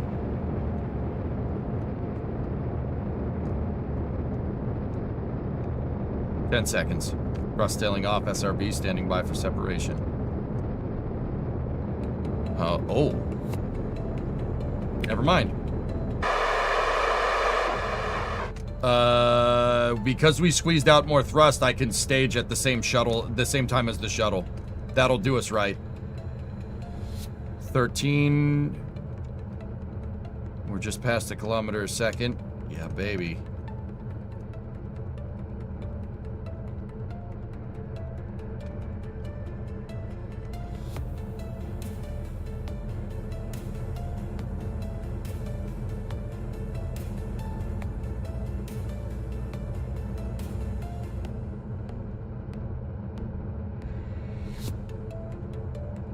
Yeah, we squeezed more power out, so we could stage it earlier. We don't need to stage it at 2 minutes anymore. We can stage it at 150.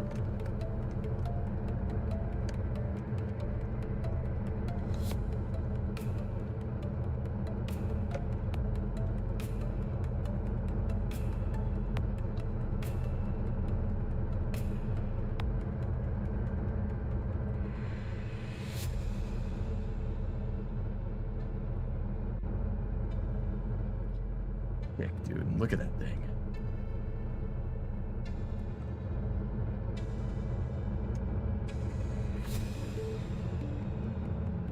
Yarg, I'm using the same ascent trajectory as the shuttle, which is basically what SLS does for the most part.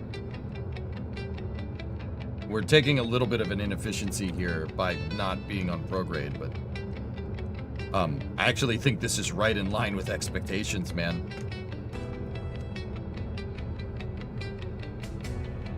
It's probably gonna flame out at maybe 1950, something like that.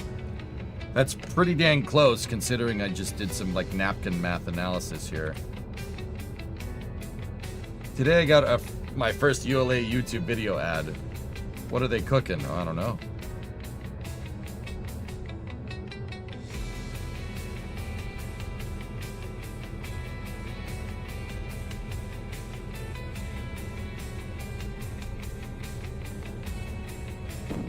$19.28.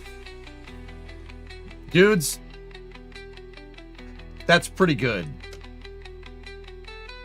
Yeah, that's pretty much in line with what I want. Yeah, we have buku payload capacity here with this design. This is great. This is exactly what I want. And, you know, just to make it look cool. Boing!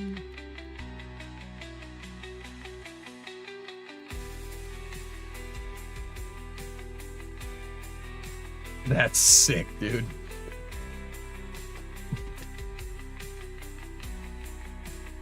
$19.28 is close enough. That's close enough for what I want, Rarest. Kerbal. It doesn't have to be super precise. Nice SSTO you have there.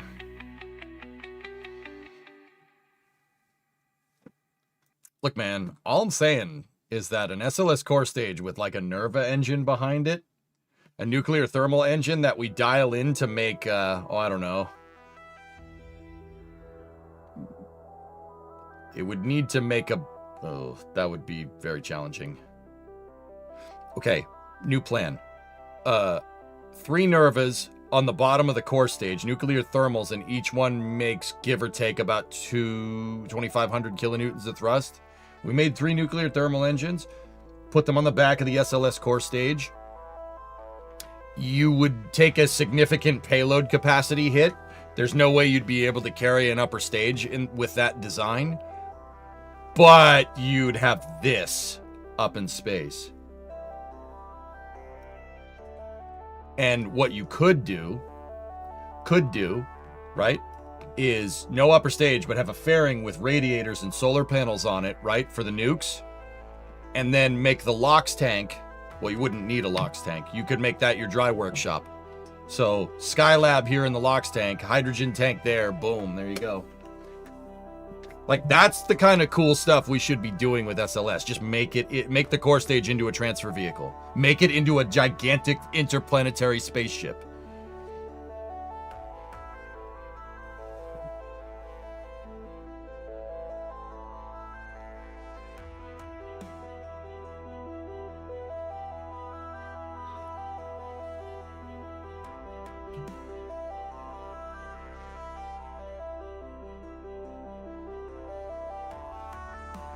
Anybody down for overclocking Nerva engines? Holy balls, dude.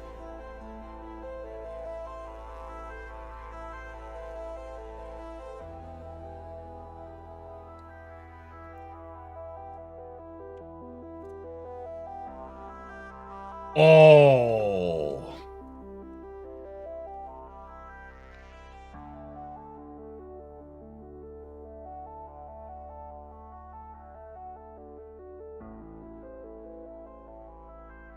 Oh, that's a good idea, dude. That's such a good idea. Holy balls.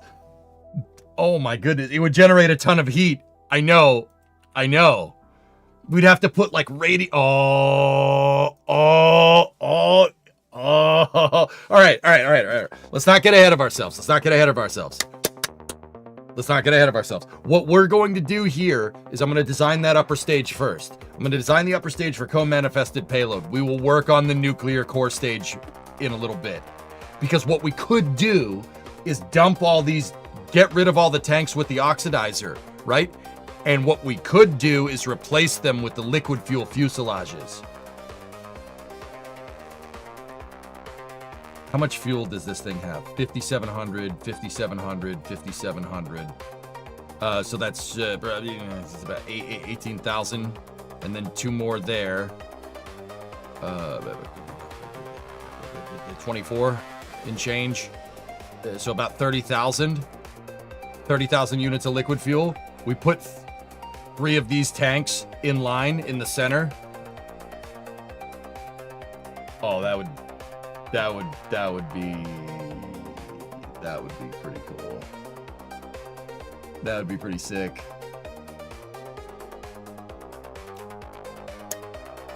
Well, I think we figured out our build series. Between Ares 1, the shuttle, and this thing, we should be able to make some really, really cool stuff.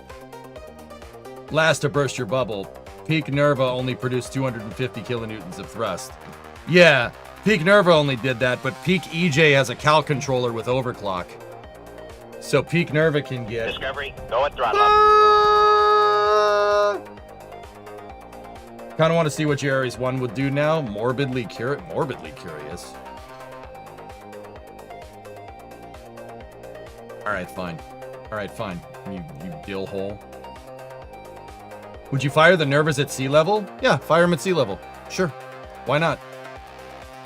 Have you looked into the nuclear light bulb? No. Alright. Save this one right here. Discovery, go at throttle. Go in here like this, open the editor, go here, copy the curve. Let's see if we can copy directly.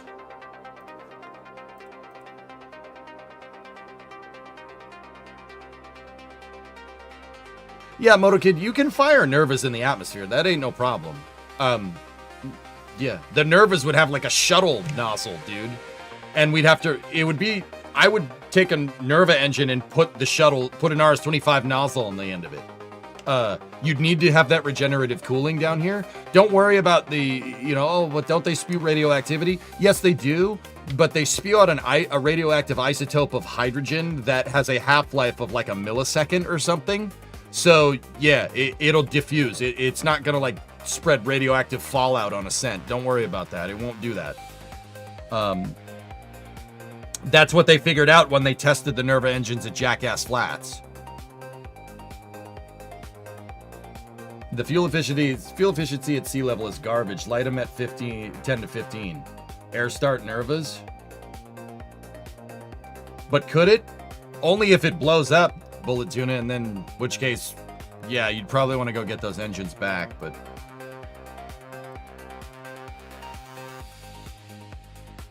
Any plan to build SR1 Freedom? Eh. Me. Oh, it worked. Okay. All right.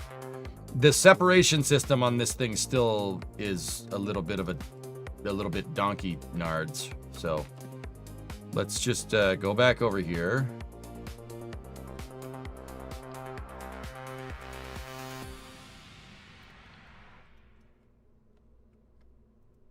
Oh, frick balls. LH2 cooled quartz. Oh yeah, that thing. I don't hate it.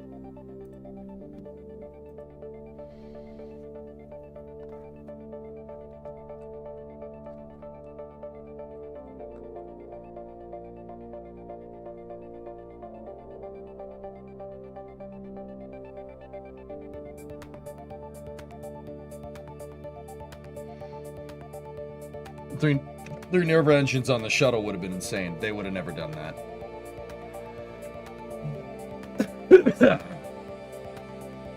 Drew, we could build SR1 Freedom. I could make that happen. Yeah, we wouldn't be able to use a reactor because there's no reactor in the stock game. We could cluster some RTGs together. That'll get the general point across.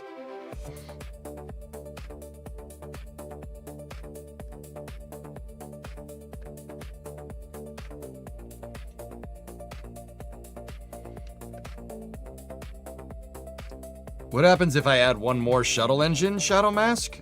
Oh, we probably wouldn't hit that 1900 target, but we'd get the TWR that we need. But my TWR is in line. I mean, that it is in line. Dynamic pressure never goes above 13,000 pascals. Honestly, that SLS is great. It's a really, really good vehicle. I'm actually really proud of it, and I want to use it. Now, let me just make sure this is the right craft file. Yep.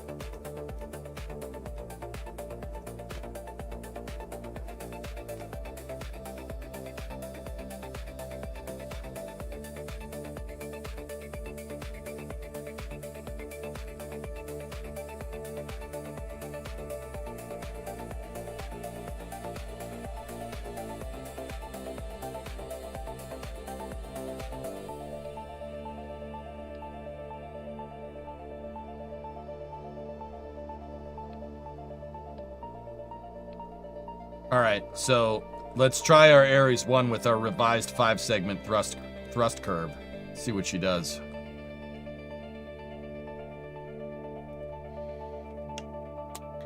You guys ready for the hurricane? Ares 5? I didn't make an Ares 5, Helios. I made SLS.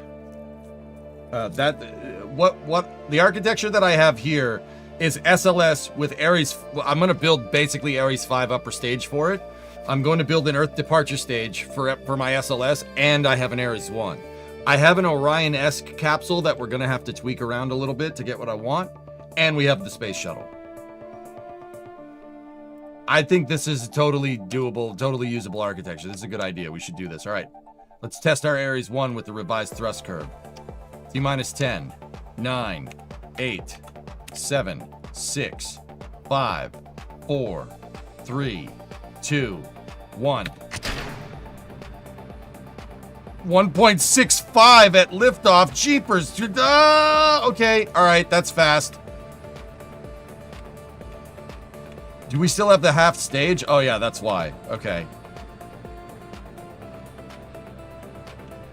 That's way too fast.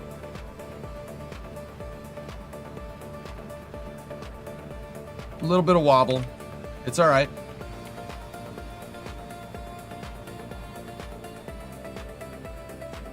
Okay, throttling back. Yeah, see, the dynamic pressure's too high. We can fill these tanks up now.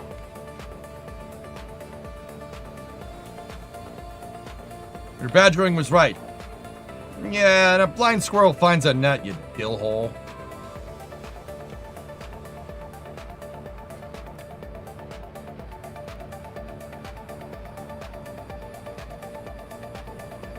No, that was right, dude. Yeah, no, it was a good idea.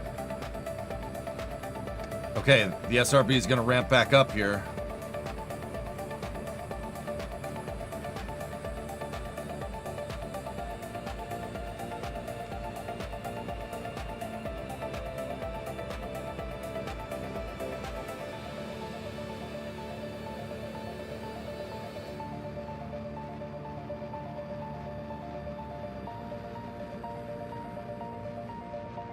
Okay.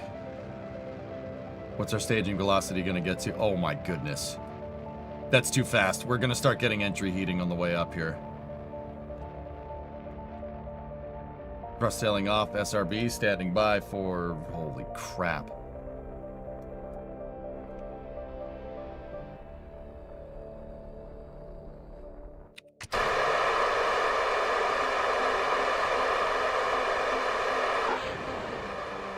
The tumble motor worked! Hell yeah! Hell yeah! That's awesome! Yes! Yes!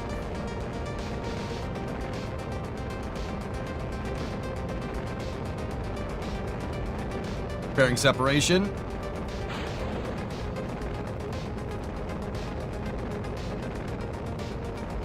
The tumble motor ignition worked!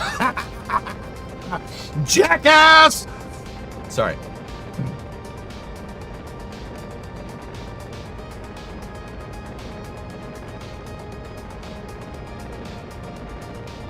I don't like how the end of the thrust curve does that. It's making... I don't want the separation to look exactly like that. The very end of the curve, we have to tweak a little bit. Just so it has that residual fuel capsule at thrust so you can separate while the SRB is still firing, which is what the real one does.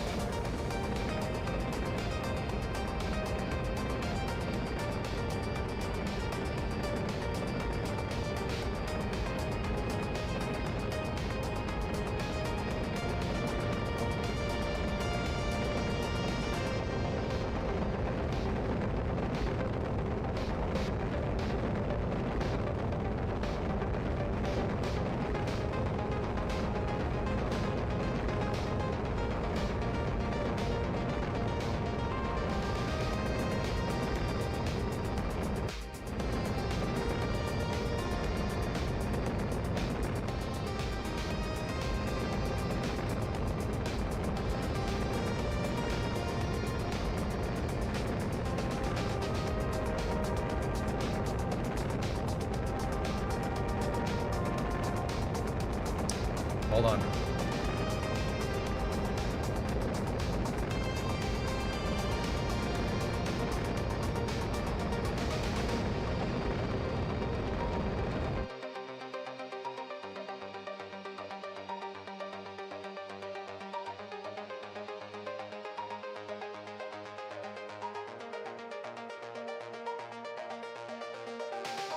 We could carry more fuel.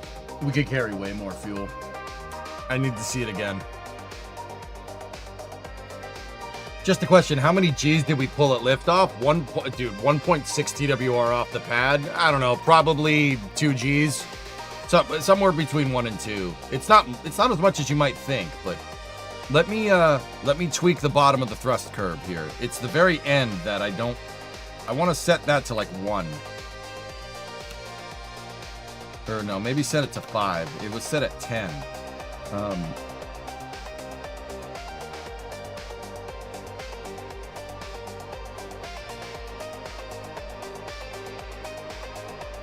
Let's just tweak the very edge of the curve. Set that last value. Yeah, set it. So the time value there is 103.53. We've been separating at 1 minute 50 seconds, which is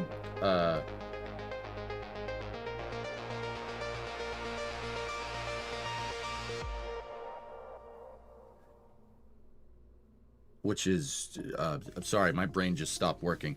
1 minute 50 seconds is 110 seconds. That gives me a time value ramped down at 103. That should do it. so we get the right type of separation here. And then we'll take the data that we learned here and we'll apply it to the other boosters so we can get the SLS to separate correctly.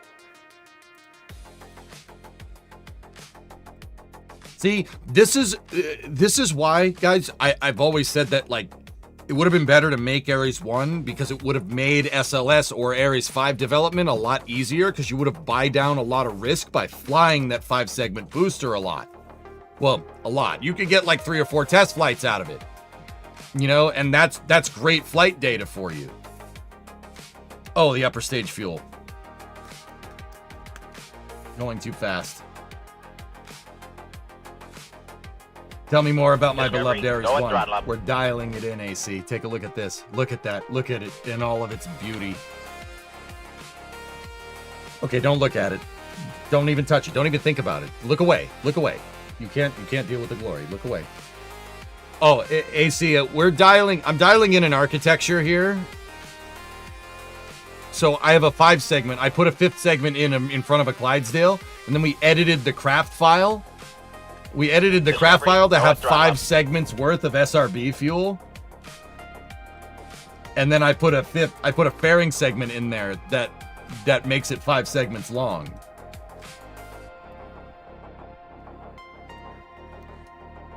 All right, let's go for broke.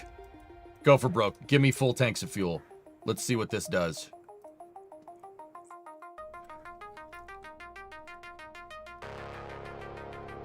AC, real quick, dude.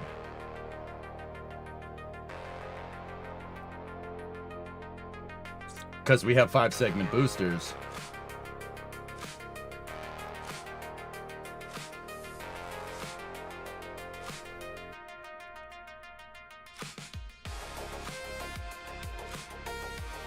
Oh, it's good. Oh, it's good. Don't you worry.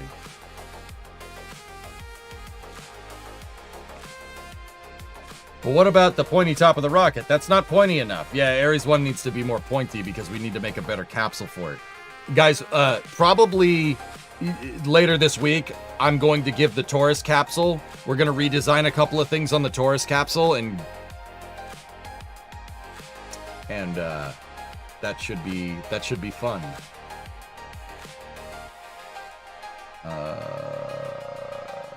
Jet zone.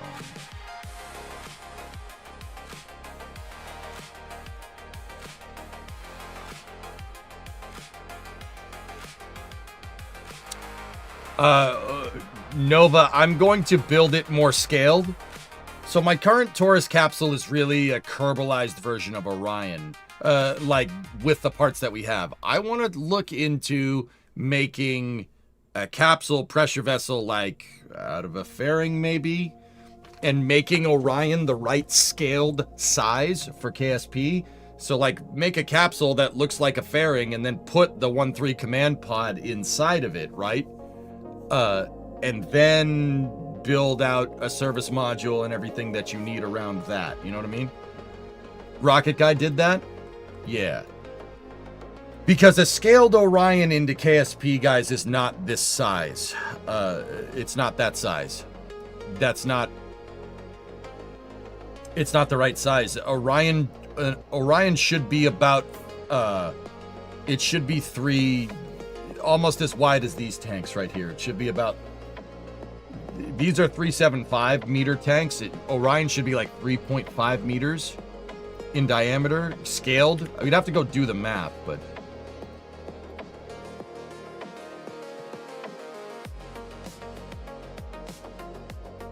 Tessellated heat shield. I have an idea for the heat shield, Hellfish. Total booster cost for SLS. Each SRB is roughly 320 million, significantly higher than smaller commercial boosters. Yeah, Moondove, that puts an Ares 1 for the most part at about 500 million a pop, which is pretty damn good considering you get an Orion capsule into space. Just saying.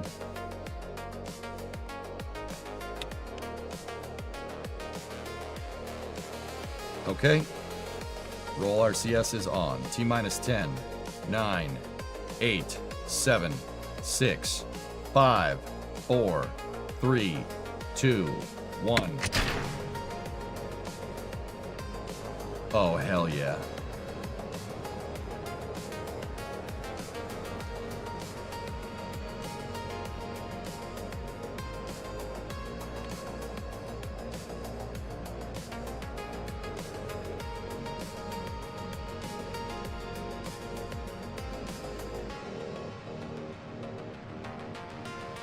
The wobbles happen. You guys want to hear something screwed? Real rockets do that. You don't see it, but real rockets do it. It's exaggerated in KSV. Real rockets absolutely do that. Maybe not to that extent, but they absolutely do shake around a little bit at ignition. Bro. Oh, it's so good, dude. It's peak. Look at that thing. Hey, Za, what's going on?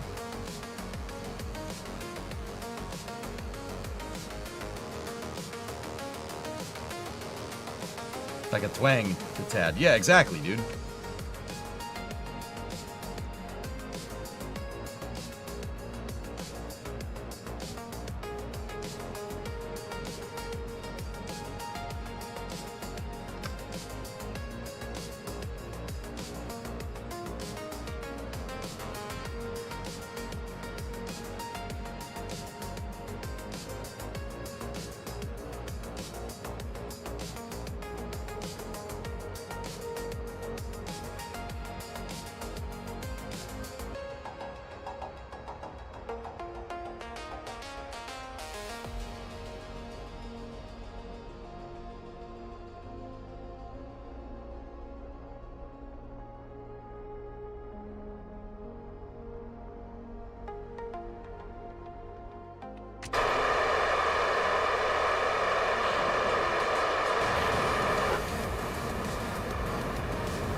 Might not be enough. We have the Delta V, though.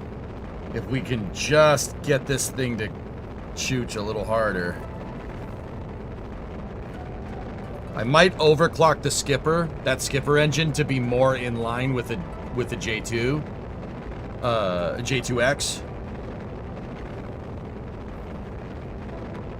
Actually, it kind of is. It kind of is in line with the J2X. Hold on.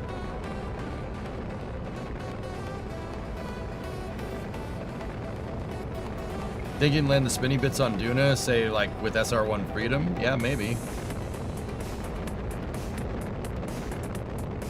I actually think skipper overclock is more or less in line.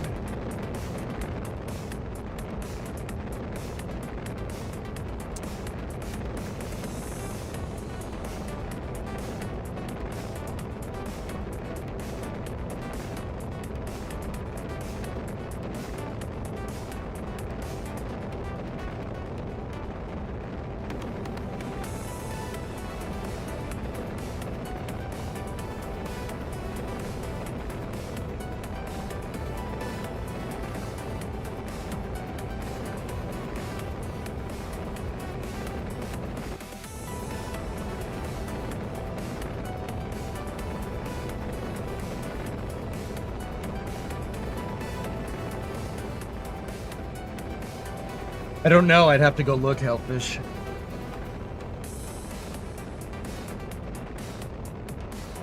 Some rockets do fly a trajectory like this, guys. The upper stage kind of goes over the hill and then it speeds up in time before it re-enters. Yeah, you can squeeze a little bit more efficiency out of the upper stage if you lower if you have a lower TWR. You get a lot more Delta V that way. Or just a smaller engine that would give you lower TWR. Like, if you guys look, this will probably make it.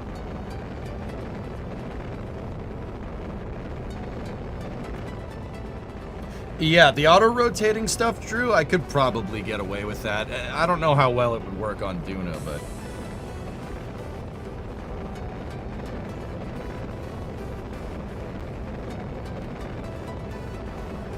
Yeah, see, our apogee is staying right behind us. That's fine.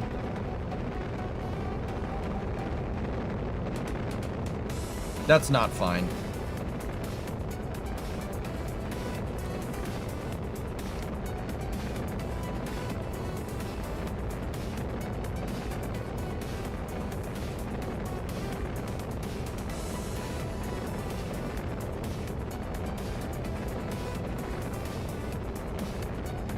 All right, this will make it. It'll make it. But we need... Let me look at the J2X. Give me 1 second.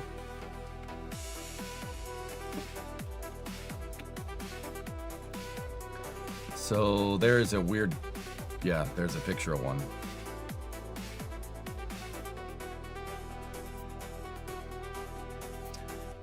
Oh. Oh.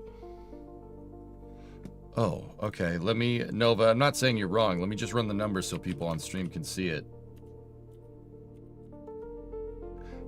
Yeah. Yeah. Okay.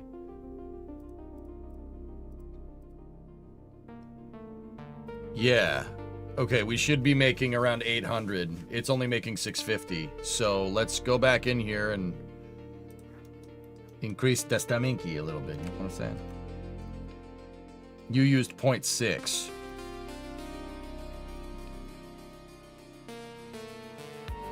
J2X's are really cool. We should have made it. They did to the they did what we're currently doing with the EUS and SLS Block 1B and ML2. They did that to Ares 1, which is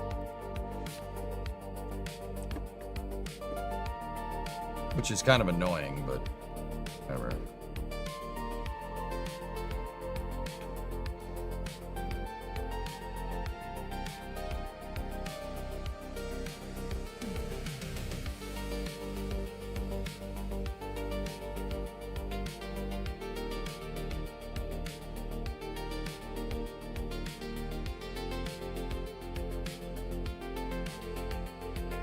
We're at 127. That's fine. That'll work.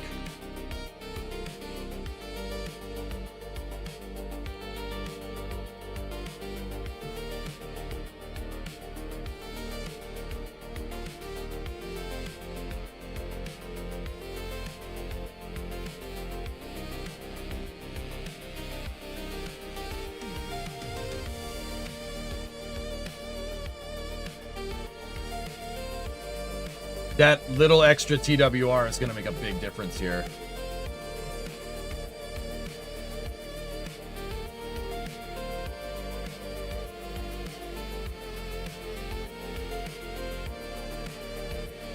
T-Kraken had a 43-month resub in there too. Thanks, man.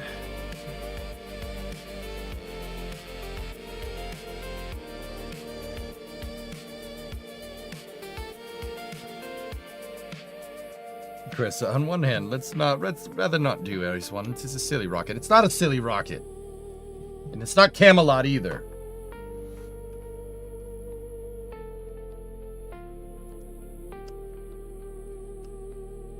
Alright, T-minus 10, 9, 8, 7, 6, 5, 4, 3, 2, 1.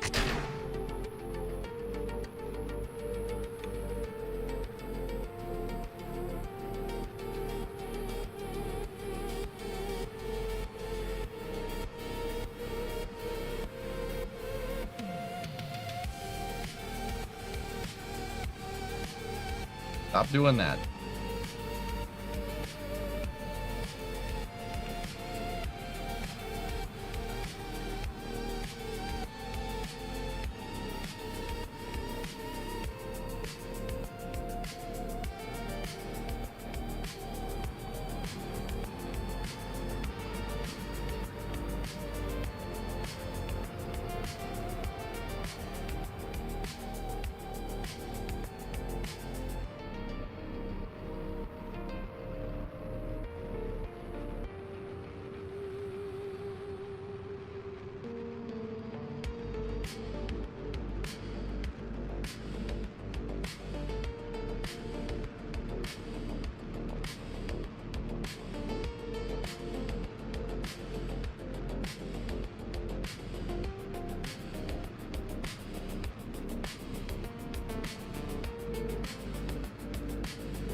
Okay, that's looking good.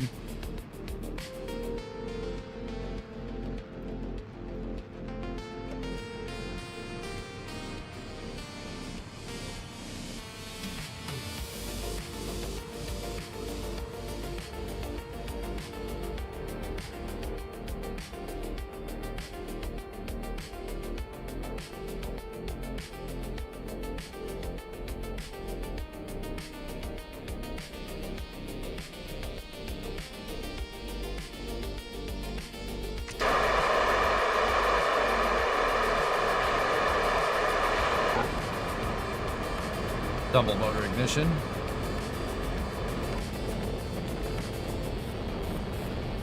Stand by for fairing separation. Fairing separation confirmed.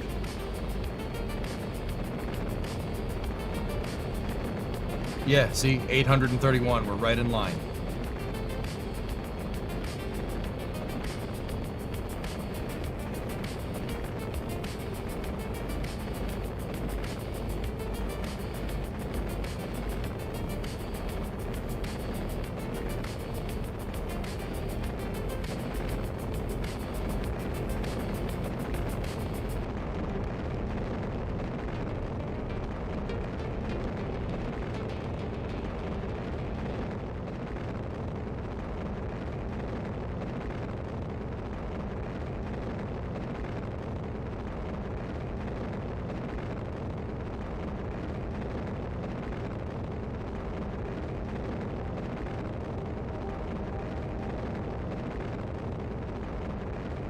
Discovery, go at throttle up.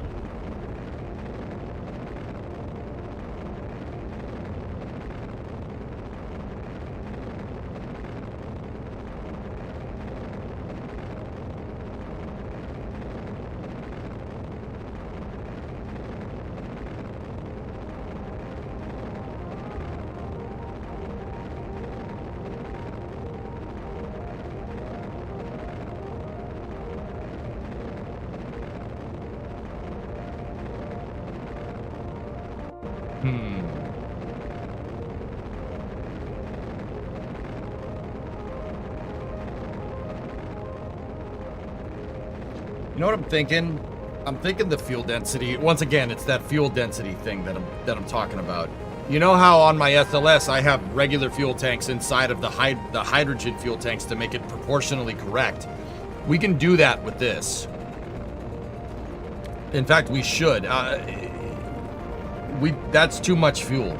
It's too much. Now that I'm looking at all this correctly, it's too much. Once again, we're gonna make it. This'll make it and then some, dude. But the trajectory is not right. The trajectory is incorrect for what I'm thinking. Hellfish 81 month resub. Thank you.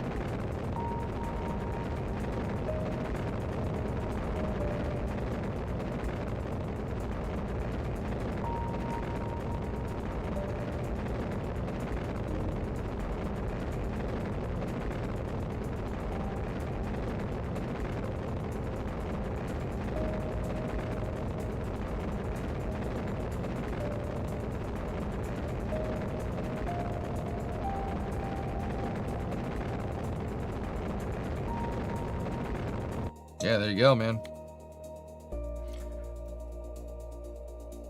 966. Pretty good. Yeah, if we were going to do this right, I think we'd go back, because I want to keep the orange upper stage.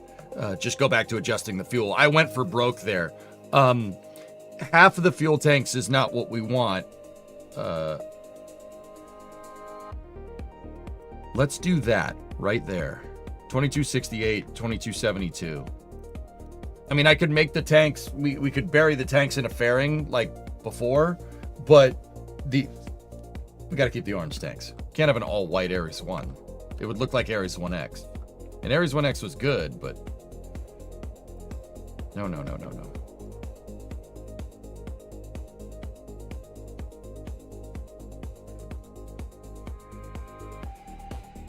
All right.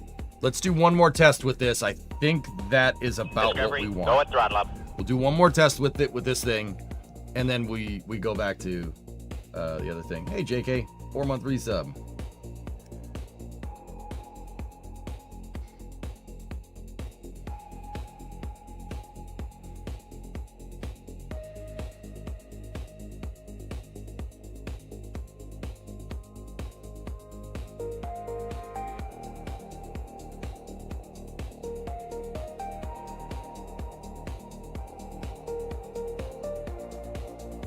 The auto rotation boosters were a cool idea, Drew.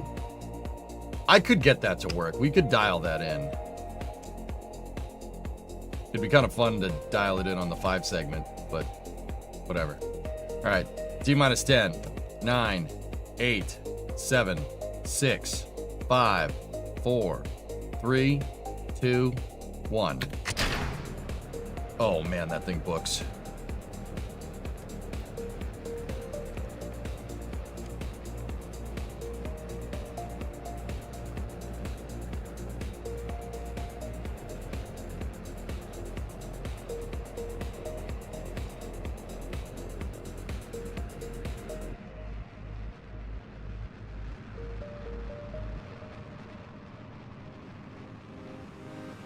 Clouds.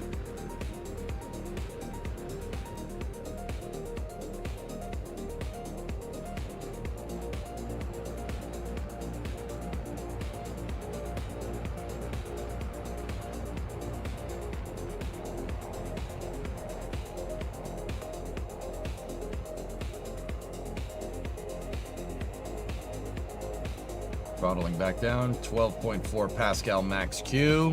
Right where we need it to be. Flip this over, turn and burn. No more clouds.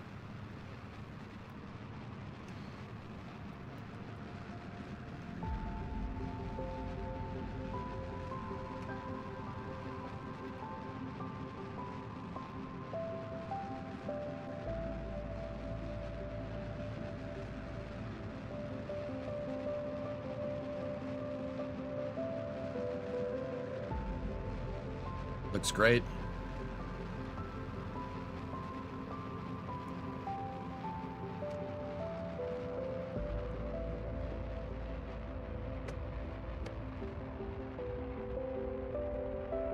Stand by for staging.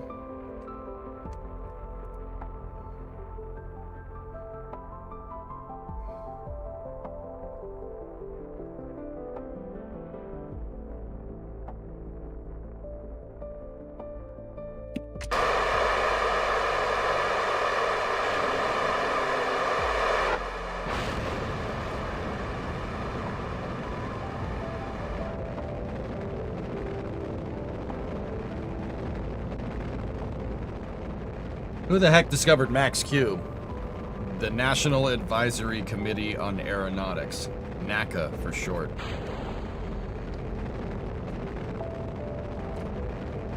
It's dynamic pressure. Dynamic pressure changes. That's dynamic, as opposed to static pressure, which would be like pressure in an atmosphere. Maximilian Q atmosphere.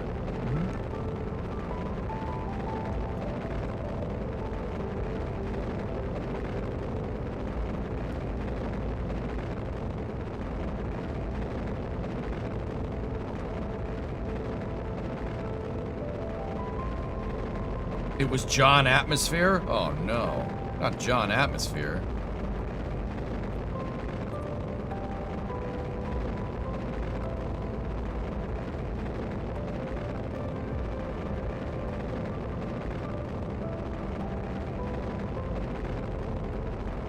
Yeah, this with the overclock is perfect.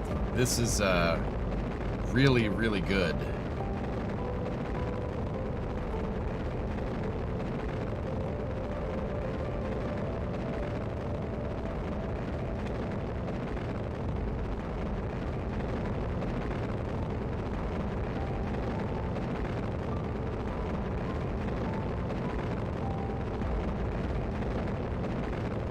Do you release any of your craft files? Yeah.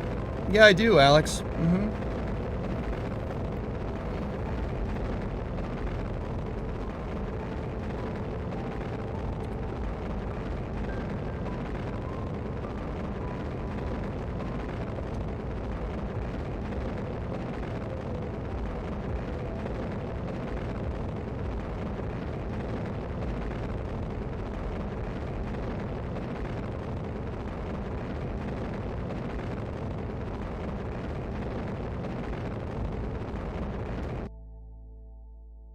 91 by 97. This has enough to push 18 tons on translunar, which is, if I'm crunching these numbers and everything here correctly, that means we have enough time to go get that SRB back if we want. That I would rate this Ares 1 probably at about 20 to 25 tons, somewhere in there, which is right in line with the real one. Good.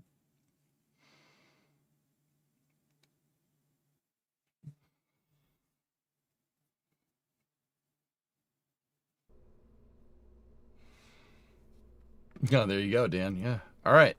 Killer. The only thing I don't like about this is the tail off. The tail off is not correct. If we open up the editor and I just keep this at like 1.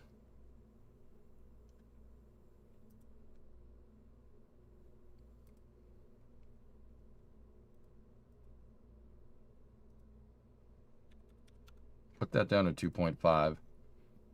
That should get it to separate correctly. We can test that if we want, but...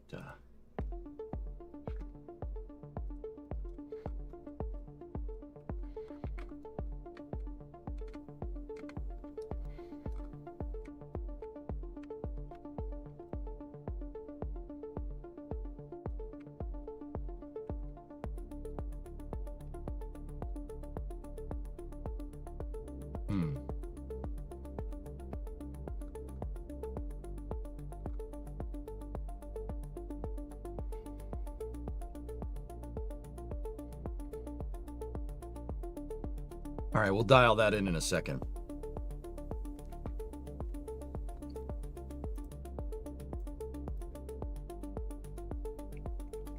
I need to go back over here, switch this vehicle.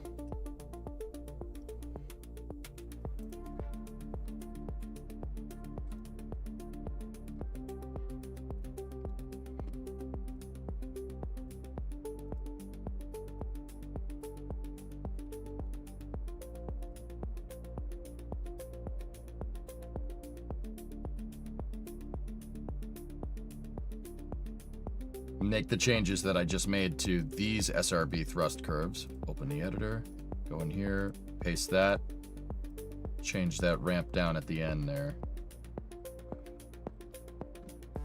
Save, flip back over here.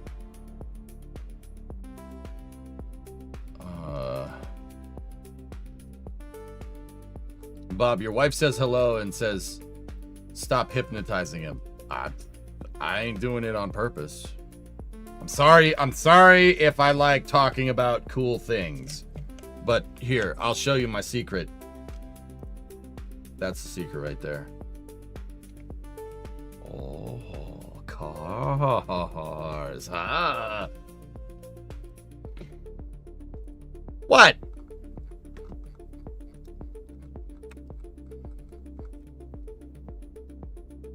You trying to go to heavy tomorrow if it goes? I really hope it scrubs. I want it to scrub. Did I see a lift? No, no lift in there. Not yet. I gotta get that car finished.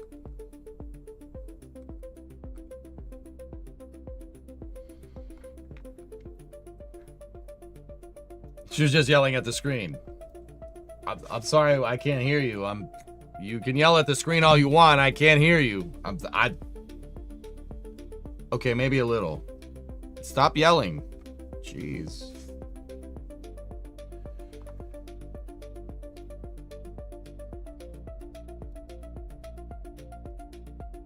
Well, now that you said it, it won't. No, now that I said it, it will. Right?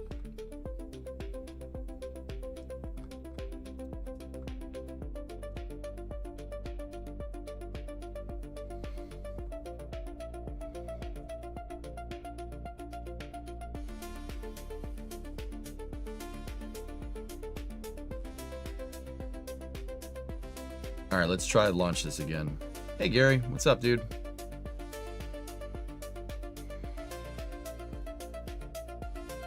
Well, I hope that Falcon Heavy doesn't not scrub. There you go. See?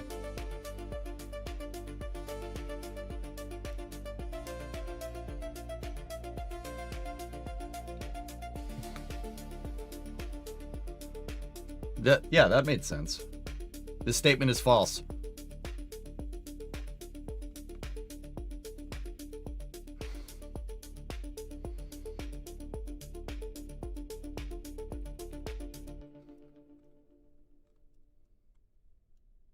Oh, the damn thing didn't seat right again.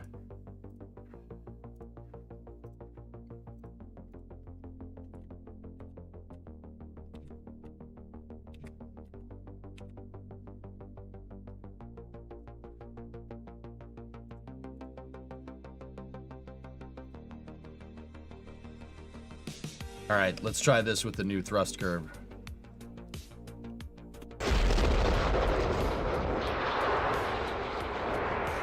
T minus 10, 9, 8, 7, 6, 5, 4, 3, 2, 1.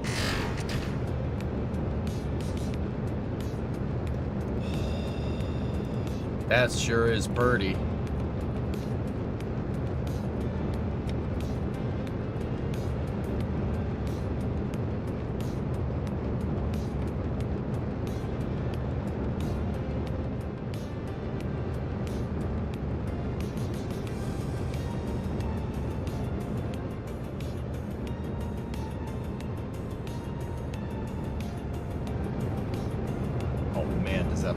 That looks perfect, dude. The silhouette is ace. It looks just like it. I'm really happy with that.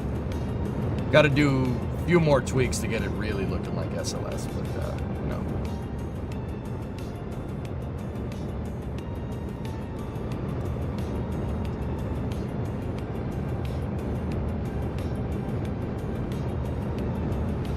Yeah, it's the same proportions as SLS Blackbird. My fuel tanks are inside of these fairings. The fairings are proportionally the same size fuel tank, dude. Trees. I did this when we made the shuttle because my shuttle's fuel tanks are proportional to the SRBs. And the shuttle needed special fuel balancing to get the external tank to behave correctly.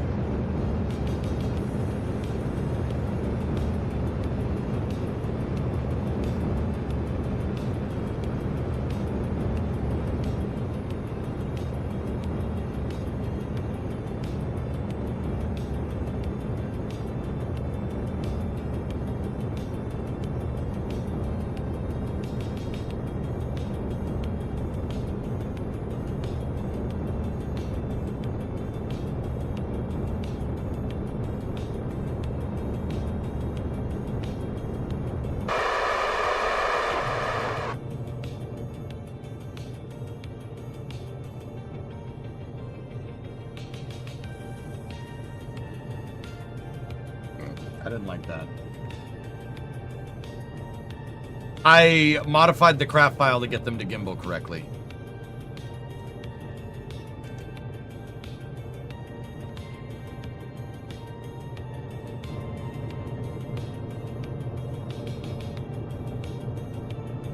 What's the rocket for?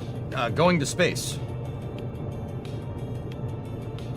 I'm building out an architecture that I'm going to build out a spaceflight architecture, Gary, that has SLS, SLS with a better upper stage, the space shuttle in Ares 1 to move an Orion-style capsule. So I want Orion, I want Constellation, mixture of Constellation and SLS, and then the space shuttle working all in conjunction. Do you have satellites on it? No. We have this is for testing. There is a dud upper stage here. With just fuel in it to test the payload capacity of the vehicle.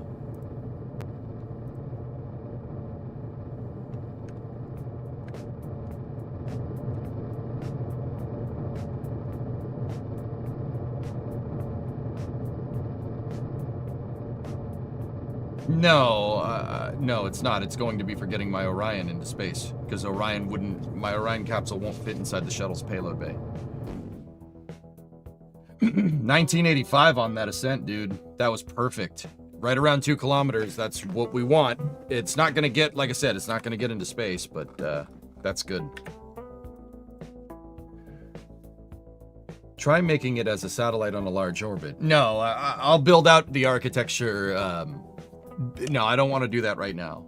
I'll build out the architecture as I see fit. I have some pretty clearly defined goals, Gary. We're not building satellites right now, dude. I'm building the rockets, and then we'll make the satellites and stuff later.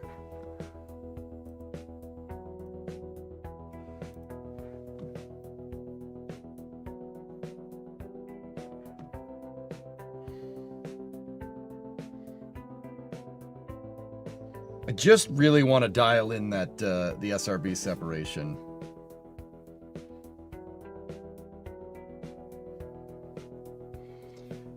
Is pre-building this part of a campaign or a career mode? So, Lavitz, I have my mission mode 3 save. MM3 is not... It's not a save that... that is using, like, it's the rule set, not necessarily the third mission mode that I've done. My MM3 save has... I already flew a bunch of shuttle missions in it. So the shuttle exists canonically in that save. And it is a career mode save. The only difference between that and like mission mode 2 with the MM3 rules is like you guys don't vote on anything, and there's no need to build launch pads. Those are my two big things. So you could just put vehicles out and fly them. But you're more or less playing with the mission mode rules and difficulty, meaning it's a career mode save. So we're probably going to build out in that save, because that has all the high difficulty settings. And once again, the MM3 save, I originally ran it in the beginning to probably about the middle of 2023, and we used it to build a space station with the space shuttle. So, like I said, shuttle already exists canonically in that save, right? And because I'm a sucker for continuity, it would make sense that SLS and Ares 1 exist in this save too, because the shuttle exists in that save. So that's what we're probably going to use. Gary, this is sandbox mode. This current save, we're in sandbox mode, yes.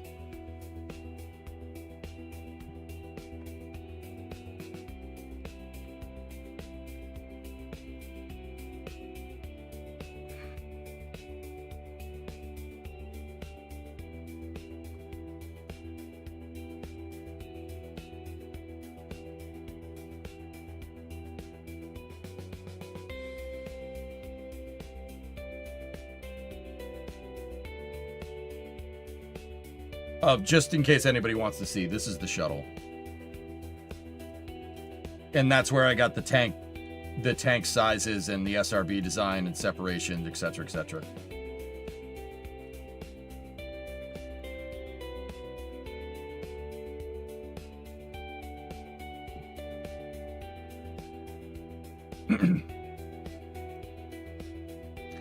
$93.07 set to 0.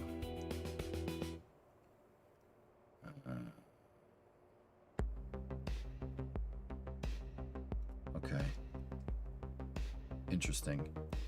This can do the tail off correctly.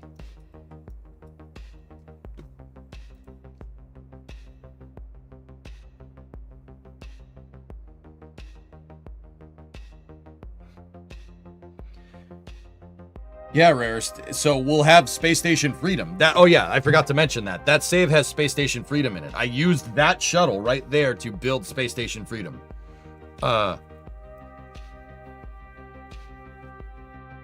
Yeah, we did it. And then I think I actually have Jebstone. Jebstone exists in that save. So another thing to consider, dudes, is because the shuttle exists in that save, I also have the Puma upper stage for my space shuttle. I did build a Centaur G for my shuttle. If you're a shuttle connoisseur, you know what I'm talking about. My Centaur G is recoverable. I can send it and then I can bring it back. So look, we have the Puma. I mean, the way I see it, Centaur is an imaginary creature. Puma is an imaginary creature. It makes sense. And this is the Puma Integrated Support Structure, or PIS for short. Yeah, in that save, dudes, for the people that weren't here for it, in that save, I deployed one of these out of the space shuttle. It moved to geostationary transfer, right? Sent a satellite out to geostationary transfer, went around, came back down, recircularized. I shut the stage off, and then I went and got it with the space shuttle, put the stage back in the shuttle's payload bay, back on the piss, and brought it back down. That was a sick mission.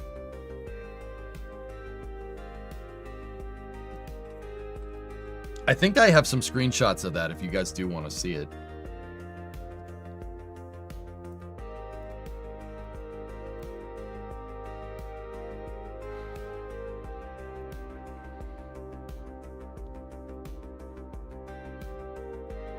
Oh, yes. There's the deployment. Out the shuttle's window. Oh my goodness, I forgot I did this. Ready? Look. Yes. And then there's us wrangling Puma 3 after it deployed its payload. And then we brought it back down. That's pretty good, right? Look at that picture. Damn, that was cool. I forgot we did this.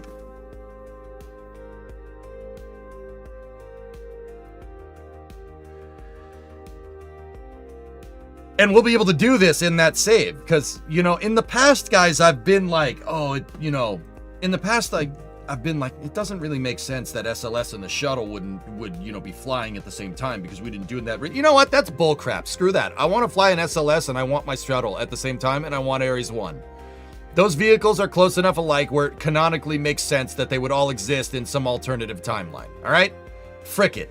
That's what we're going to do.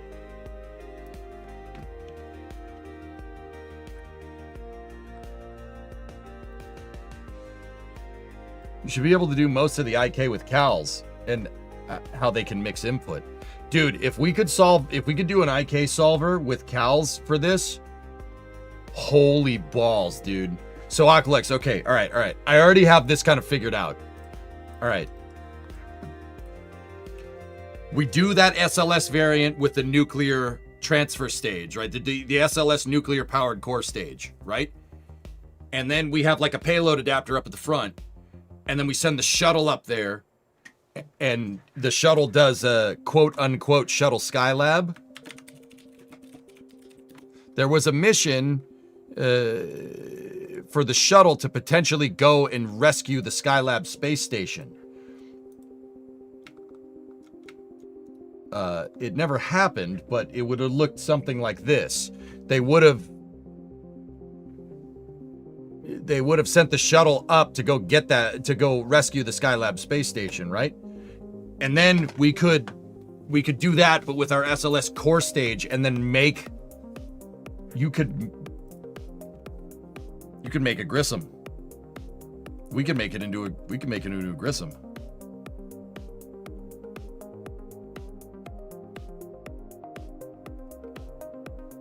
Well, it would end up looking like a bastardized Skylab transfer vehicle. And you know what? I don't care. That would look sick. You know, undock the shuttle, send up Orion on Ares 1, dock Orion to the front, boom, nuclear transfer vessel. Oh, that's a good idea. That is a good idea. Is there an option to use smart reuse on your SLS? I could incorporate it. I'd have to redesign the MPS Ditor, but we could do it. Yeah, I could make that work. Sure. I don't want to set it up as an initial capability, but I could retool it to make the MPS separatable. It's doable. Yeah, I could do that. Yeah, that shouldn't be an issue. It wouldn't be, I wouldn't want to make it like reusable. Like, come back down, go fish it out of the ocean, and go bring it back. I wouldn't want to do anything like that.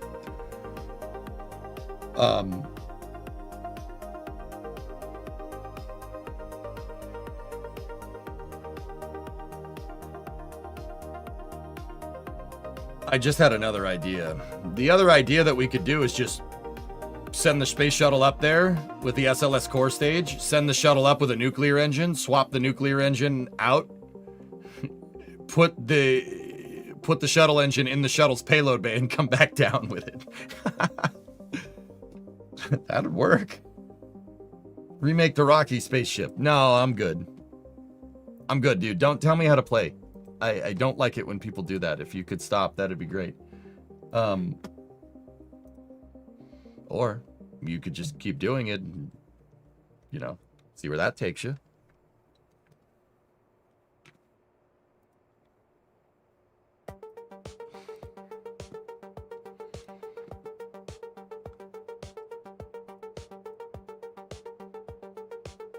I mean, your choice, dude. Or you could grow a conscience in the next 5 minutes and see where that takes you. Playa.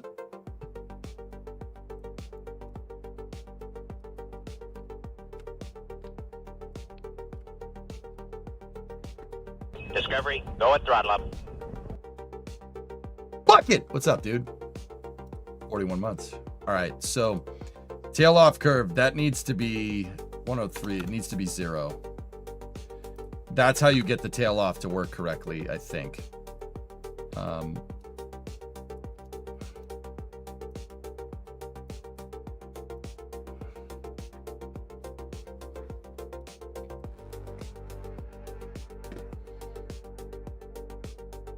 So, you know what? We'll save that for the next time we do this. And I told you guys that I owe you an upper stage for my SLS, so that's what we're gonna do.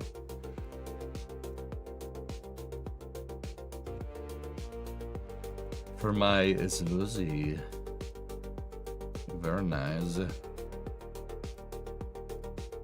Dude, that nuclear tug thing is really growing on me. That's a really good idea. I was just like, you know what? They should do that. Holy balls, that's a great idea. What is my first rocket? I don't know, I don't remember. I've been building rockets probably longer than you've been alive, Gary, in Kerbal. Just saying. That's the first, Hellfish, that's the first, like, light bulb moment that I've had in KSP in a long time. And it feels good, man. It feels good.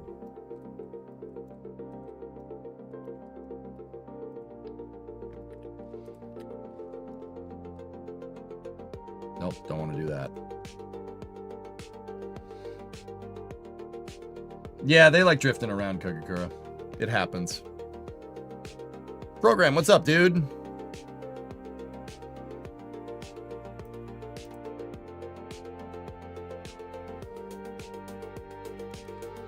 Guys, I've been streaming for 15 years. So if you're watching this and you're younger than 15 years old, I've been streaming longer than you've been on this earth. I don't know how to feel about that, but hey, whatever.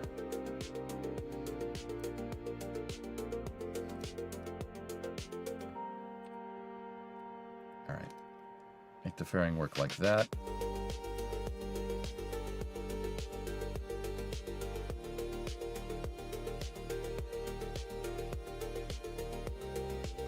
So we have about 144 tons of mass to play around with here.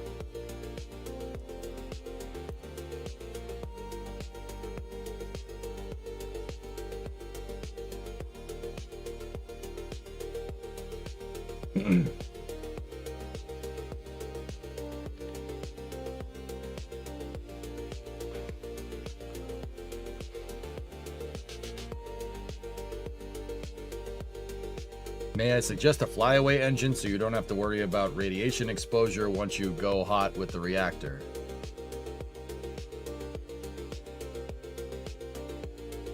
What? What's my favorite engine? Shuttle engines.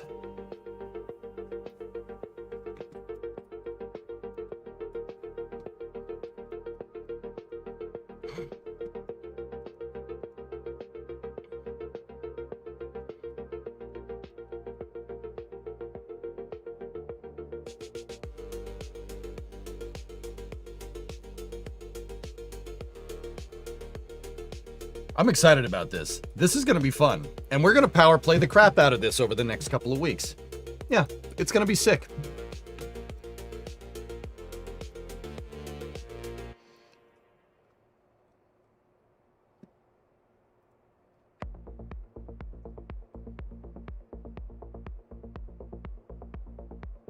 a flyaway engine. Oh.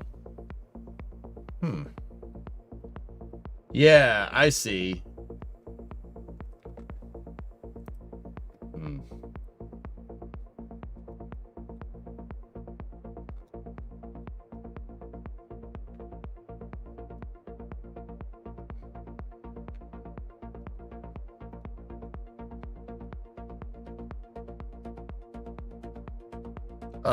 Mods, when your patient runs out is when mine runs out, okay? Just so we're on the same page.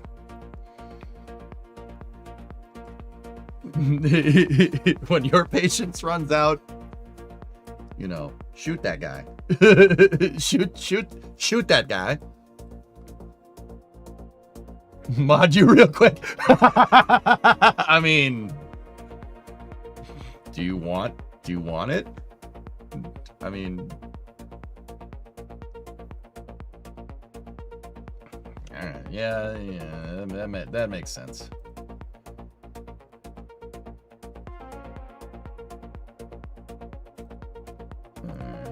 Yeah, that's fine. I usually don't give it to people that ask, but since it's you, I like you, so you're all right.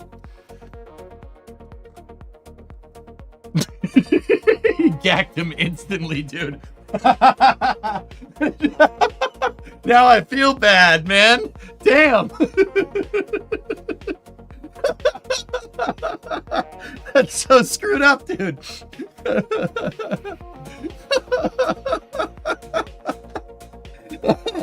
Oh, bro.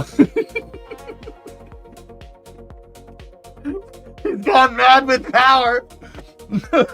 Sorry, that was really funny, dude. Oh, all right. Oh, this patience ran out a long time ago. Yeah, I guess.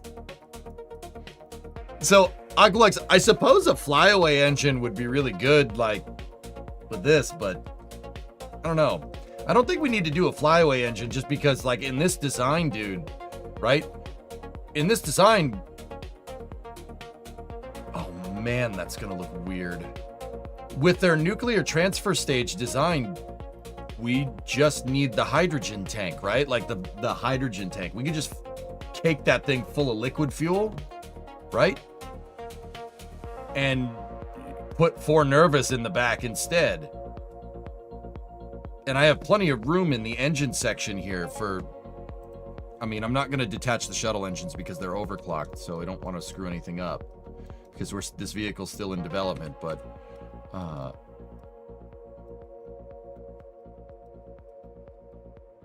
okay, it doesn't want me to attach the engine. Hello? There we go. We could get away with doing that.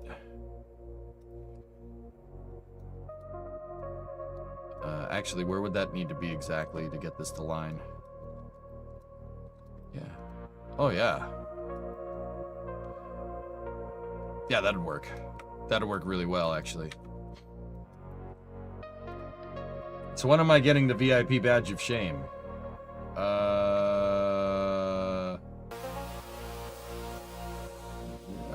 No, you haven't pissed me off enough.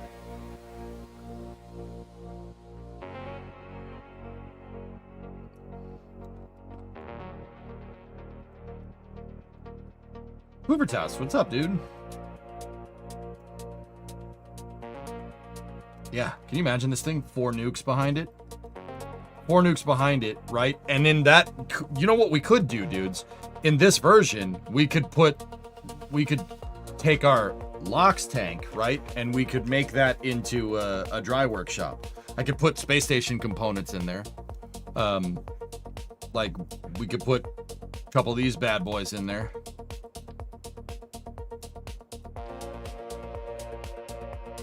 On a completely different note, your 2015 Focus just got to 154,000 miles today. Nice. Nice.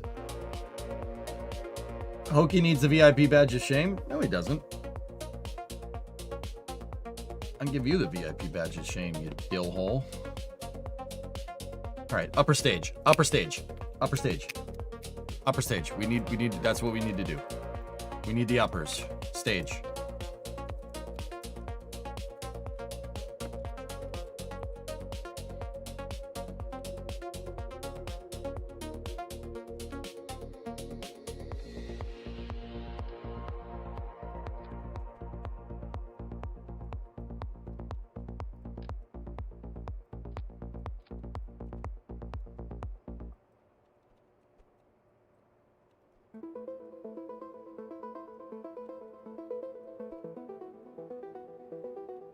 Doing that would save me $60 a year so I could stop gifting Chuck years a sub at a time.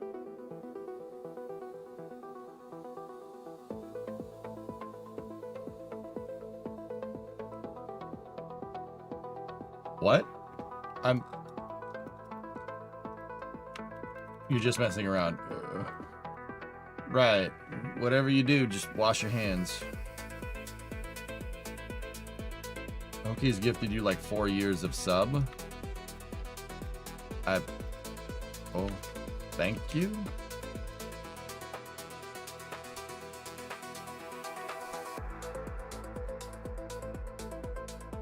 All right, dudes, you're gonna learn about how to make cool stuff here. So, all right, we got our rulers set up here. I always use rulers when we're building fairings to get the shapes right. So, actually, this needs to go back, right? And then we need to go up here to get the upper edge of the ruler, right?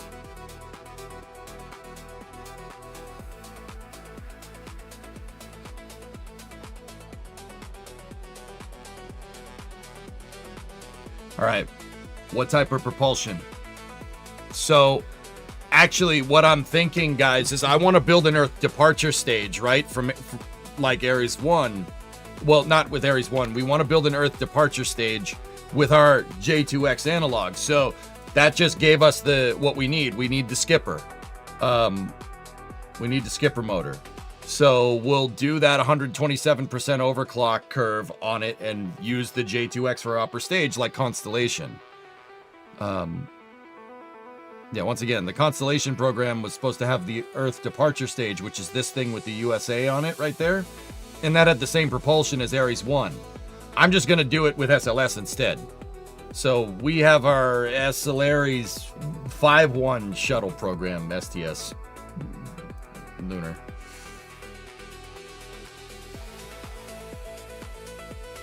Everybody got that? Cool, good. What was the J2X used for? Nothing.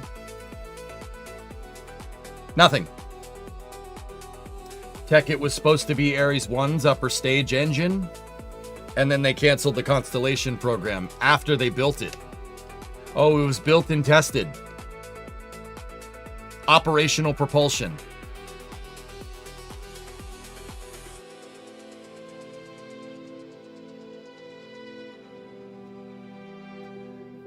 And did the RS-25 derive from it? No. No, the J2X was a modernized version of the Saturn V J2 engines on the first and second stage of the Saturn V. They basically made a J2 with components. Just like how the RS-25E, from like future variants of SLS are modern shuttle engines. G-Men Nation. What's up, dude? Thank you for the sub. I appreciate you, man. Yeah, this was supposed to start as Ares 1's upper stage engine, and then they would have adapted it to work with the Earth departure stage, EDS for short. The Earth departure stage with Ares 5 could throw 180 tons into Leo. What Constellation was going to do is have a heavy lift launch vehicle here. Super heavy lift launch vehicle. Or I would even say that Ares 1 is an ultra heavy launch vehicle. That could get you your transfer stage and your lander up into space. And then they would launch Ares 1 to get people up there, dock Orion to the lander in low Earth orbit, and then send the whole thing out to the moon. Did Ares even do a wet lab? No. What is that? Oh, that's the Skylab 2 wiki article. Hell yeah, dude. Yeah, we're gonna do stuff like this. The J2X is a nice engine, dude. Yeah, they built them. They built them and they tested them. There is quite actually the NASA taking one to the test stand in this picture to fire the stupid thing.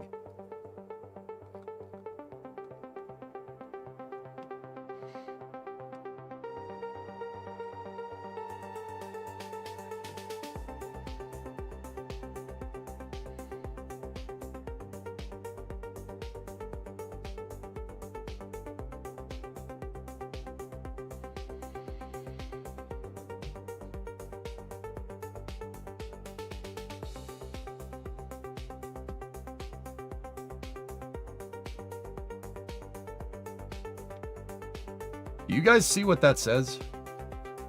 In July of 2012, they test fired a J2X engine for 1,350 seconds. That's 22. That's a 22.5-minute burn.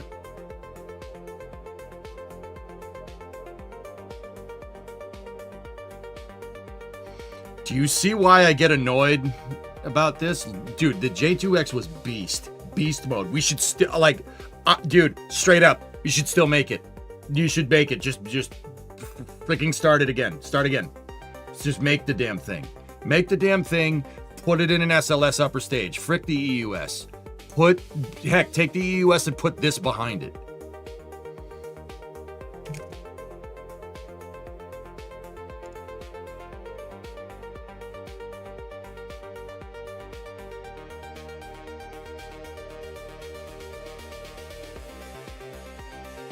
Yeah, we had it. It existed. 22.5-minute burn. I'd say that development is pretty fleshed out, guys. Check this out. Look. Testing of in November 2013, they were doing, yeah, see, final test firings, dude. That means we were into serial production. I mean, they canceled the program after that, but look. Serial production started in 2013. And some people out there have the balls to say that Ares 1 would never have been completed on time. No. Propulsion was ready in late 2013. Prop was ready. It was ready. All you had to do was make the tank. All right? Tanking would have, with NASA's pace, tanking probably would have taken a couple of years. So I always tell people that Ares 1 probably would end up flying in 2015 or 2016 with Orion on top of it. If we hadn't canceled everything and decided to do something else. You know, everybody says, oh, Ares 1 was way behind schedule. It was way behind schedule.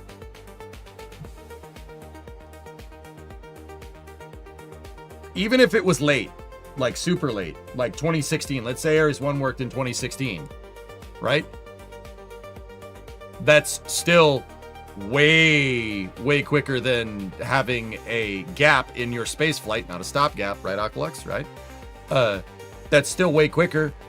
That's still 4 years of ISS rotation missions with the Orion CEV, right? And then you have Orion tested. You have the heat shield tested. You have advanced propulsion for an upper stage tested. You have your 5-segment boosters tested. That really could have eased the burden on SLS, and you could get SLS faster.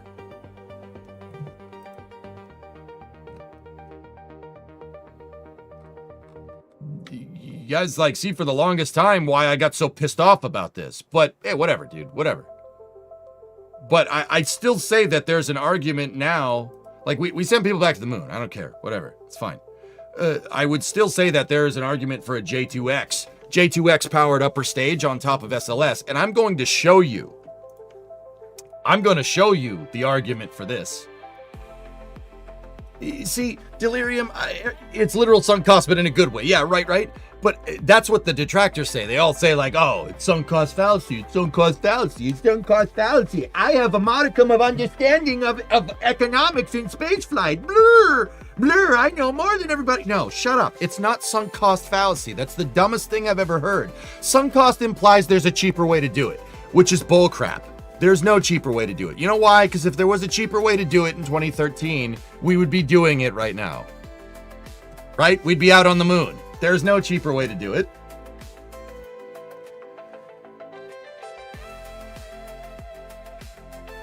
Did you hear about the Leap 71 engine? I heard some whispers about its die, but I don't really know what it is.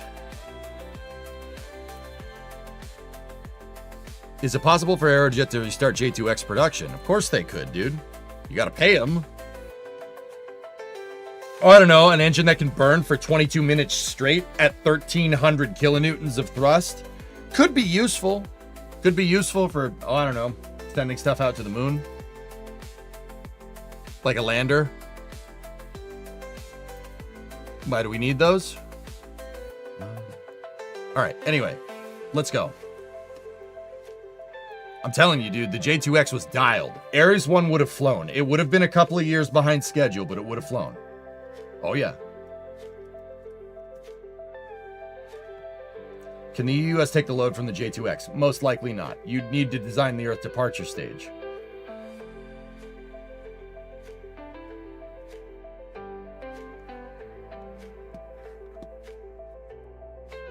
Do you think SpaceX would sell Raptors to NASA? Unlikely.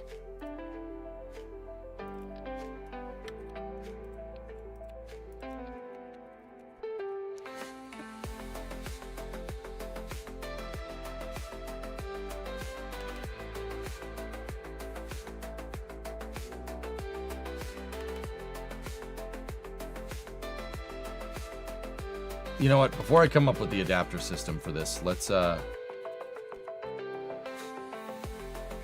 so we obviously want one of these bad boys.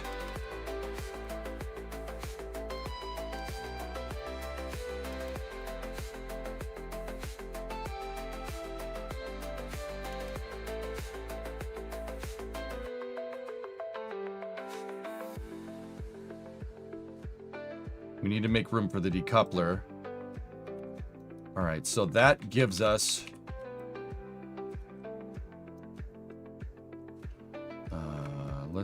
let's put this up here, right? Take this, edit that fairing.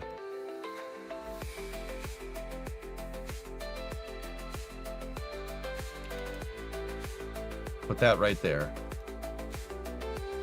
Okay, that'll work. Now, we budgeted 144 tons. We could move that. We're not going to put that in our upper stage, though, because some of that 144 tons can be used for will be used for the lander. And we could either put a big fairing up here, right? Or we could put a stage adapter and we'll put our capsule up there as well. If we want to co-manifest, if we want to do that, we don't necessarily have to. I mean,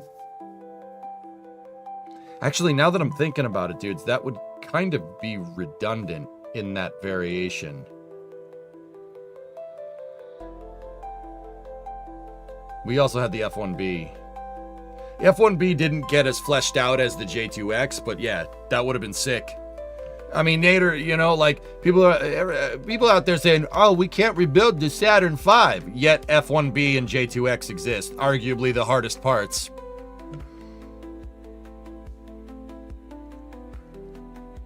Bro, give me an F1B. Give me 5 F1Bs. All right? Stir-welded. A stir-welded orthogrid 10-meter core design. And then 5... Actually, you wouldn't need 5 J2Xs. 4 J2Xs in the modernized S2. You'd need 4. The original J2 makes a meganewton of thrust. These make 1.3. You had 4 of them. It's really pretty much the same thrust output. You could reduce complexity in your second stage.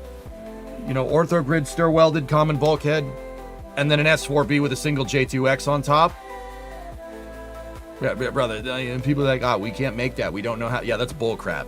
That's bull crap, dude. I don't believe that. I don't believe that crap for a second, man. That's bull. That's bull. That's a big steaming pile of bull patootie.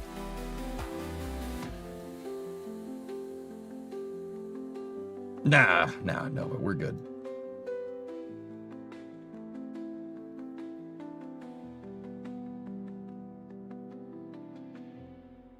I really like your description of sunk cost fallacy. Yeah, me too, man. It's a good time. All right, so we're budgeting. If we budget 72 tons for that, let's put that there like that. How much? And then put another one on top and then cut that out.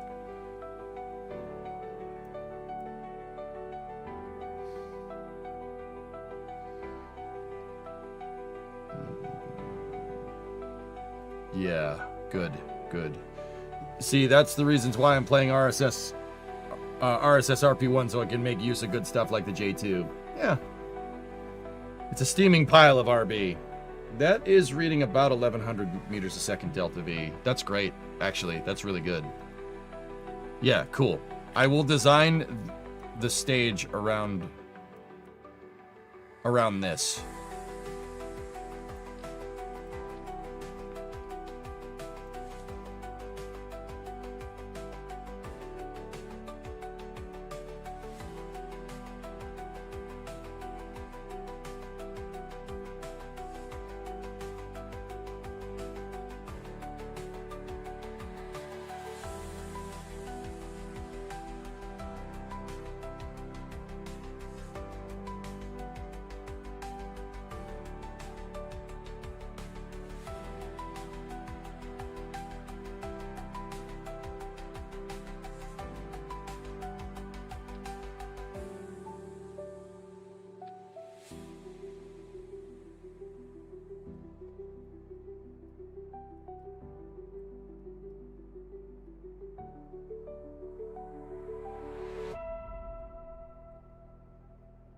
Sick, dude.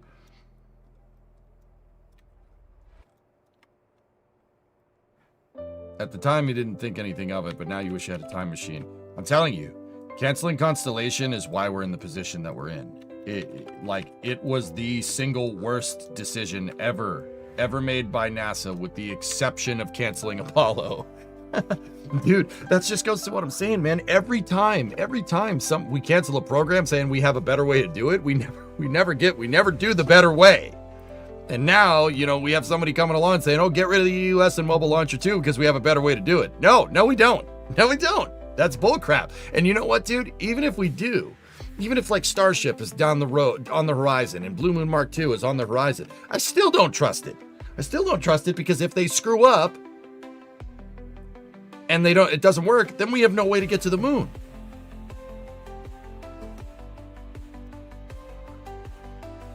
Yeah, exactly, Zonku, exactly. That is one rule as a spaceflight fan. Never take anybody's word on a promise, all right? I promise this will work. I promise we'll have a better way. I promise we can do it for cheaper. No. Every time someone has said that, we've ended up with less capability. And that is de facto doublespeak for saying defund NASA. Oh, we have a cheaper way to do it. Okay, does it exist? No, but we're still going to pull funding anyway. That's not good. That's not healthy for NASA, man. That's just defunding. That's just doublespeak for defunding NASA. Right? Not great.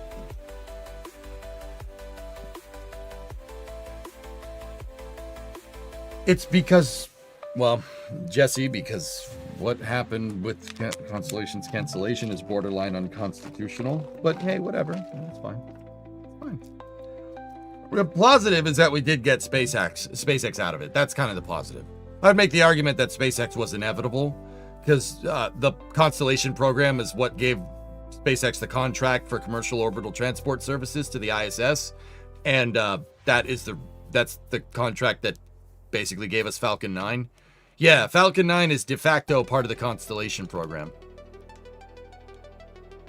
Yeah, people don't like hearing that. People really don't like hearing that. Can you imagine a world? Where we have this rocket and the rocket next to it and Falcon 9 existing in the same timeline? We almost got that. It was close. And we have this. That's kind of good.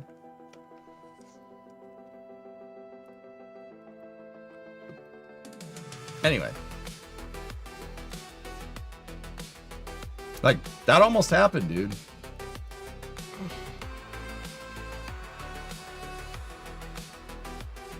Let me think about how I want to do this.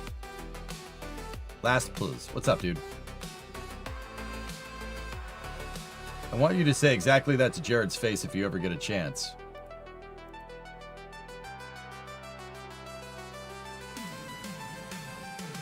Yeah, I'd probably ask. Like, I wouldn't be a jerk about it. I'd just say what I always say. Like, look, every time someone said we have a cheaper way of doing it, or it's a cost allocation problem, like what you're saying, NASA's ended up with less.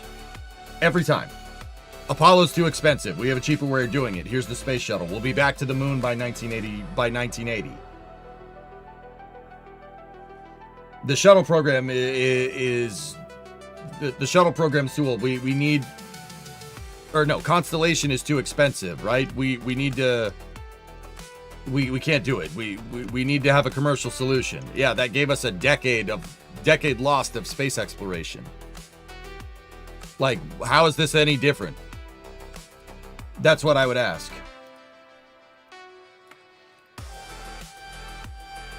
Jiskizi, what's up, dude? I'm building a better upper stage for my SLS rocket. We built out SLS, and it is nice. With a nice 5-segment boosters, good core stage, got some shuttle engines at the back. I want to give it a better upper stage. Now, I'm just trying to think about how I want to do this. I think, let me see here. 36 and 72 is 108. Yeah.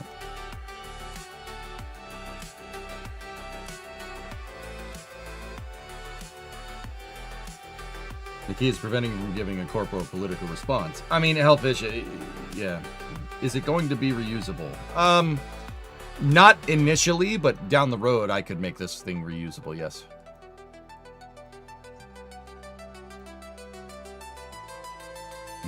I'm not sure if I want to make the tank that big. I think just go with that, but I'll make it look that big to get the fuel density correct. So how am I going to do that? I'm going to need a 5-meter fairing. We need one for the back shell, or for the aft skirt. I need one for the aft dome. I need one for the barrel segment. I need one for the forward dome, and then I need one for the forward skirt.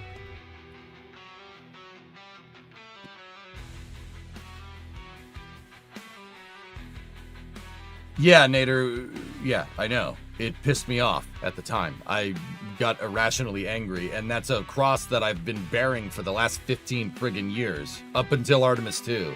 That's what I meant when I felt like there's a weight lifted. Like, we have a way to get into low Earth orbit. We have a way to get to the moon.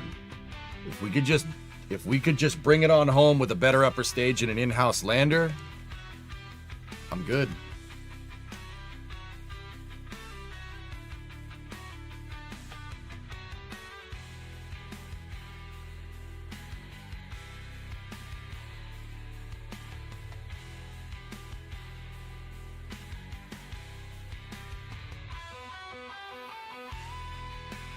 Hey, Matt Thix, what's up, dude?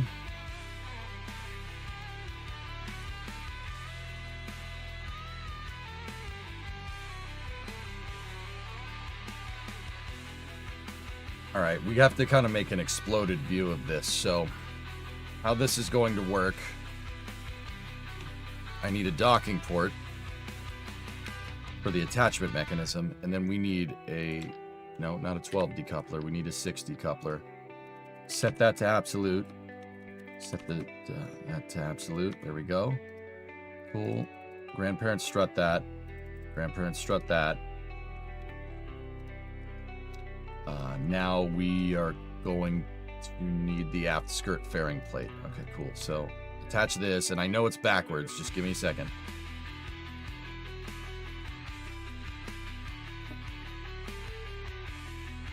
Okay, so we need to make what's called an aft skirt here with this fairing shell. So we don't want the fairing stage. We need to build the fairing.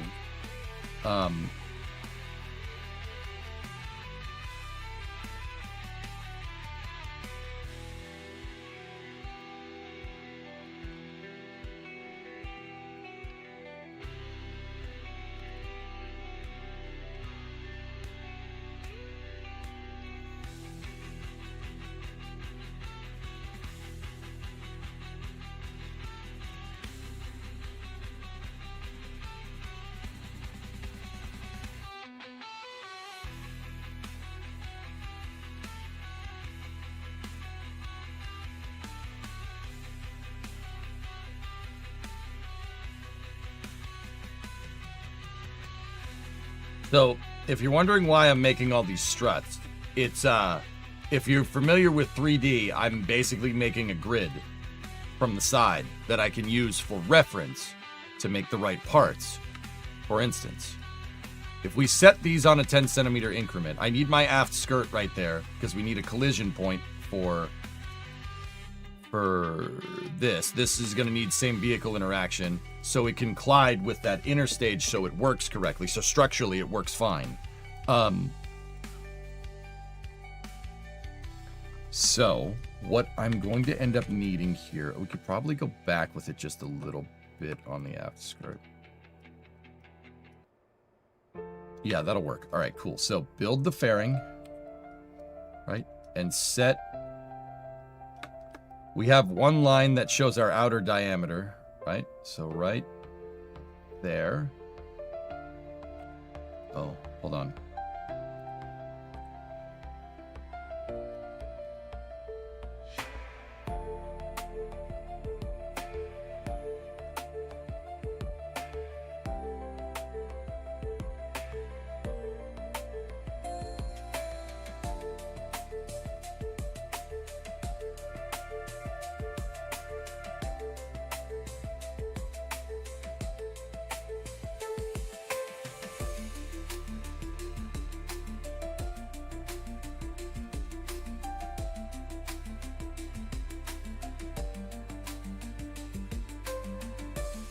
I gotta give it some room.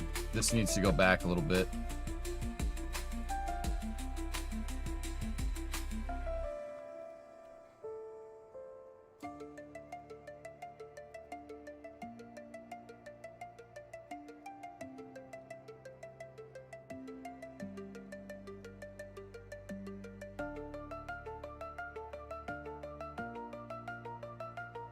They have that little ridge in it, man.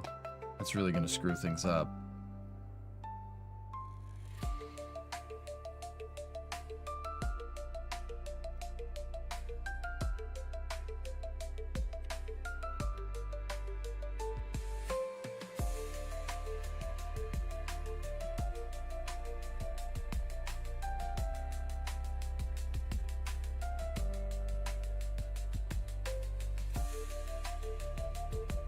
Try doing that.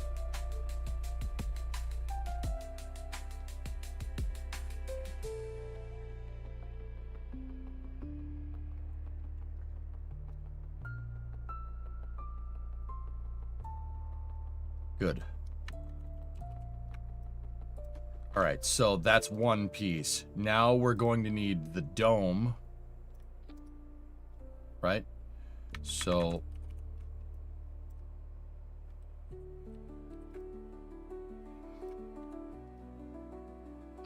we need to make that. There we go.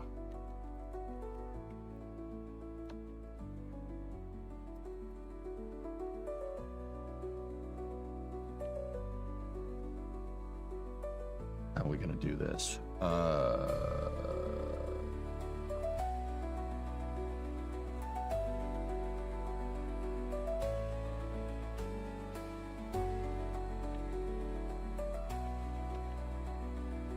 So there's a way to make this look like a tank, like what I did with this. See, like those aren't fuel tanks. Those are fairings, and they have the fuel tanks inside. The reason why is because the fuel density of the liquid fuel and oxidizer in the game is not necessarily exactly like hydrogen. Hydrogen is stored at a different density. Hydrogen tanks tend to be way bigger. They're way bigger than this, right? That's why only half of my fuel tank, quote unquote, is filled with fuel here. See, this is all a bunch of empty space. Because that would be the correct fuel density proportion from hydrogen to, say, methane, for instance. I think liquid fuel in the game is liquid methane. I think. It's kind of ambiguous. It's somewhere between liquid methane and, like, UDMH and N2O4, somewhere in there, in terms of, like, density and, like, performance. But whatever. Point is, it's not hydrogen. Like in my LOX tank, LOX can be stored at a similar density to the liquid fuel and oxidizer in the game. So that's why that's filled with tanks, right?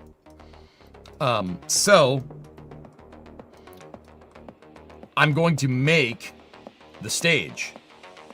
look like a common bulkhead Hydrolox upper stage, but there's going to be a methane tank and an engine implanted in it. It's going to look right, and it should perform correctly too, but it'll look really, really nice.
No interstage, no truss structure, and we could shut interstage nodes off for a moment. What I want to do is make the dome piece for this, so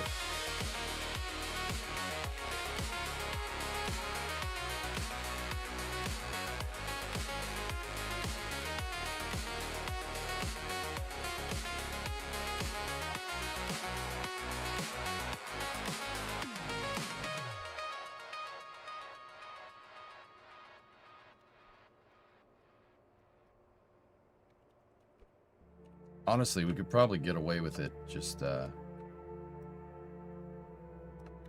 this. Ready? Build this. Don't go out necessarily all the way. Just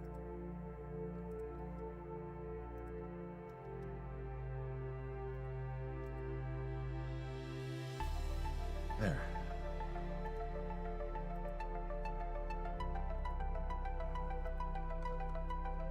And now make it, yeah.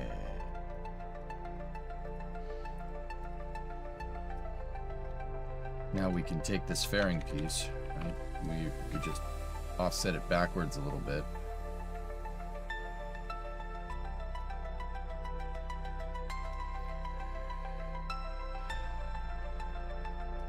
Right? And then if I go back into this, turn on the interstage node, grab the engine,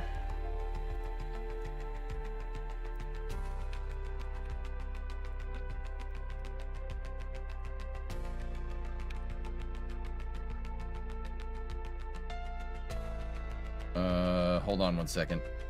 So there's a trick here.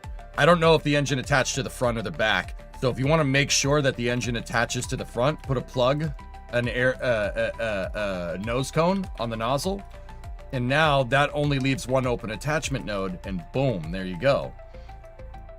Now I know that it's attached on the front because the back node is being used. So we can now take this and we integrate it right into the dome piece like that. And now it looks like it's attached. We can keep that plug there if we need it. Now what we need to do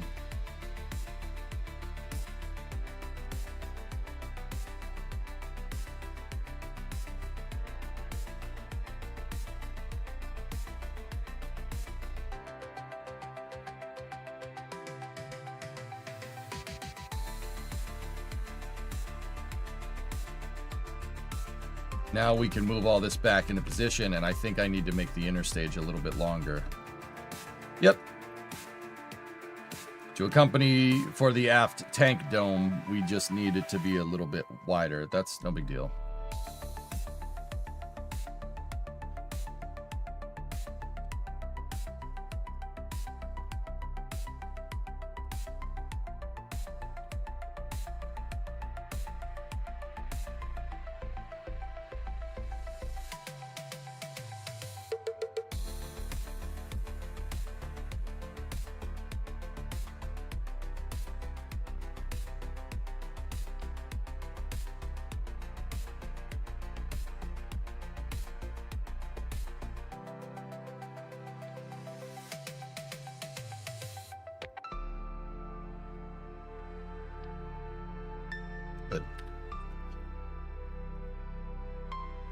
All right, we're gonna need to make the interstage a little bit longer, like I said.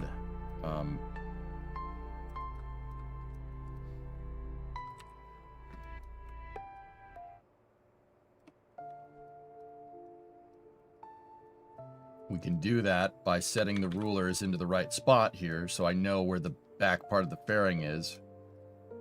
This seems to have gotten a little messed up.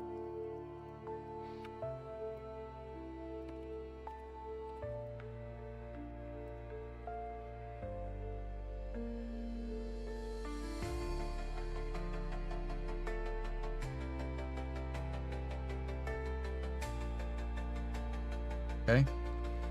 Now we take the back part of the stage, right? And we move it out of the way temporarily. Oh, that's going to look so good. And see, having the aft tank dome, guys, gives you a place to mount like RCS and thrusters all in the back of this thing.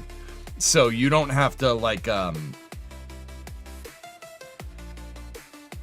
don't have to worry about like putting RCS like on the outside of your stage and have it look ridiculous. You can put the RCS and RCS tanks here, and it makes it, dude, it makes it look real. That's what the real stages do.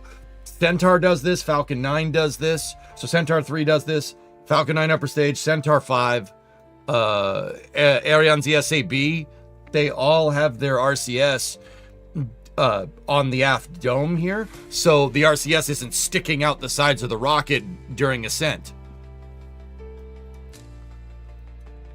Yeah, Ops, we are back, baby. We are back.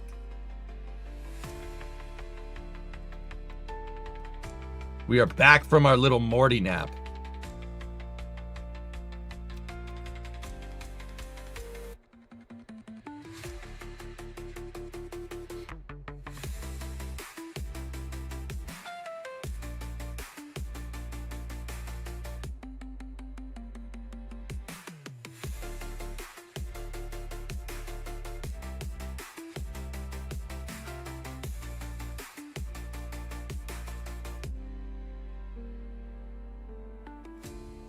Crap.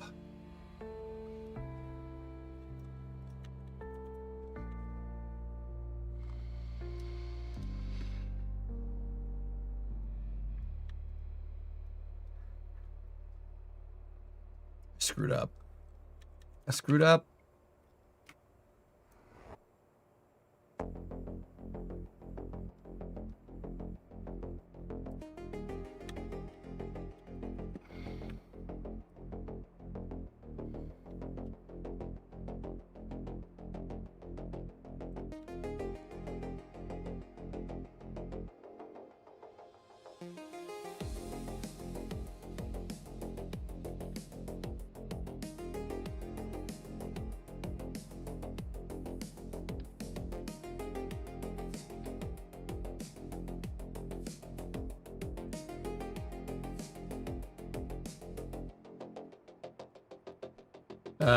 The fairing was getting hung up on the forward skirt right there. I can fix it. I can fix her.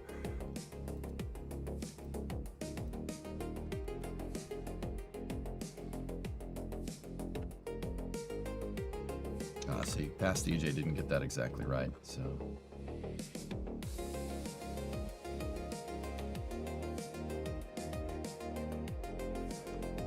Oh no, I screwed up. I made the same mistake again.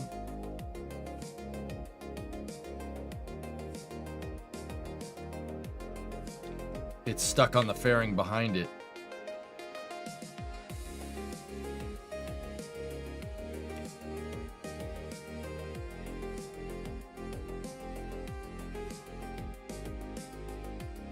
I'll see if we can reload.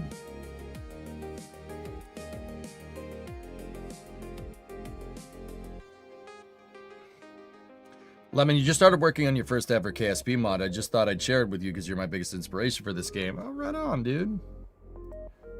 Please tell me I hit the save button. If not, I can make it again. Yeah, I didn't. We'll make it again. We'll make it better this time.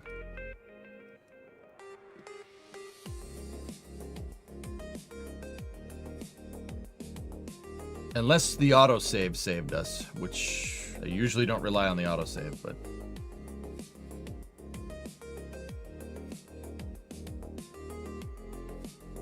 The SVH has better controls. It has better camera controls, so you can be a little bit more high fidelity with your design. No, the autosave is Project Endurance. All right, that's not going to work. All right, we're going to have to make it again. It's all right. We'll make it again, and it'll be better this time.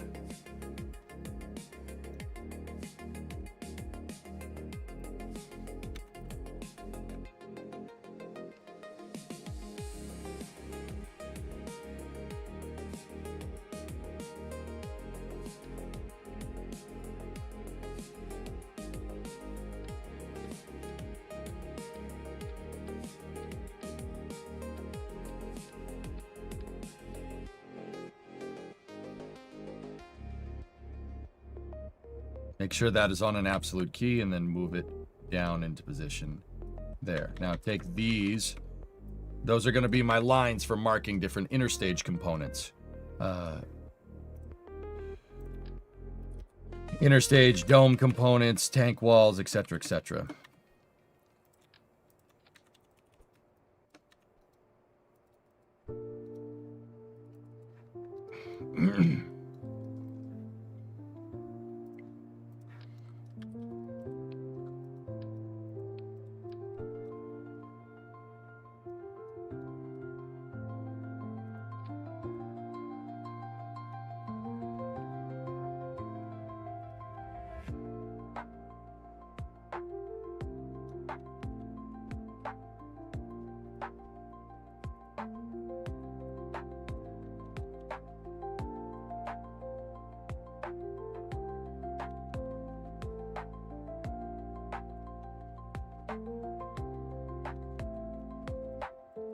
Okay, this is how we did this before. Let me just move this back, right?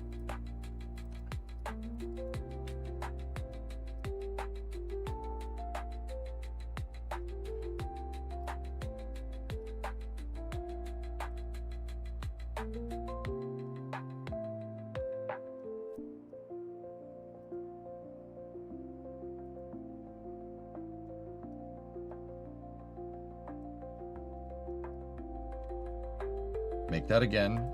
Set the auto strut. Boom. How many side fairings? We're using 6-sided fairings. All right, cool. Excellent. So now, what I'm going to do is build the tank dome first. Do not stage that fairing. And I want to attach this onto an interstage node, like we did before. Interstage node. We're going to turn off the truss structure, right? And then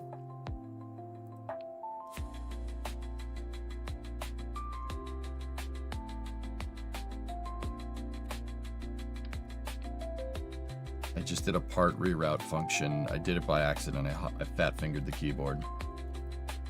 I don't think that's going to screw with the hierarchy at all. No, I think we're good.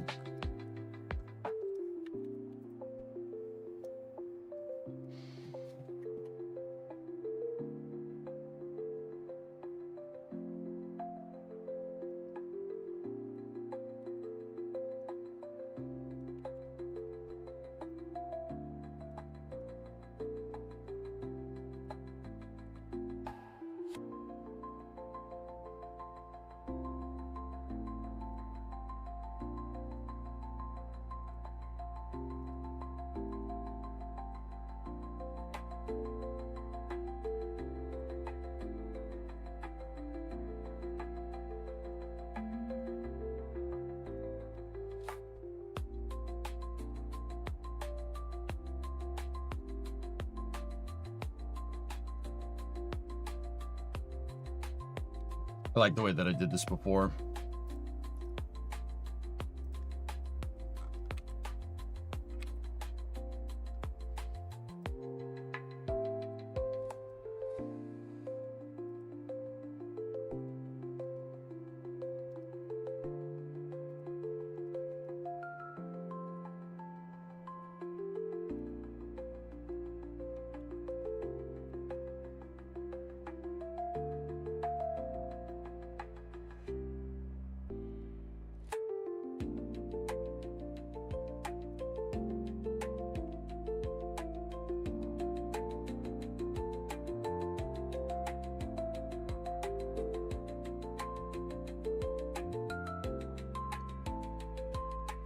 Man, it's a shame because I just busted that out on the first try and it looked great.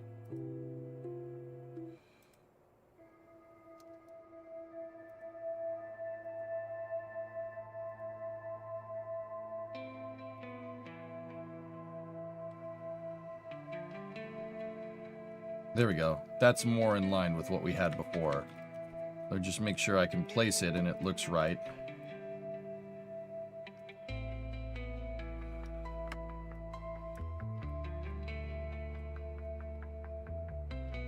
That's more or less where that needs to be. Don't worry about the Z fighting. You won't see that. So word on this fairing, we need to put a nose cone on it to make sure I don't accidentally attach anything to it ever. Now, the next thing we were doing is we needed that skipper engine, right? And the skipper engine, temporarily place it there and grab another nose cone, attach it to the aft end of the skipper, remove the skipper from there, and then make sure that the skipper is attached to the front node of the inner stage. And then rotate that so it looks nice.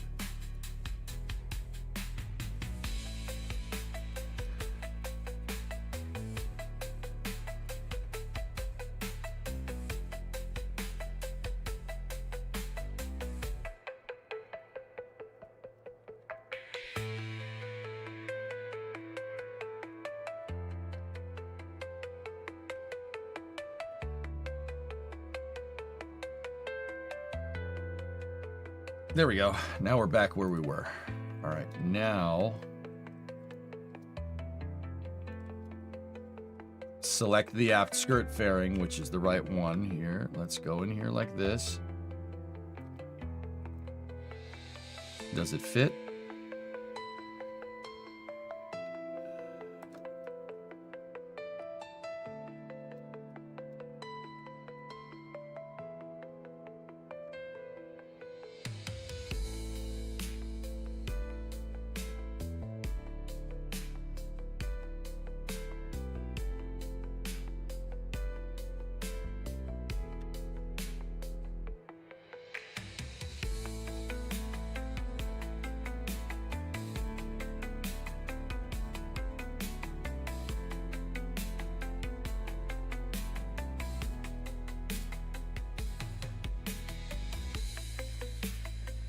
Taylor, what's good, man? How'd the move go?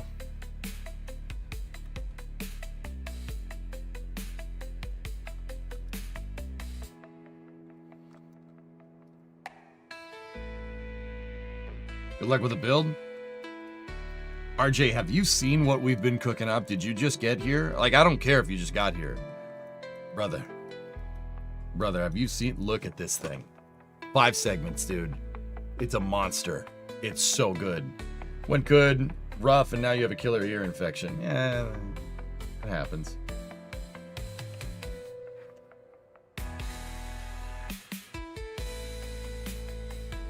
It's very nice.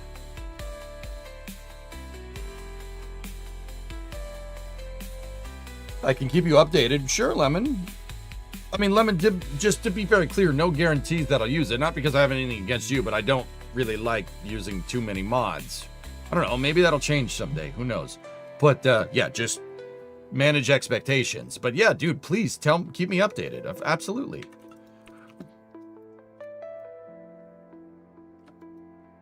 Okay, so that's where that needs to live. You just started your new job on Monday. Is your Taylor, is your new job at the same organization? No, I don't like mods. I don't like you. I've been very clear about that, weather guy.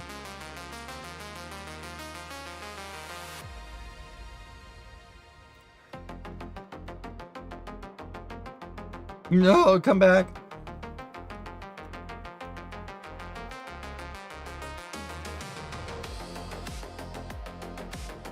All right, so I saved. Now let me edit the fairing. And this fairing needs to go right to there. Yeah, see, now that fairing was moused through, we can make it.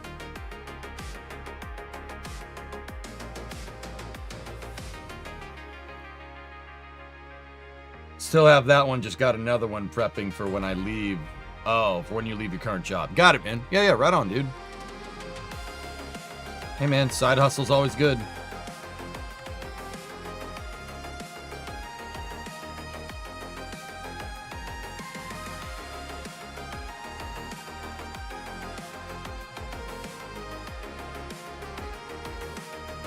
Oh, no.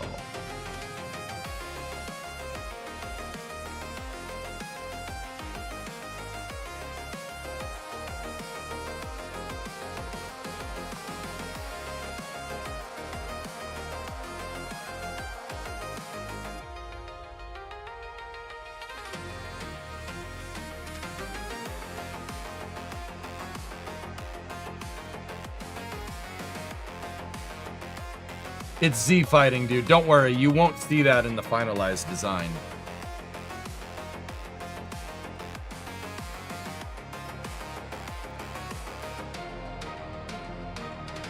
Now that, oh, that butts up perfect. Excellent.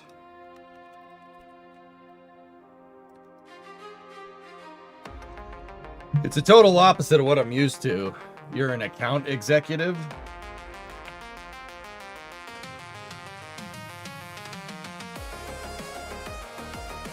That, all right, that's kind of a 180.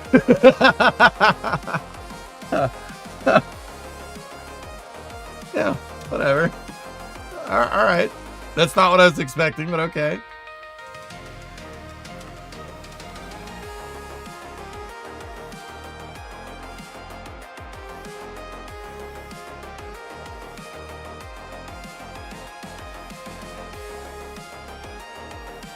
No accounting for taste, I guess. Ops. Ops.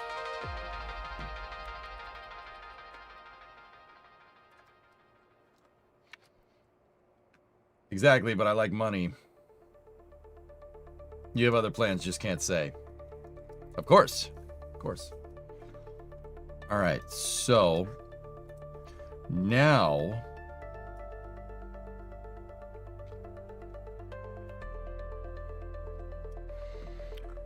what we're gonna need is we're gonna need to do another trick here.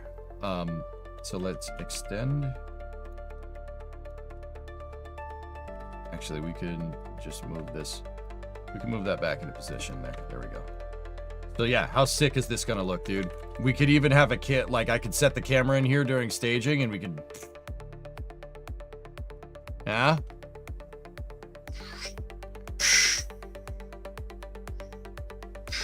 That's what it's gonna look like with the cool sound effects and everything.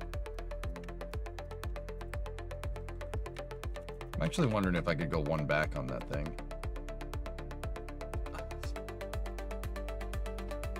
Nah, that's fine.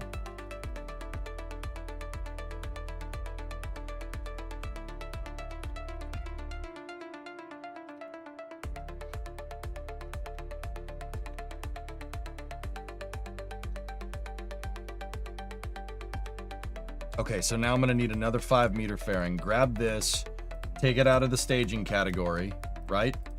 And this one is gonna need to be facing backwards.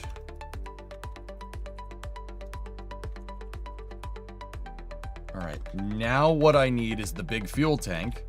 That's the tank that we're gonna use. And if I butt that up against the dome right there, right? Just like that. Okay, cool. Let me temporarily just move the dome piece out of position just for this part of the build.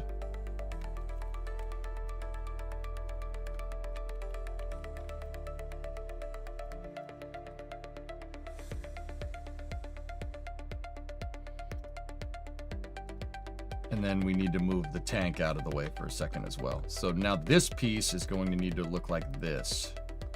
It's going to be a double fairing.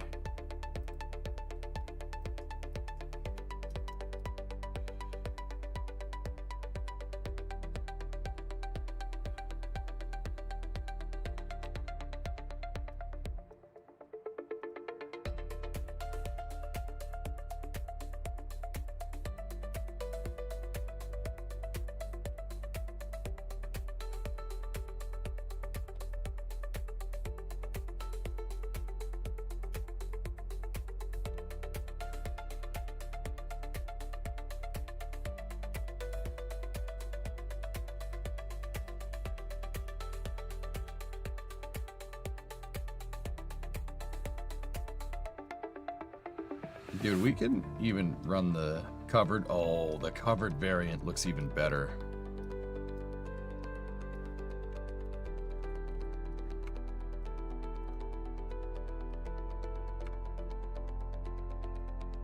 Yeah, we'll run the covered variant. That looks sick. The shrouded one looks, yeah, that's gonna look great. Let me just see if I can.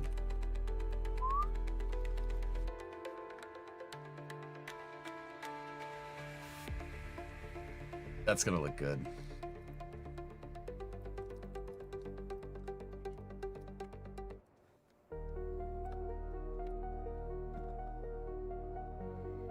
I don't expect you to use it. I thought I'd share. Yeah, Lemon, I absolutely want to hear what you guys are working on, because more than likely, if you're a fan of this stream, it's probably something cool, you know? So.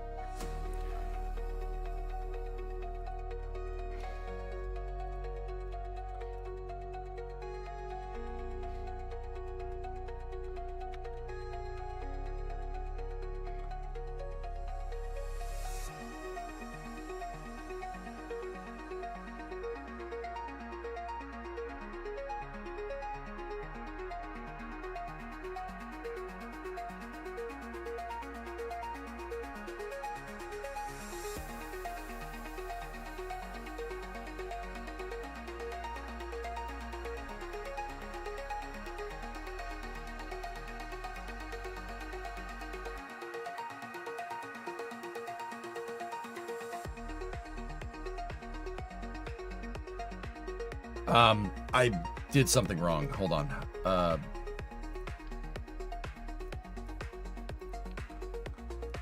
It didn't like that.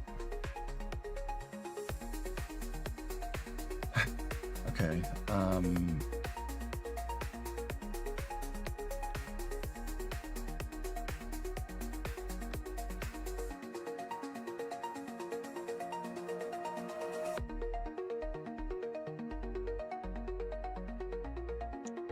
I am thinking about how I want to do this. Flip this sucker around. Flip the dome piece around. Get rid of the nose cone.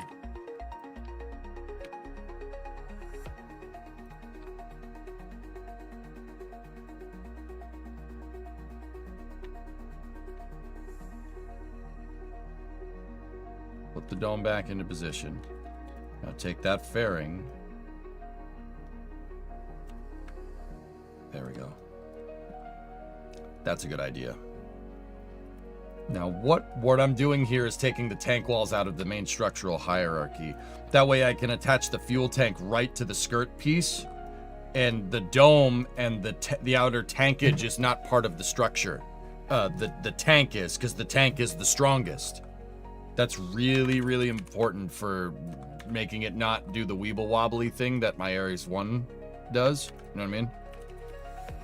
And then we can tie it all together with struts and make it stronger.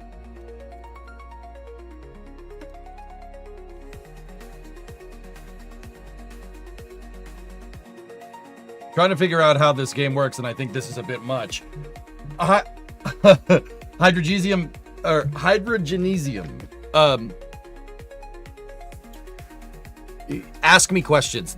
What I'm doing here is super advanced gameplay. I have like 20,000 hours in this game. I've been playing it like a lot, like almost every day since 2015, with a couple of year breaks in between, like somewhere along the lines there. This is super advanced gameplay. What are you trying to figure out?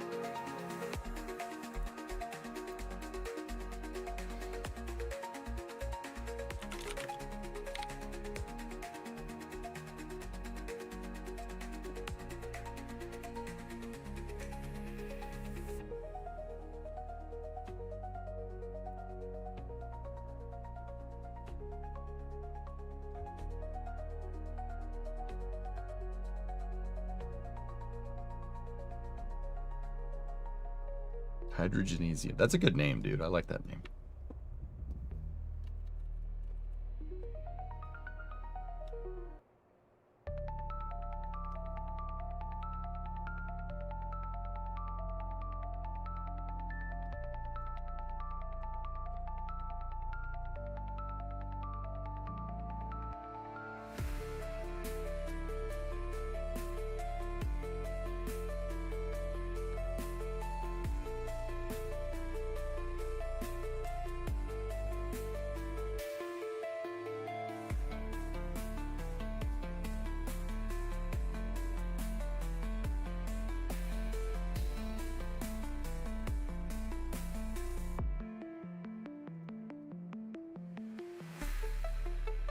Yeah, that goes for anybody else here. If you guys see something that's like, what the hell is he doing? Or if you have a question about Kerbal, just ask me. Just ask me. I have way too many hours in this game to not be able to answer whatever you have to ask.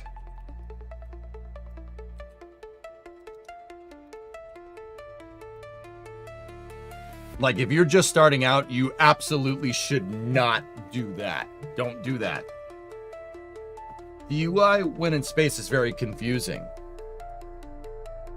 Okay, it's the reference frame. Okay, that's what's called a reference frame. So when you're up in space, right, the camera, when you make orbit, Hydra, your reference frame is going to change. I don't know if you notice, like when you get up into space, your camera like does a weird thing where it rotates 90 degrees.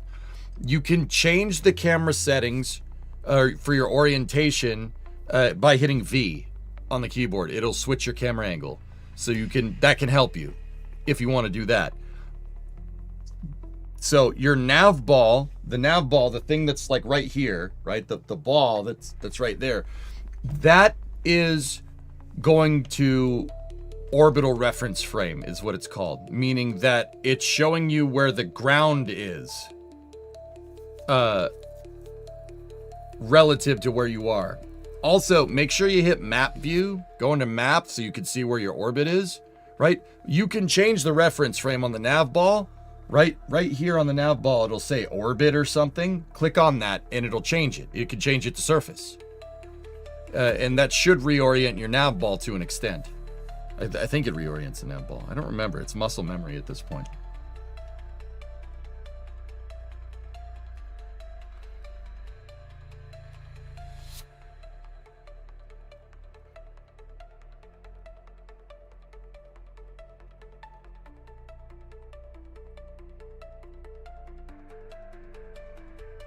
Is it just me or is anybody hearing a slight echo?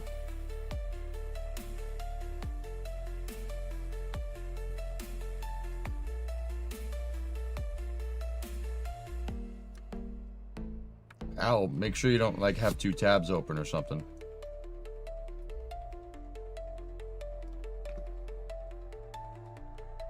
Yeah, Hydra, if you have any other questions, dude, seriously, just tag at EJSA. Tag me.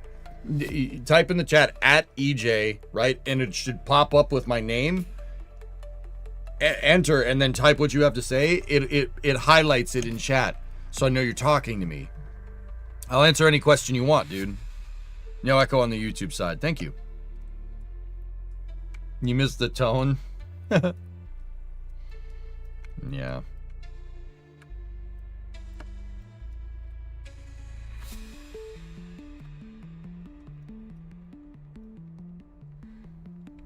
Yeah, Titan went back down to the house.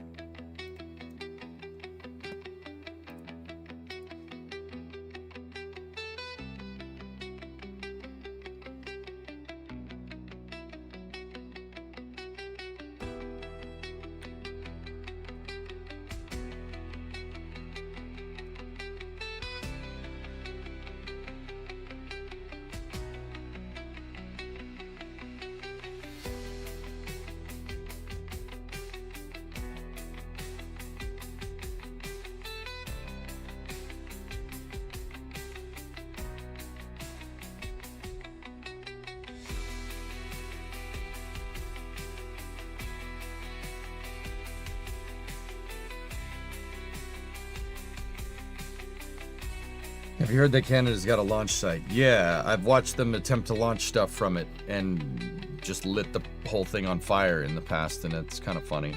But it's not, but it kind of is.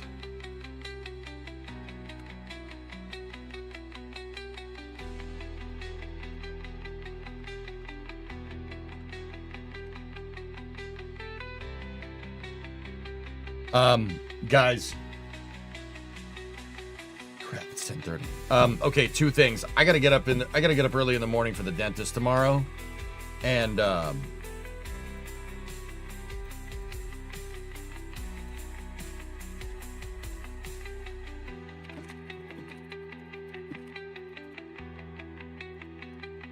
Bree needs my help with something. Her phone charger is not working. Gotta go fix that. So tomorrow, guys, I'll finish the upper stage, and then we'll design the stage adapter for this thing. Man, that thing's gonna look ridiculous. Good luck at the dentist. Yeah. So, dudes, one thing real quick. I might be a little bit late tomorrow again because driving through Boston, traffic's kind of roll of the dice. I have to drive up in the city. My dentist is up in the city. So, yeah, unfortunately, I'm kind of in the heat of this build, but it's all right.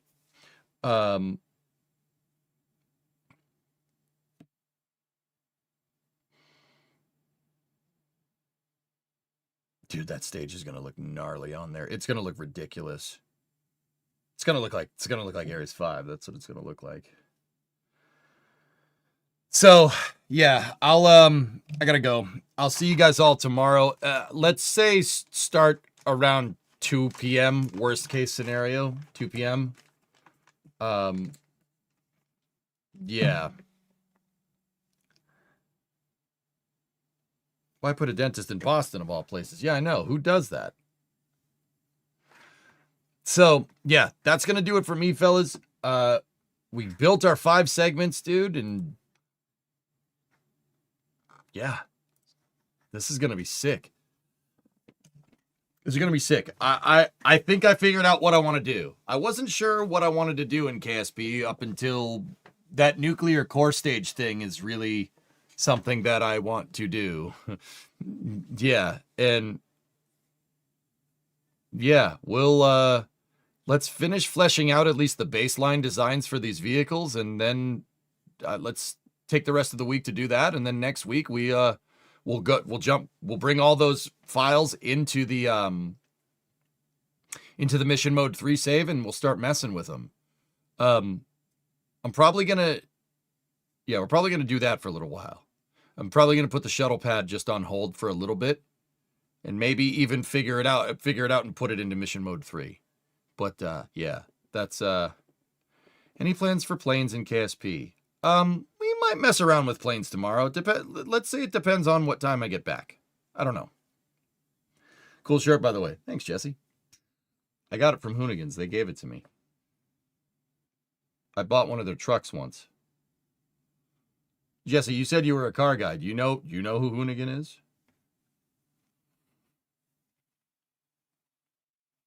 Yeah, I bought my 97 F-250 from them. If you watch their YouTube channel, do you watch their YouTube channel? Well, back in the day, they had a show on YouTube called Scumbag Labs, and in season 1, they had a 97 F-250 that they made plywood wheels for and did flaming burnouts with it. I own that truck. I bought it from them. I actually put it together in their I fixed it, put it together in their parking lot, put a bed on it, and then drove it home to Massachusetts. I don't live near Hoonigan. But yeah, the 97 F250, the F2 Shitty, that's in Scumbag Labs. I own that truck. Yeah, it's sitting outside my garage. I still drive it. It's like my daily driver. It's a nice truck. All right, dudes. I will see you guys tomorrow. I got to go help Bree with something. And the wheel fell off in Oklahoma. Why you got to bring that up? All right, cool, sweet, great, grand, wonderful. I'll see you guys tomorrow. Have a good night. Thank you for watching.